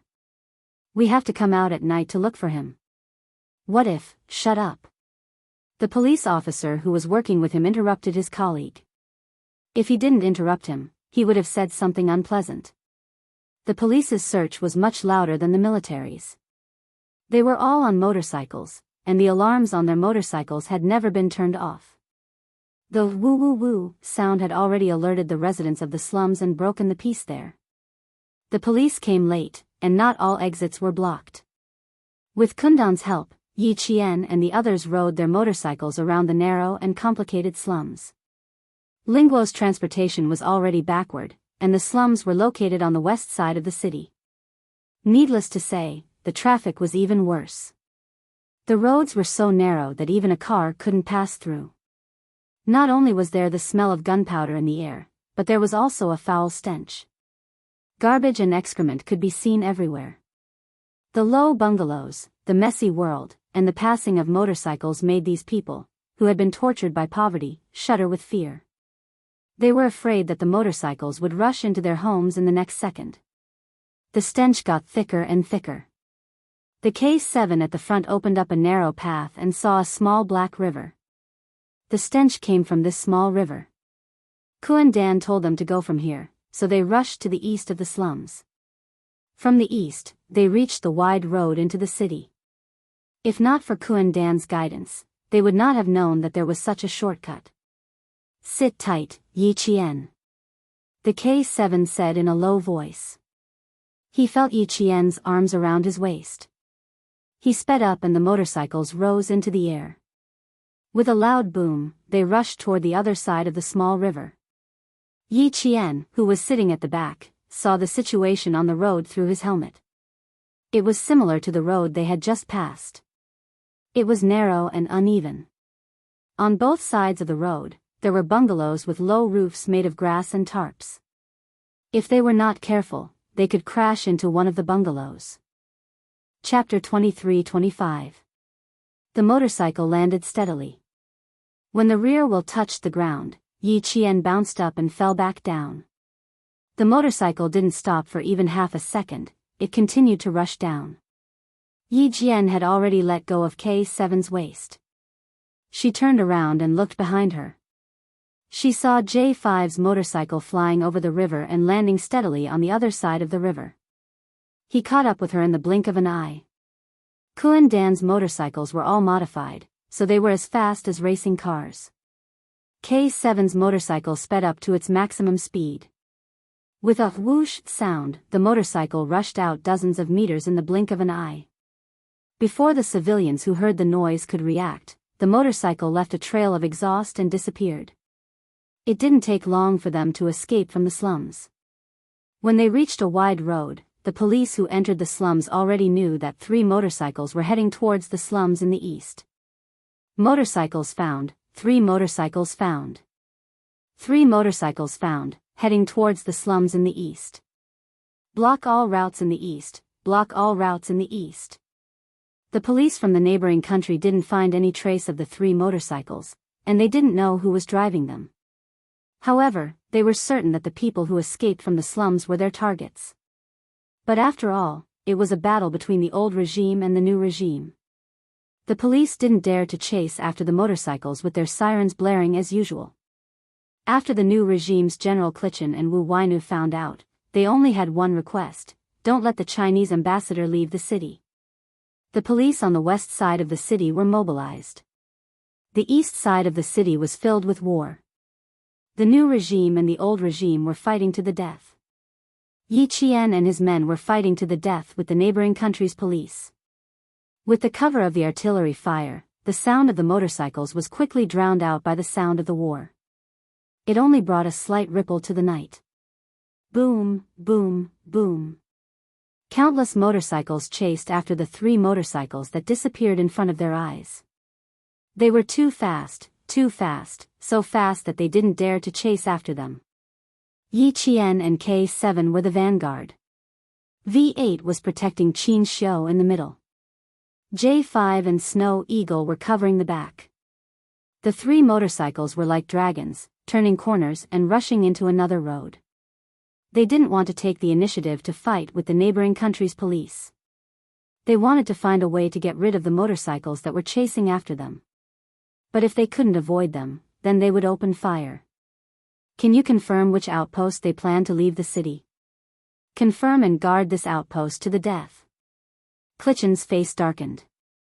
He stood in front of the huge city map hanging on the wall and stared at the area where the Chinese ambassador appeared. Beside him was the police officer in charge of this operation. Hearing this, the officer said with some difficulty, "We can't confirm it for now. Now that the old government of Ruilala has launched a crazy attack, several of the city's outposts have been affected by the war. We can't confirm which outpost they will rush out from. Also," the police officer paused for a moment, then said, "Also, we suspect that the Chinese ambassador has received help from some people in the slums. Do you want to get help?" Once these civilians were enraged and colluded with the old regime, it would only make the situation of the new regime even more difficult. Chapter 23-26. After all, the civilians were his own country's citizens. In the midst of a civil war, the new government Cultivation was still afraid. Even if he wanted to clean up the slums, now was not the time. Moreover, his ultimate goal was to prevent the Chinese ambassador from returning to China to frame Ruilala. It was better not to complicate matters. Tell the pursuing officers to not worry about anything. In the end, Cultivation clearly told the police the purpose of the new government. The order was passed down. Even if Yi Qian did not want to fight with the neighboring country's police, it was impossible. Fighting could not be done blindly. It also required planning. The 3 motorcycles turned into a market filled with the smell of rotten fruit. Yi Qian and K7 were in the front. V8 and Xianxia were in the middle. J5 and Snow Eagle were in the back. Looking at this situation, I guess the entire city's police force has been mobilized. The entire city's police force has been mobilized to catch the 6 of us. V8 said coldly. There was an obvious coldness in his eyes. I really don't care about this place. Ungrateful things. J5's expression changed slightly. He glanced at Xianxia and said in a low voice, "Be careful with your words. Brother." It was fine as long as everyone knew. Why say it out loud? There was still a diplomat beside him. Xianxia understood as well. However, as a diplomat, it was not appropriate for him to say too much. No matter the situation, a diplomat had to be cautious and not easily criticize another country. Now that they have discovered that we are 3 motorcycles, the ambassador will be escorted away by Yi Qian. The 4 of us will lead the pursuers away. What do you think? J5 suggested. He was the leader of the operation team and played a decisive role in the entire journey. I will be responsible for leading them away. V8 will be responsible for escorting the ambassador. Yi Qian gave his opinion. V8 is familiar with the city. He can quickly find the route that Kuan Dan has planned for us. As for me, although I know the route, I am still half a beat slower than V8. I suggest that V8 secretly escort the ambassador. Also, if possible, lead the police force to the war zone. I believe Ruilala will be happy to make the new government suffer heavy losses. The checkpoint we are going to is almost half of the city. We will have to pass through a few places with concentrated firepower. She suggested faintly, her light voice filled with bloodshed.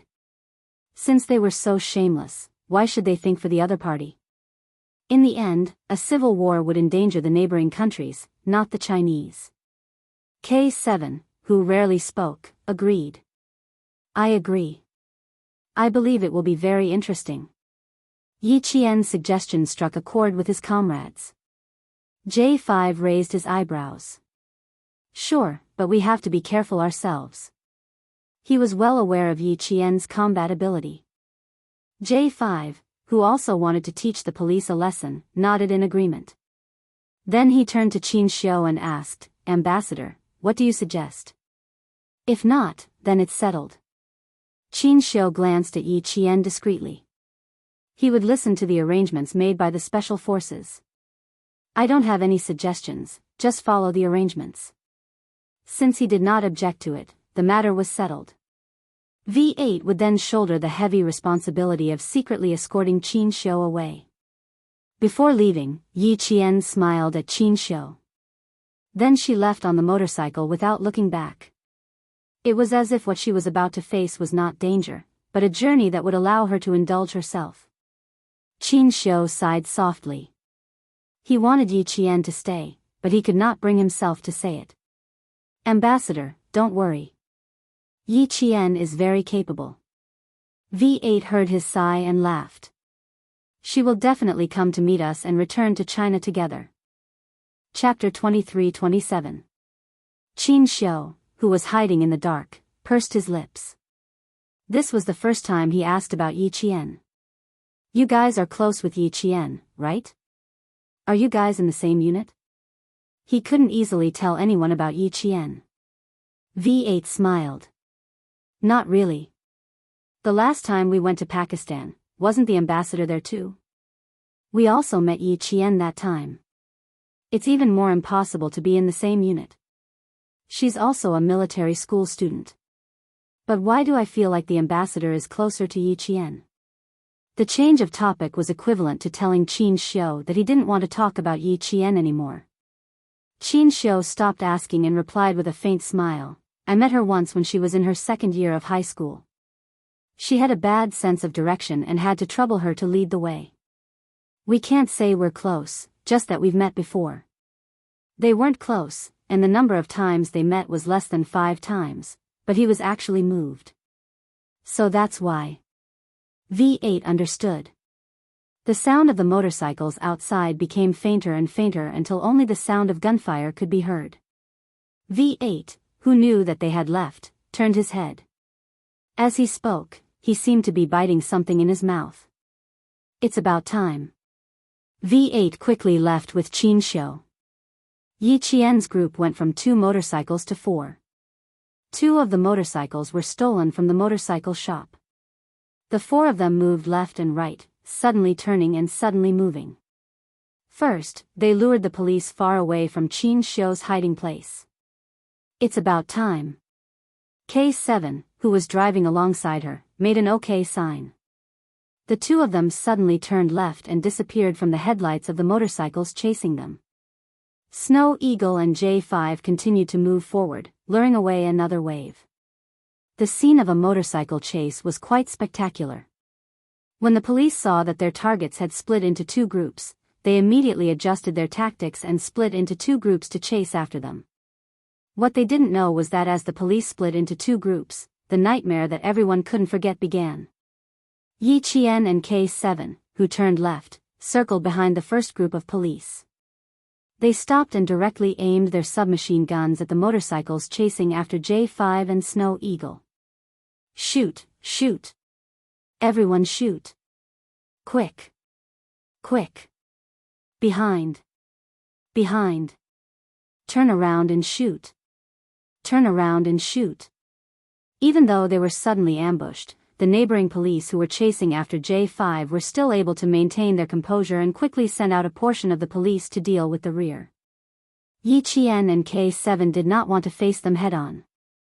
No matter how good a dash was, it would not be able to fight against so many guns. After the two finished the first wave of shots, they quickly drove to the left and right and rushed past the sidewalk. The police from the neighboring country turned around and chased after them. Unexpectedly, the Chinese suddenly rushed up the left and right sidewalks and rushed straight at them. In addition, a wave of brothers had already been sacrificed. The two Chinese motorcycles rushing straight at them made them a little flustered.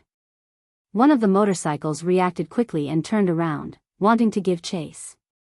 Unexpectedly, before the police officer beside him could react, he suddenly turned around and knocked down the motorcycles beside him. There were a lot of people, a lot of cars, and a narrow road. As long as one motorcycle messed up, the whole place would be in chaos. Before the Lingua police could react, Yi Qian and K7, who had rushed over from the side, opened fire again with their pistols. The two of them attacked the Lingua police from both sides, leaving no blind spots. While driving, they couldn't complete a dash, so the two of them shot at a single target with their pistols. How could the Lingua police be compared to the Snowfield Brigade Special Forces? They were shooting blindly, hitting wherever they hit. On the other hand, Yi Qian and K7 were shooting with a purpose. When they saw a target, they would immediately shoot. Often, the overturned motorcycles would also be hit by the police officers who were chasing after them. Chapter 23-28. Get down, get down. Get down. Someone yelled and quickly abandoned his motorcycle to launch a counterattack. The sound of bullets, the sound of motorcycles crashing into each other, and the light from the burning fuel illuminated the scene after a fierce battle. A police motorcycle sped into the midst of their own people, and they only had time to shout, "Get out of the way." Then, after a scream, multiple motorcycles crashed into each other. Bang bang bang. Bang bang bang. The sound of bullets suddenly became more intense, and the police started to fire from both sides. Some of the police had already turned around and were preparing to chase after Yi Qian and K7. However, with Yi Qian and K7 firing, they had no choice but to abandon their motorcycle and launch a counterattack. Shooting was a competition of speed, accuracy, and ruthlessness. There was only one chance, and if they seized the opportunity, even if there were only two people, they could quickly subdue the enemy. The sound of gunfire caused the police who were chasing after Yi Qian and K7 to rush over. Yi Qian and K7 did not give these people a chance to retaliate. They stopped shooting and drove away. Chase after them. Chase after them. Don't let any of them go, don't let any of them go. The tragedy of the scene angered the local police. They left some of them to save the injured, and the rest immediately chased after them. There was no other way to deal with heartless people other than to be ruthless.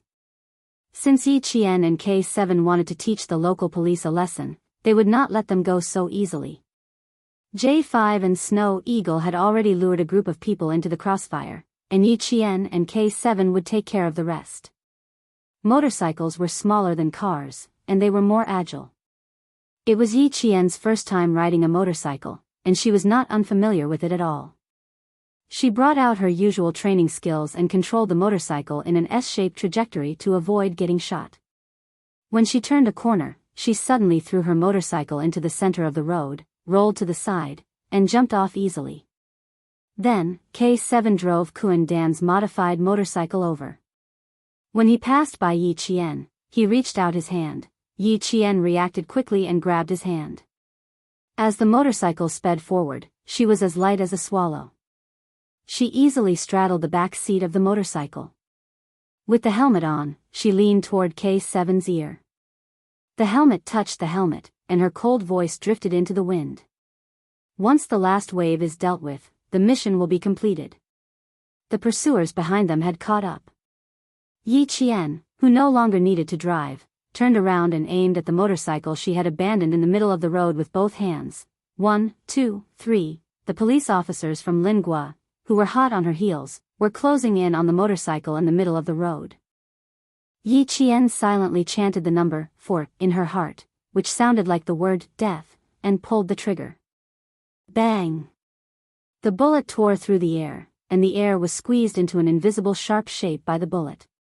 Wherever the bullet passed, it left behind a scorching heat.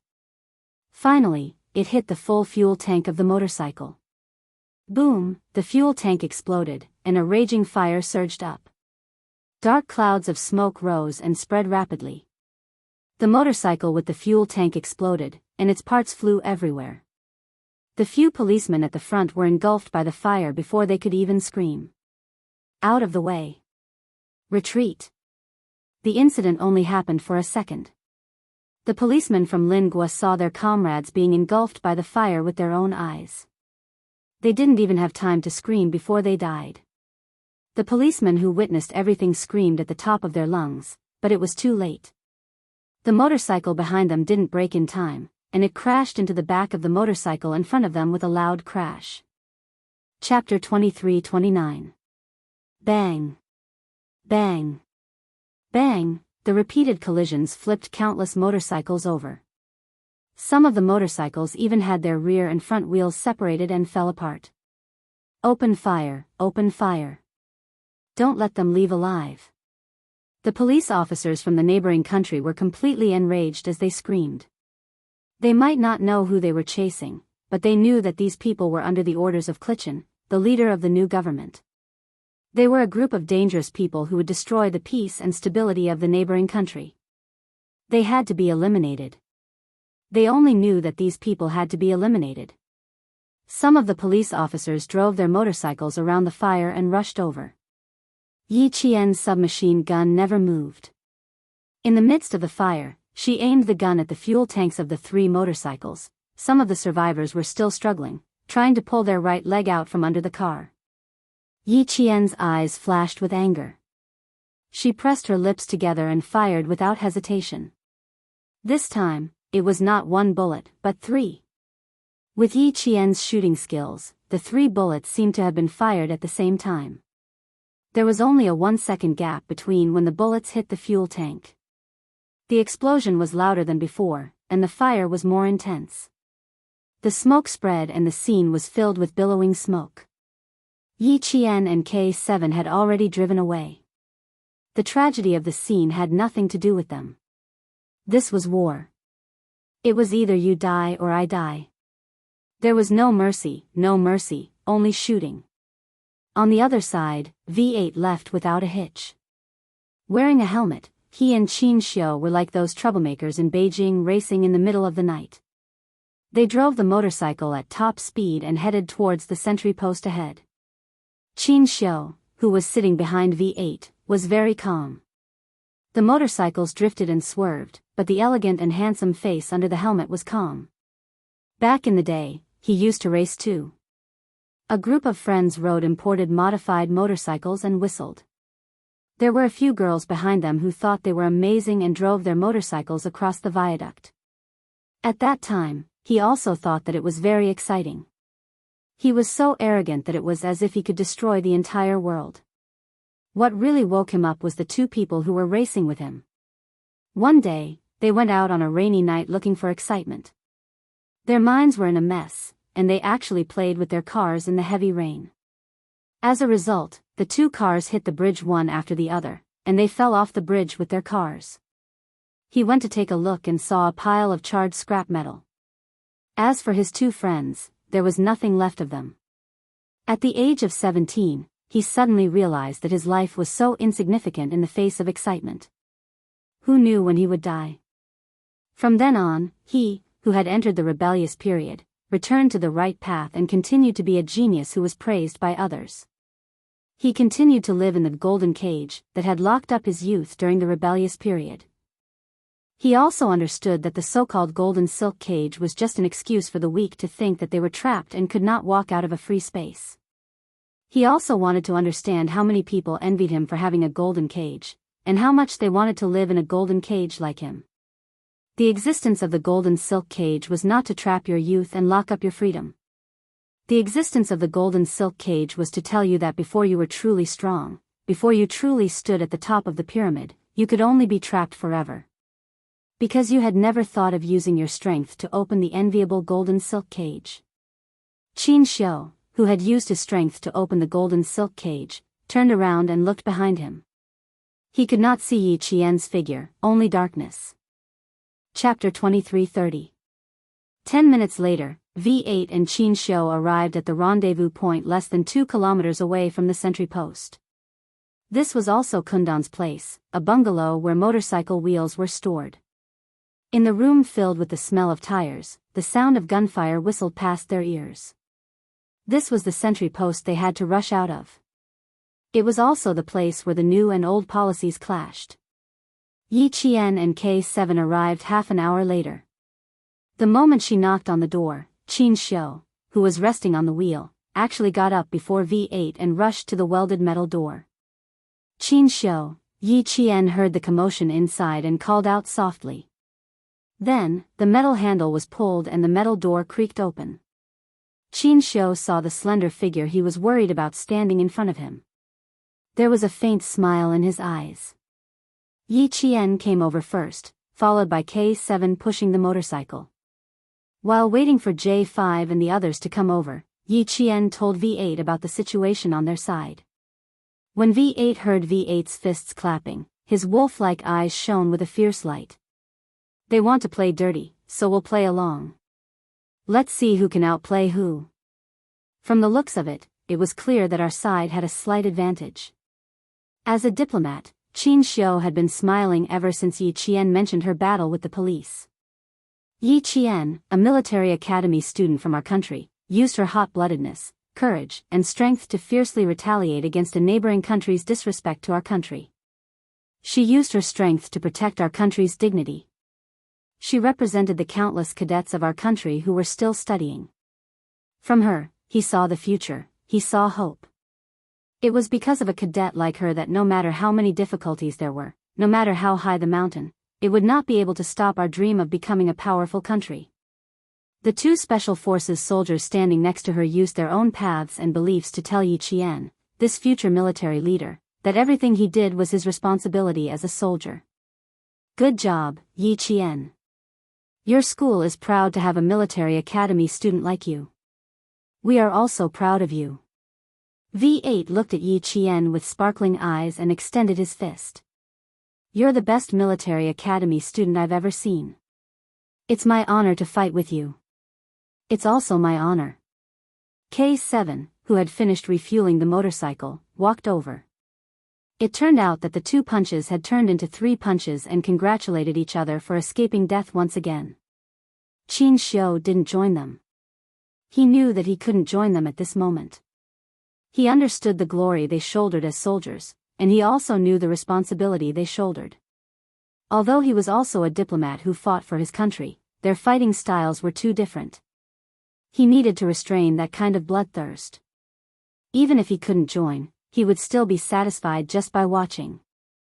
Tonight, he knew that the distance between him and Yi Qian had increased, and their understanding of each other had deepened. But, it wasn't enough. He wanted to know more about her, much more, understand everything about her, understand everything about her. He thought about it deeply and anxiously hoped, and prayed even more deeply that the other half of the girl he liked hadn't appeared by her side yet. Soon, J5 and Snow Eagle arrived. They pushed their motorcycles through the city.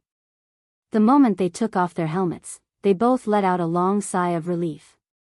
They took a deep breath of the smoke-filled air and looked at each other in the dark with smiles on their faces.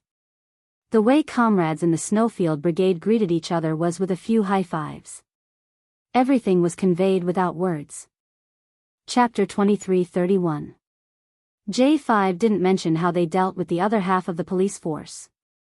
Instead, he smiled and asked Xianxia, "How are you feeling? Do you feel uncomfortable anywhere? I'm fine. Xianxia, who had been holding the helmet in his hand, replied with a smile.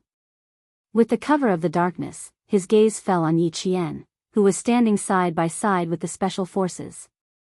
The bungalow wasn't bright. It was so dark that he couldn't even see her silhouette clearly. But for some reason, he felt that she was smiling at him just now. Yi Qian did smile at Xianxia. Not only at him, but also at his comrades. She lingered on. Hearing this, she pursed her lips and smiled. Looks like our ambassador can be both civil and military. She didn't even ask how Xianxia was doing. Luckily, J5 came in and asked. That's true. I raced not long after I joined the army. I was arrogant when I sat on it, but when I got off, my legs were shaking and I vomited. I didn't expect the ambassador to be so calm after racing for more than an hour. Amazing. V8 revealed his embarrassing incident when he first joined the Snowfield Brigade. Seeing that Xianxia didn't react at all, he was even more impressed. Xianxia sneered. I had a rebellious period for 2 years. I went against my family and raced for 2 years. My craziness was almost the same as today. He didn't want to talk about his youthful and frivolous past. Now that he was here, he suddenly wanted to talk about it. It used to be a disgraceful memory. Now, it seems like I'm really glad that I had 2 years of racing experience. His laughter was soft. He didn't dare to be too loud. Although there were gunshots, he was still worried that someone would hear. Shuang, who was in charge of guarding with a submachine gun, couldn't help but chuckle. This young ambassador was very approachable. He didn't have the arrogance of a young person. He was only gentle and quiet. K7 had already filled up the last motorcycle. He tightened the cap of the fuel tank and said calmly, "Fill it all up. We can guarantee that we'll reach our destination." Yi Qian's eyes narrowed slightly.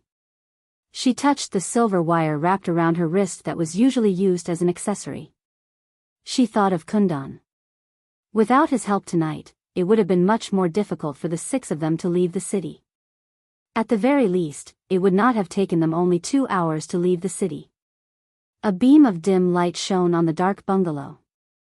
J5 spread the map on the dusty ground, and the light shone on the A4-sized map. The others, including Xianxia, knelt on one knee and squatted to check the map. We're here now. J5's finger tapped on a spot on the map as his voice reached everyone's ears. We're 3 kilometers away from here.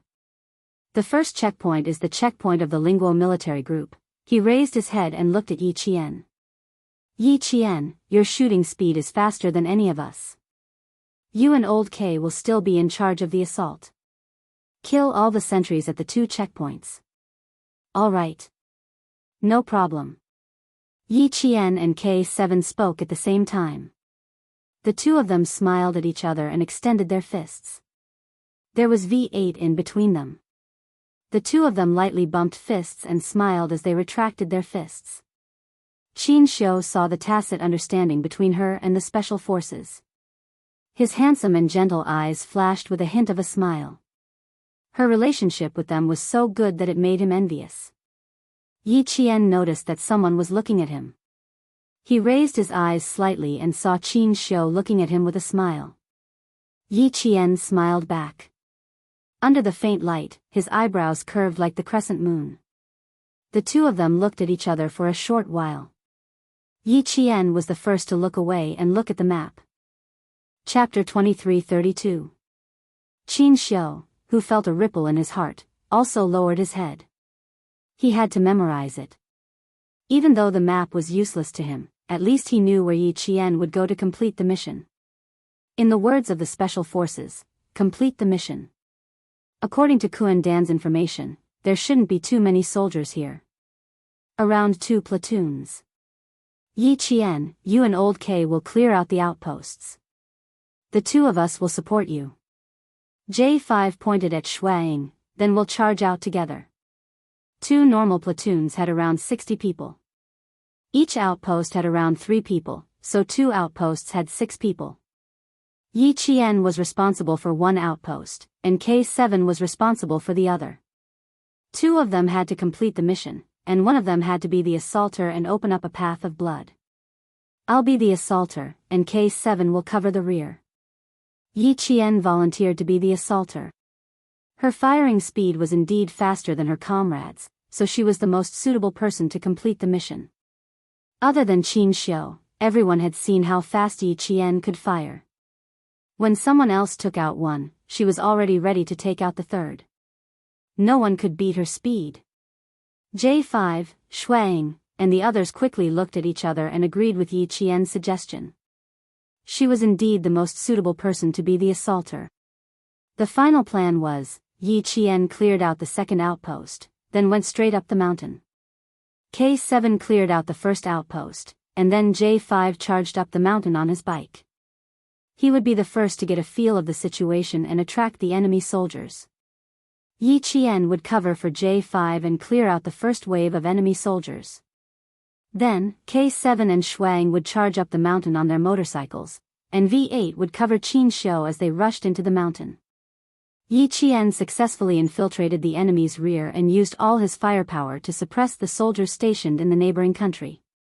K7 provided support while Shuang covered V8 and Xianxia to rush out of the bloody path. Finally, J5 assisted Yi Qian and K7 to rush out. They had to ensure that there were no problems in every part of the battle. For example, if the second sentry post in Yi Qian was not cleared out before the K7, then the J5 would be shot dead by the second sentry post. As a result, Yi Qian, who was in charge of the assault, had to complete every part of the mission ahead of time. Only then could he ensure that his comrades behind him could continue fighting. Their communications with the neighboring countries had been cut off, and they did not have any communication equipment. They could only rely on their tacit understanding to fight. Xianxia pursed his lips.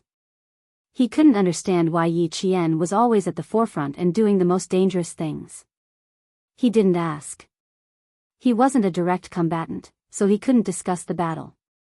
Even if he had questions, he could ask them after they rushed out. After the battle deployment was completed, V8 would protect Xianxia. He would rush out after his comrades had cleared out a bloody path. The J5 rolled up the map and placed the butt of his submachine gun on the ground. He looked up and coldly glanced at his comrades. Since the military group and the new government are using firepower to besiege us, we don't have to be polite. Let's kill as many people as we can without wasting our time. After the battle, they can only blame the casualties on Ruilala. It has nothing to do with us. This is called giving them a taste of their own medicine. It's the same for everyone. It's fair. Casualties were inevitable in war. Since the new and old governments were in a crossfire, the number of casualties on each side would naturally be counted on the other side.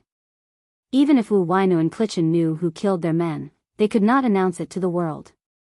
They could only suffer in silence and suffer in silence. Chapter 23:33. You want to play conspiracy theory? Then let's play an eye for an eye. After all, the Chinese people's conspiracy theory was the essence of thousands of years of history. If they didn't return it properly, they would be letting down their predecessors who had been buried in the long river of history. It's not easy to come out on this trip. We can't let the other party be too disappointed, right? J5, who stood up with his gun, reached out and pulled Xianxia up. He smiled and said, "Ambassador, what do you think? Everything will be according to your arrangements." Xianxia smiled. He didn't have any opinions. As soon as he finished speaking, the faint smiles on everyone's faces disappeared. They relaxed for a moment and went back into battle mode. Xianxia saw the Special Forces soldiers protecting him stand up one by one. Their aura suddenly changed. It was very cold, exuding a sense of chilliness. Yi Qian was no exception. She had the same aura as the Special Forces soldiers. Yi Qian, who had entered battle mode, had a strong murderous aura hidden in the depths of her dark eyes. Her thin eyes were the last barrier that blocked the murderous aura in her eyes. It was as if with a slight blink of her eyes, the murderous aura would surge out. Old V, give Yi Qian the submachine gun under your seat cushion. I'll take Yi Qian up the mountain first. Old K, you two bring up the rear. J5 tightened his riding gloves and switched the submachine gun under his motorcycle with V8s. When he was dealing with Snow Eagle and the neighboring police, he had used up a lot of ammo. He needed to replenish his ammo with his comrades. V8 nimbly opened the seat cushion of his motorcycle and took out a folded submachine gun. He threw it to Yi Qian. Take it, brother. I don't care about anything else. I just want to take the ambassador and charge straight ahead. I'll leave the charge to you, Yi Qian. Yi Qian was the vanguard of the charge out of the city, while K7 brought up the rear. It was still the same. The difference was that Yi Qian and J5 were on the same motorcycle, while K7 and Snow Eagle were on the same motorcycle. Okay, no problem. Yi Qian took the submachine gun and smiled calmly. I promise I'll complete the mission. Okay, we'll check our equipment in the last 3 minutes. If there's no problem, we'll leave immediately. J5 gave the final order. The special forces of the Snowfield Brigade were preparing for battle. Yi Jian slung the fully loaded shotgun on her back and smiled at them. Her smile was faint, like a blooming flower. She looked delicate but was actually strong. Okay, you three drive well. K7 and I will cooperate well. Good luck. After finishing their pre-battle preparations, they high-fived each other and encouraged each other. This was also a form of pre-battle tacit understanding. The closed iron door opened, and a cannonball exploded. There was a burst of fire in the dark sky. Xianxia subconsciously looked in Yi Jian's direction. He saw Yi Qian look up at the fiery sky. In his eyes, the fiery sky turned into a blood-red color. He also saw the fearlessness of a soldier who was not afraid to sacrifice himself. Xianxia, whose heart was trembling, slowly looked away. He lowered his eyes and used his eyelids to hide the undercurrent in his eyes. Yi Qian, who was in full combat mode, was even more dazzling than during the day. She was like a bright star that fell into his arms. He gently and quietly placed her in his heart. From then on, because of her existence, his world lit up. Vroom, vroom, vroom, the sound of motorcycles rang out. V8 took Yi Qian out of the room and headed towards the road that was created by the illegal immigrants. The 3 motorcycles were like arrows that were released from a bow. There was no turning back. Even though they knew there was danger ahead, they still charged forward. No matter if they sacrificed themselves or got hurt, they would not change their decision. Chapter 23:34. The speed of the motorcycle was so fast that the person sitting at the back had no choice but to hug the driver tightly. Xianxia turned slightly to look at the speeding motorcycle in front of him. He saw the slender figure behind the motorcycle tightly hugging the driver's waist with one hand. His eyes darkened slightly. His eyes dimmed not because Yi Qian was holding on to the Special Forces soldier's waist, but because she was in great danger. Even though he wasn't a soldier, he knew that the position of an assaulter was dangerous. The distance between the two sides was less than 500 meters. Yi Qian and the others rushed into the mountain and made a big turn. From their vantage point, they could see the crossfire between the two sides. The crossfire between the two sides was fierce. The concentrated gunfire covered up the sound of the 3 motorcycles. The J5 at the front didn't turn on the motorcycle's headlights. Instead, he turned on the modified blue lights.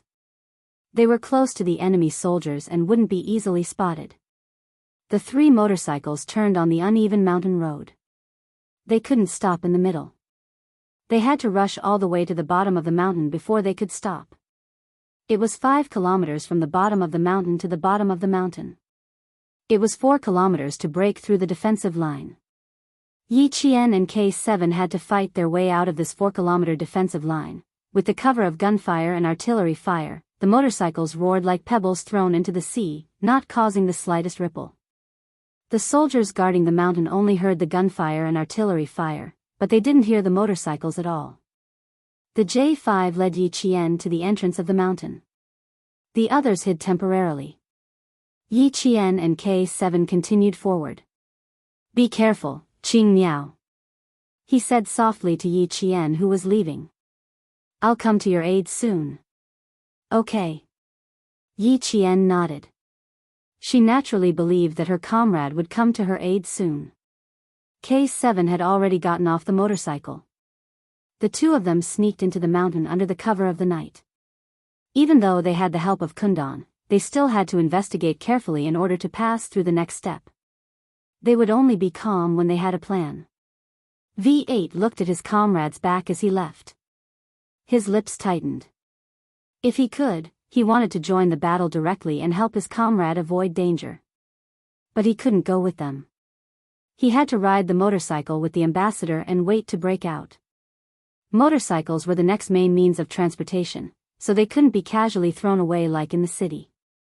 After breaking out of the encirclement, there were still 4 kilometers of mountain roads before they could rush to the road that connected to another city. They had to go all the way north to a town called Nanyu. Only when they reached there could they abandon the car and leave. There was no way to sneak out of the city. It was a long journey, and they needed a vehicle. If there are heavy weapons on the mountain, the left side of the col is the best place to hide. K7 lay prone in the bushes and looked up coldly. They were very close to the first sentry post. The first outpost was right in front of them. This was K7's mission. Yi Qian lowered his head and said softly, "This is a smuggling route. According to Kuan-Dan, heavy weapons do not exist." "You really believe what he says?" K7 was a bit surprised. He could understand why J5 trusted Kuan-Dan, but why would Xianxia trust him as well? Yi Qian nodded. She did trust Kuan-Dan. She trusted Kuan-Dan instinctively. He said there are no heavy weapons. I believe him. Kuan-Dan had told them the safest route. The new government basically didn't care about it because this smuggling route was protected by both the military and the national armed forces. The new government couldn't do anything about it even if they wanted to. Chapter 23:35. The path to riches could only be guarded and not destroyed by heavy weapons. Even Ruilala had to abide by the rules. Otherwise, his road to wealth would be cut off. This was the rule of the drug and arms trade. You could not destroy someone's path to riches, or you would be asking for death. This was also why he could ride a motorcycle up the mountain without worrying about being shot by heavy weapons. K7 was silent for a few seconds and said, "I don't trust Kuan-Dan, but I trust you and J5. On the battlefield, only the comrades who fought side by side with you could be trusted." Yi Qian smiled at him. She trusted Kuan-Dan, but she was not willing to risk the lives of her comrades. She trusted Kuan-Dan more than she trusted herself. The wind was getting stronger. Yi Qian looked up at the sky that was as dark as ink. There was not even a single star in the sky. It was so dark that it felt like the sky was about to collapse. There was a sense of suffocation. The rain was coming. They had to break out of the encirclement as soon as possible. Yi Qian smiled softly. "After we pass the city's outpost, we will be in the country at this time tomorrow night. I will go over first. I will take care of the second outpost in 15 minutes. Be careful." K7 nodded and watched Yi Qian's figure disappear into the forest. The gunshots outside the mountain were so loud that not even the insects in the mountain were chirping. Yi Qian walked through the forest quietly. Without the help of night vision goggles, she used the light from the cannons to reach the second outpost. Assassinations were the only way to clear the outpost. Yi Qian's method of assassination was the same as the Snowfield Brigade's method of assassination. Both methods involved covering the mouth and slitting the throat. Even if two outposts could see each other when they turned around, the Snowfield Brigade Special Forces could take care of them silently. The wind blew through the leaves, and the rustling sound was heard. Yi Qian lightly pressed down on a few leaves. She was like a leopard hiding in the dark. Her dark eyes emitted a cold light as she looked around quietly. There were 4 outposts on her side. One of them was further away from the other 3. It was a distant outpost. She cleared them one by one. The few leaves that were pressed down gently swayed a few times, and the person hiding behind the leaves had already disappeared without a trace. In the wind, a faint smell of blood drifted over. The 3 sentries at the front felt that there was something wrong with the outpost. The 3 of them made a hand signal. One of them held a gun and walked forward slowly, while the other 2 followed from the left and right. Yi Qian could not understand the language of the neighboring countries. They questioned the outpost, who had his whole body pressed against the tree, about what he was doing. The sentry's posture was very strange. He stood straight, but his body was pressed against the tree, as if he had dozed off after sentry duty. Without night vision equipment, they could only vaguely see that the 3 people in front of them did not dare to continue forward. Instead, they shouted in a low voice. Since they did not receive any response from the outpost, the 3 of them became vigilant and quickly scanned their surroundings with their guns. The sentinel walking in front slowly approached. The 2 sentinels behind him had their backs against each other, their guns aimed outside as they slowly moved forward. Behind the dense foliage, a black shadow flitted past. At the same time, a silver light flashed past in the dark night. It was cold, clear, and disappeared in an instant. Ugh! Then, the sentinel on the left, who was following closely behind, suddenly clutched his neck tightly. He only had time to make a low, monotonous, ugh sound before his whole body fell to the ground. The sentinel who was back to back with him turned his head in shock. Suddenly, he felt as if something had fallen from the top of his head. Before he could turn his head to look up, he felt a cold and sharp pain on his neck. The sentinel opened his mouth weakly. He wanted to raise his hand to touch his neck, but the gun in his other hand fell with a bang. He fell to the ground with his hand half raised. Chapter 23:36. With 3 people in a triangular search, it was undoubtedly difficult to finish them off without alerting anyone else. Yi Qian made good use of the terrain and quickly adopted the most useful and effective combat method. She climbed up the tree and strangled one to death with a silver wire. Then she hung upside down and used the dagger in her hand to finish off the 3rd one. As for the 4th one, it was even easier to deal with. Yi Jian, who was hanging upside down from the golden hook, exerted strength in her waist. Before the other party could raise his gun and shoot upwards, she swung herself directly towards the other party like a swing. Yi Qian was light and agile. Back then, Principal Chen had sent her to the 100,000 forests in the southern part of the western province for 3 months of training. During these 3 months, she had undergone comprehensive forest combat training. Climbing, crawling, jumping, rolling, everything was done. In Principal Chen's words, when you enter the mountains, not only do you have to be like a leopard, but you also have to be like a monkey. Hanging upside down and swinging forward using the strength of her waist were also part of her 3 months of training. At the beginning, she fell and bled, and her hands and feet were bruised. By the end, she could easily control her body. Only she knew how hard it was. While swinging, Yi Qian saw that the enemy had finished loading the gun. Her eyes were filled with hostility as she grabbed the enemy's gun with both hands and spun it forcefully. Using the enemy's gun as a support, she landed firmly on the ground. At the same time, she threw the gun away and lifted her right leg to kick the enemy's lower abdomen, where the diaphragm was. The diaphragm was the most sensitive part of the abdominal pain nerves. Using all her strength, the enemy sentry was in so much pain that his face turned pale and his entire body constricted. He held his abdomen with one hand while his right hand reached for the gun at his waist. Yi Qian didn't give him a chance. She grabbed onto a tree branch and swung forward. While in the air, she kicked the enemy's weapon out of his hand.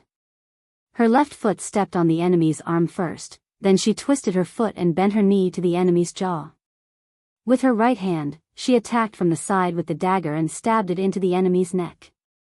Yi Qian had been too hasty and used too much force, so the dagger was stuck in his throat. When he pulled it out, he had no choice but to twist it around a bit. In the night breeze, the smell of blood grew stronger. Yi Qian, whose pants were stained with blood, had no time to deal with the 4 sentinels. She needed to take care of as many targets as possible to ensure that her comrades could attack. Kuan Dan had only said that there were about 2 normal platoons, but no one knew exactly how many people there were. Someone came down from the hill.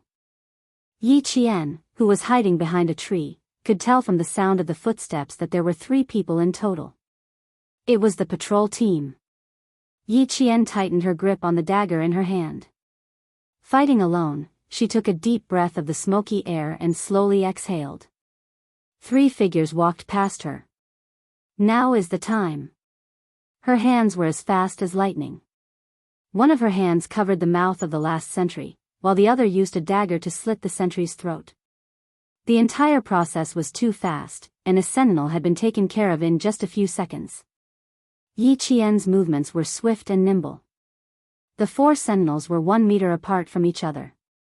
She had taken care of the last sentinel without alerting the 3 in front of her. Even so, Yi Qian's palms were slightly sweaty. It was her first time being so close to so many people trying to assassinate her. She stepped on a withered branch, and there was a crisp cracking sound. The 3rd sentry sensed something was wrong and instinctively turned around to take a look. Chapter 23:37. To Yi Qian's relief, these people didn't have night vision equipment. The man said something in the language of the neighboring country, and Yi Qian couldn't answer. Her eyes dimmed, and the sound of water came from behind the tree. When the man heard this, he slung his rifle over his shoulder and said something to the 2 people in front of him. After the sound of water, there was also the sound of water. Yi Qian's mouth twitched. She had faked the sound to relieve herself, but this was really done. The sentinel comfortably shuddered as he lowered his head to fasten his belt. Someone used their elbow to clamp down on his neck. A crisp sound of bone breaking came from his neck, and his head tilted to one side at a strange angle. "Who's there?" The sentinel at the front realized something was wrong. At the same time, he turned on the searchlight on his helmet. In the snow-white light, he saw a figure running towards him. He didn't even have the chance to raise his gun, let alone open fire. Yi Qian was too far away from the sentinel. She didn't want to shoot, so she treated the mountain as flat ground and ran towards him. When she saw that he was about to raise his gun, she shouted softly. She rushed in front of the sentinel and grabbed the butt of the gun with one hand. Her fingers moved nimbly, and she unloaded the magazine and smashed it into the center of the sentinel's head. Within 15 minutes, Yi Qian had taken care of 7 people. It was already very fast, but for them, who needed to break out of the encirclement, it was too slow. They only had half an hour to break out of the encirclement. Snow Eagle, who was baiting the enemy, started the motorcycle. The K7 had already eliminated the first sentry, and now they needed to rush up the mountain to support Yi Qian. Yi Qian, who had vaguely heard the motorcycle, got up and ran towards the side of the road. She needed to intercept the first alerted neighboring country soldiers. A light flashed through the forest. It was the light of the motorcycle's headlights. Yi Qian was lying in ambush by the side of the road, and she fired at the first wave of alarmed neighboring country soldiers. Bang, bang, bang, bang. The sound of concentrated bullets came. The first few neighboring country soldiers who rushed down didn't even have the chance to raise their guns. They fell to the ground. The sound of motorcycles and gunshots alerted the soldiers guarding the smuggling road. This time, they didn't make the same mistake as before and rushed down to check. Instead, they opened fire directly. Yi Qian, who had fired the first shot, had already moved to her combat position. When she heard the footsteps, she fired almost at the same time as the soldiers from the neighboring country. The Xiaowei could fire at a rate of 1,250 rounds per minute, which meant that it could fire 21 rounds per second. Yi Qian's side was able to wipe out their enemies in an instant. Get down, get down. The soldiers of the neighboring country who found that they were ambushed roared, picked up the rifles in their hands, and fired directly at the opening point. More than 10 rifles fired blindly. Even Yi Qian was suppressed to the point that his entire body was pressed against the ground. Even his face was pressed against the ground, and he did not dare to raise his head at all. The bullets hit the ground, hitting pieces of dirt one after another, and then smashing them into pieces. The bullets hit the rocks, and sparks flew everywhere as the rocks shattered with a bang. After a while, the motionless Yi Qian was covered with a thick layer of soil. Yi Qian did not move. She allowed the bullets to fly past her head. Her backup had not arrived yet, so she needed to wait calmly. K7 and Snow Eagle had already rushed up. They were Yi Qian's backup. Later, they would coordinate with Yi Qian and rush to the highest point, leaving K7 to finish the shooting from the rear. Motorcycle, motorcycle. Straight ahead, fire. Fire. Chapter 23:38. There were indeed only 2 platoons of soldiers stationed in the mountains. When the K7 came up, more than half of the firepower that had been focused on Yi Qian was directed at the motorcycle. The modified motorcycle was extremely fast.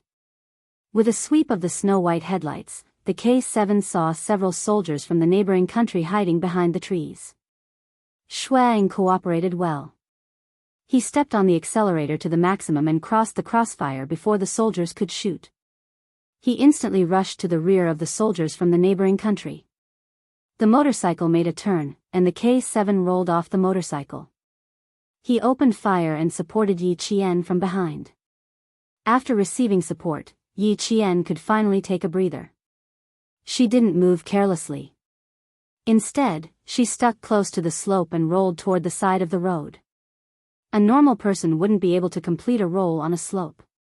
Once they rolled, they would definitely roll down. Yi Qian didn't. She only completed the roll by grabbing onto the rocks, roots, and shrubs on the ground to ensure that she didn't fall down. Roll, hide, sweep. After a series of actions, Yi Qian's submachine gun was extremely stable as she attacked from the side. There were only 3 bullets left in the first magazine. Yi Qian had already found a new magazine. When the last bullet left the muzzle, she finished the action of changing the magazine. The interval between the first bullet fired from the new magazine and the last bullet fired from the old magazine was only a few seconds. It was as if she had fired continuously. No one could tell that she had changed the magazine. Yi Qian rolled and climbed. Her hands and face were bleeding from the shrubbery.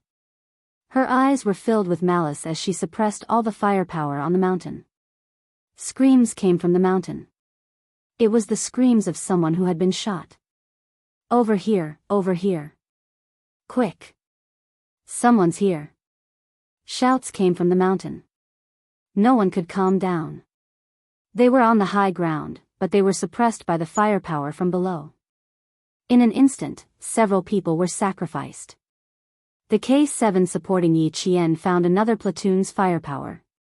He crouched down and hid, then he opened fire from the enemy's back. Bang, bang, bang. Concentrated gunfire swept across. There was a mist of blood in front of them. V8, who had yet to make a move, clenched his jaw tightly. Even his spine was stretched into a straight line. There were at least 50 to 60 people in the 2 platoons. 50 to 60 people. The only ones who could really fight were Yi Qian and K7. J5 and Snow Eagle had to drive their vehicles to break out of the encirclement. It was impossible for them to lend a helping hand. Xianxia, whose eyes were cold, slowly clenched his fists. At this moment, he regretted not practicing his spear skills. Otherwise, he could have been a support. Let's wait a little longer. We'll rush in as soon as the higher-ups give us the order. The senses of the special forces were very sharp. V8 sensed the change in Xianxia's aura and quickly said softly, "It won't take too long. They'll settle it soon." In this battle, other than the camouflage provided by Kundan, they didn't even have night vision goggles. It was undoubtedly risky to fight without knowing how much firepower the enemy had. Fortunately, there were a lot of camouflage in the jungle, which slightly reduced the danger. V8 told Xianxia to relax, but in reality, his heart had been stretched taut. During the exercise, the Special Forces of the Snowfield Brigade had specifically gone through combat training without any weapons on them. But in the end, they would take the enemy's weapons for themselves and complete the mission. What weapons did the neighboring countries have for themselves? Even night vision goggles would be enough. Where would there be night vision goggles? K7 opened fire. The station's soldiers of the neighboring countries immediately concentrated their fire. Snow Eagle drove his motorcycle down. He needed to cover V8 and take K7 with him. Chapter 23:39. J5 couldn't make a move. He needed to wait for V8 to catch up so that he could grab Yi Qian and break out of the encirclement. The soldier at the highest point of the sentry post thought the motorcycle was heading straight for them when he heard it. He reflexively turned on the searchlight and wanted to finish shooting. He didn't know what a stupid thing he had done. As soon as the searchlight shone, Yi Qian, who had crept up from the side of the road, shot at the sentry post. K7 broke the pole that was holding the searchlight. The searchlight that lost its support fell down. The shaky searchlight swept toward the camp of the soldiers. K7 put out the searchlight with a shot. Yi Qian, who could see the corner of the searchlight, finished shooting immediately. Everything happened too fast. The two platoons of soldiers split into 4 waves. One wave was aimed at Yi Qian's original position, one wave was aimed at K7, one wave was aimed at Shuang, and the last wave was aimed at Yi Qian's current position. Half of the soldiers had been wiped out, so they didn't have enough firepower. Now that they were split into 4 waves, they were shot down by Yi Qian and K7 with their submachine guns. In less than 10 minutes, Yi Qian and K7 used the guns in their hands to open a bloody path for their comrades. The firepower on top of the hill decreased significantly. It wasn't until K7 fired into the air that V8 knew he could bring Xianxia to break out of the encirclement. "Ambassador, sit tight, we're going to charge." He started the motorcycle and pushed it to the maximum speed. With a roar, he brought Xianxia out of the last sentry post in the city. With Yi Qian and K7 firing from the front and back, the two platoons of soldiers suffered heavy losses. In the end, they had no way to fight back. Someone once said that a special ops soldier could take out a platoon or even a battalion in secret. Infiltration, sneak attacks, luring the enemy, and so on were all seen in this battle. If it wasn't for the fact that they needed to leave as soon as possible, Yi Qian and K7 would have directly infiltrated and killed the two platoons one by one. Now that they had broken out of the encirclement in such a direct battle, it was undoubtedly a slap in the face to the neighboring country's military group, letting them know that 2 platoons were also so weak. Shuang heard the sound of the V8's motorcycle. He pedaled with both feet and grabbed the motorcycle with both hands. He turned the motorcycle around and rushed up the mountain again. He still needed to pick up the K7 and leave. In front of him, J5 started his motorcycle when Shuang rushed down the mountain. He, who had been hiding all this time, started his motorcycle and rushed up the mountain. The mountain road was bumpy, so he could not reach out to help Yi Qian. Moreover, it was uphill, so he could only slow down slightly to let Yi Qian catch up. Yi Qian did not let J5 help him. The motorcycle whizzed past her. She grabbed J5's arm and used the momentum of the motorcycle to jump over him. In the blink of an eye, she was already sitting on the back of J5. Then, V8 carried Xianxia and rushed up the mountain. Shuang carried K7 and rushed up the mountain. They rushed out of the city's last line of defense. At the same time, the military received the location sent back by J5. Through the location, the military knew that they had brought the ambassador out of the encirclement and were heading towards the rendezvous point. The wind in the mountain blew gently and blew away the smell of gunpowder, but it could not blow away the thick smell of blood. In the end, there were less than 5 survivors from the 2 platoons. One of them had his shoulder pierced through, revealing the white bone underneath.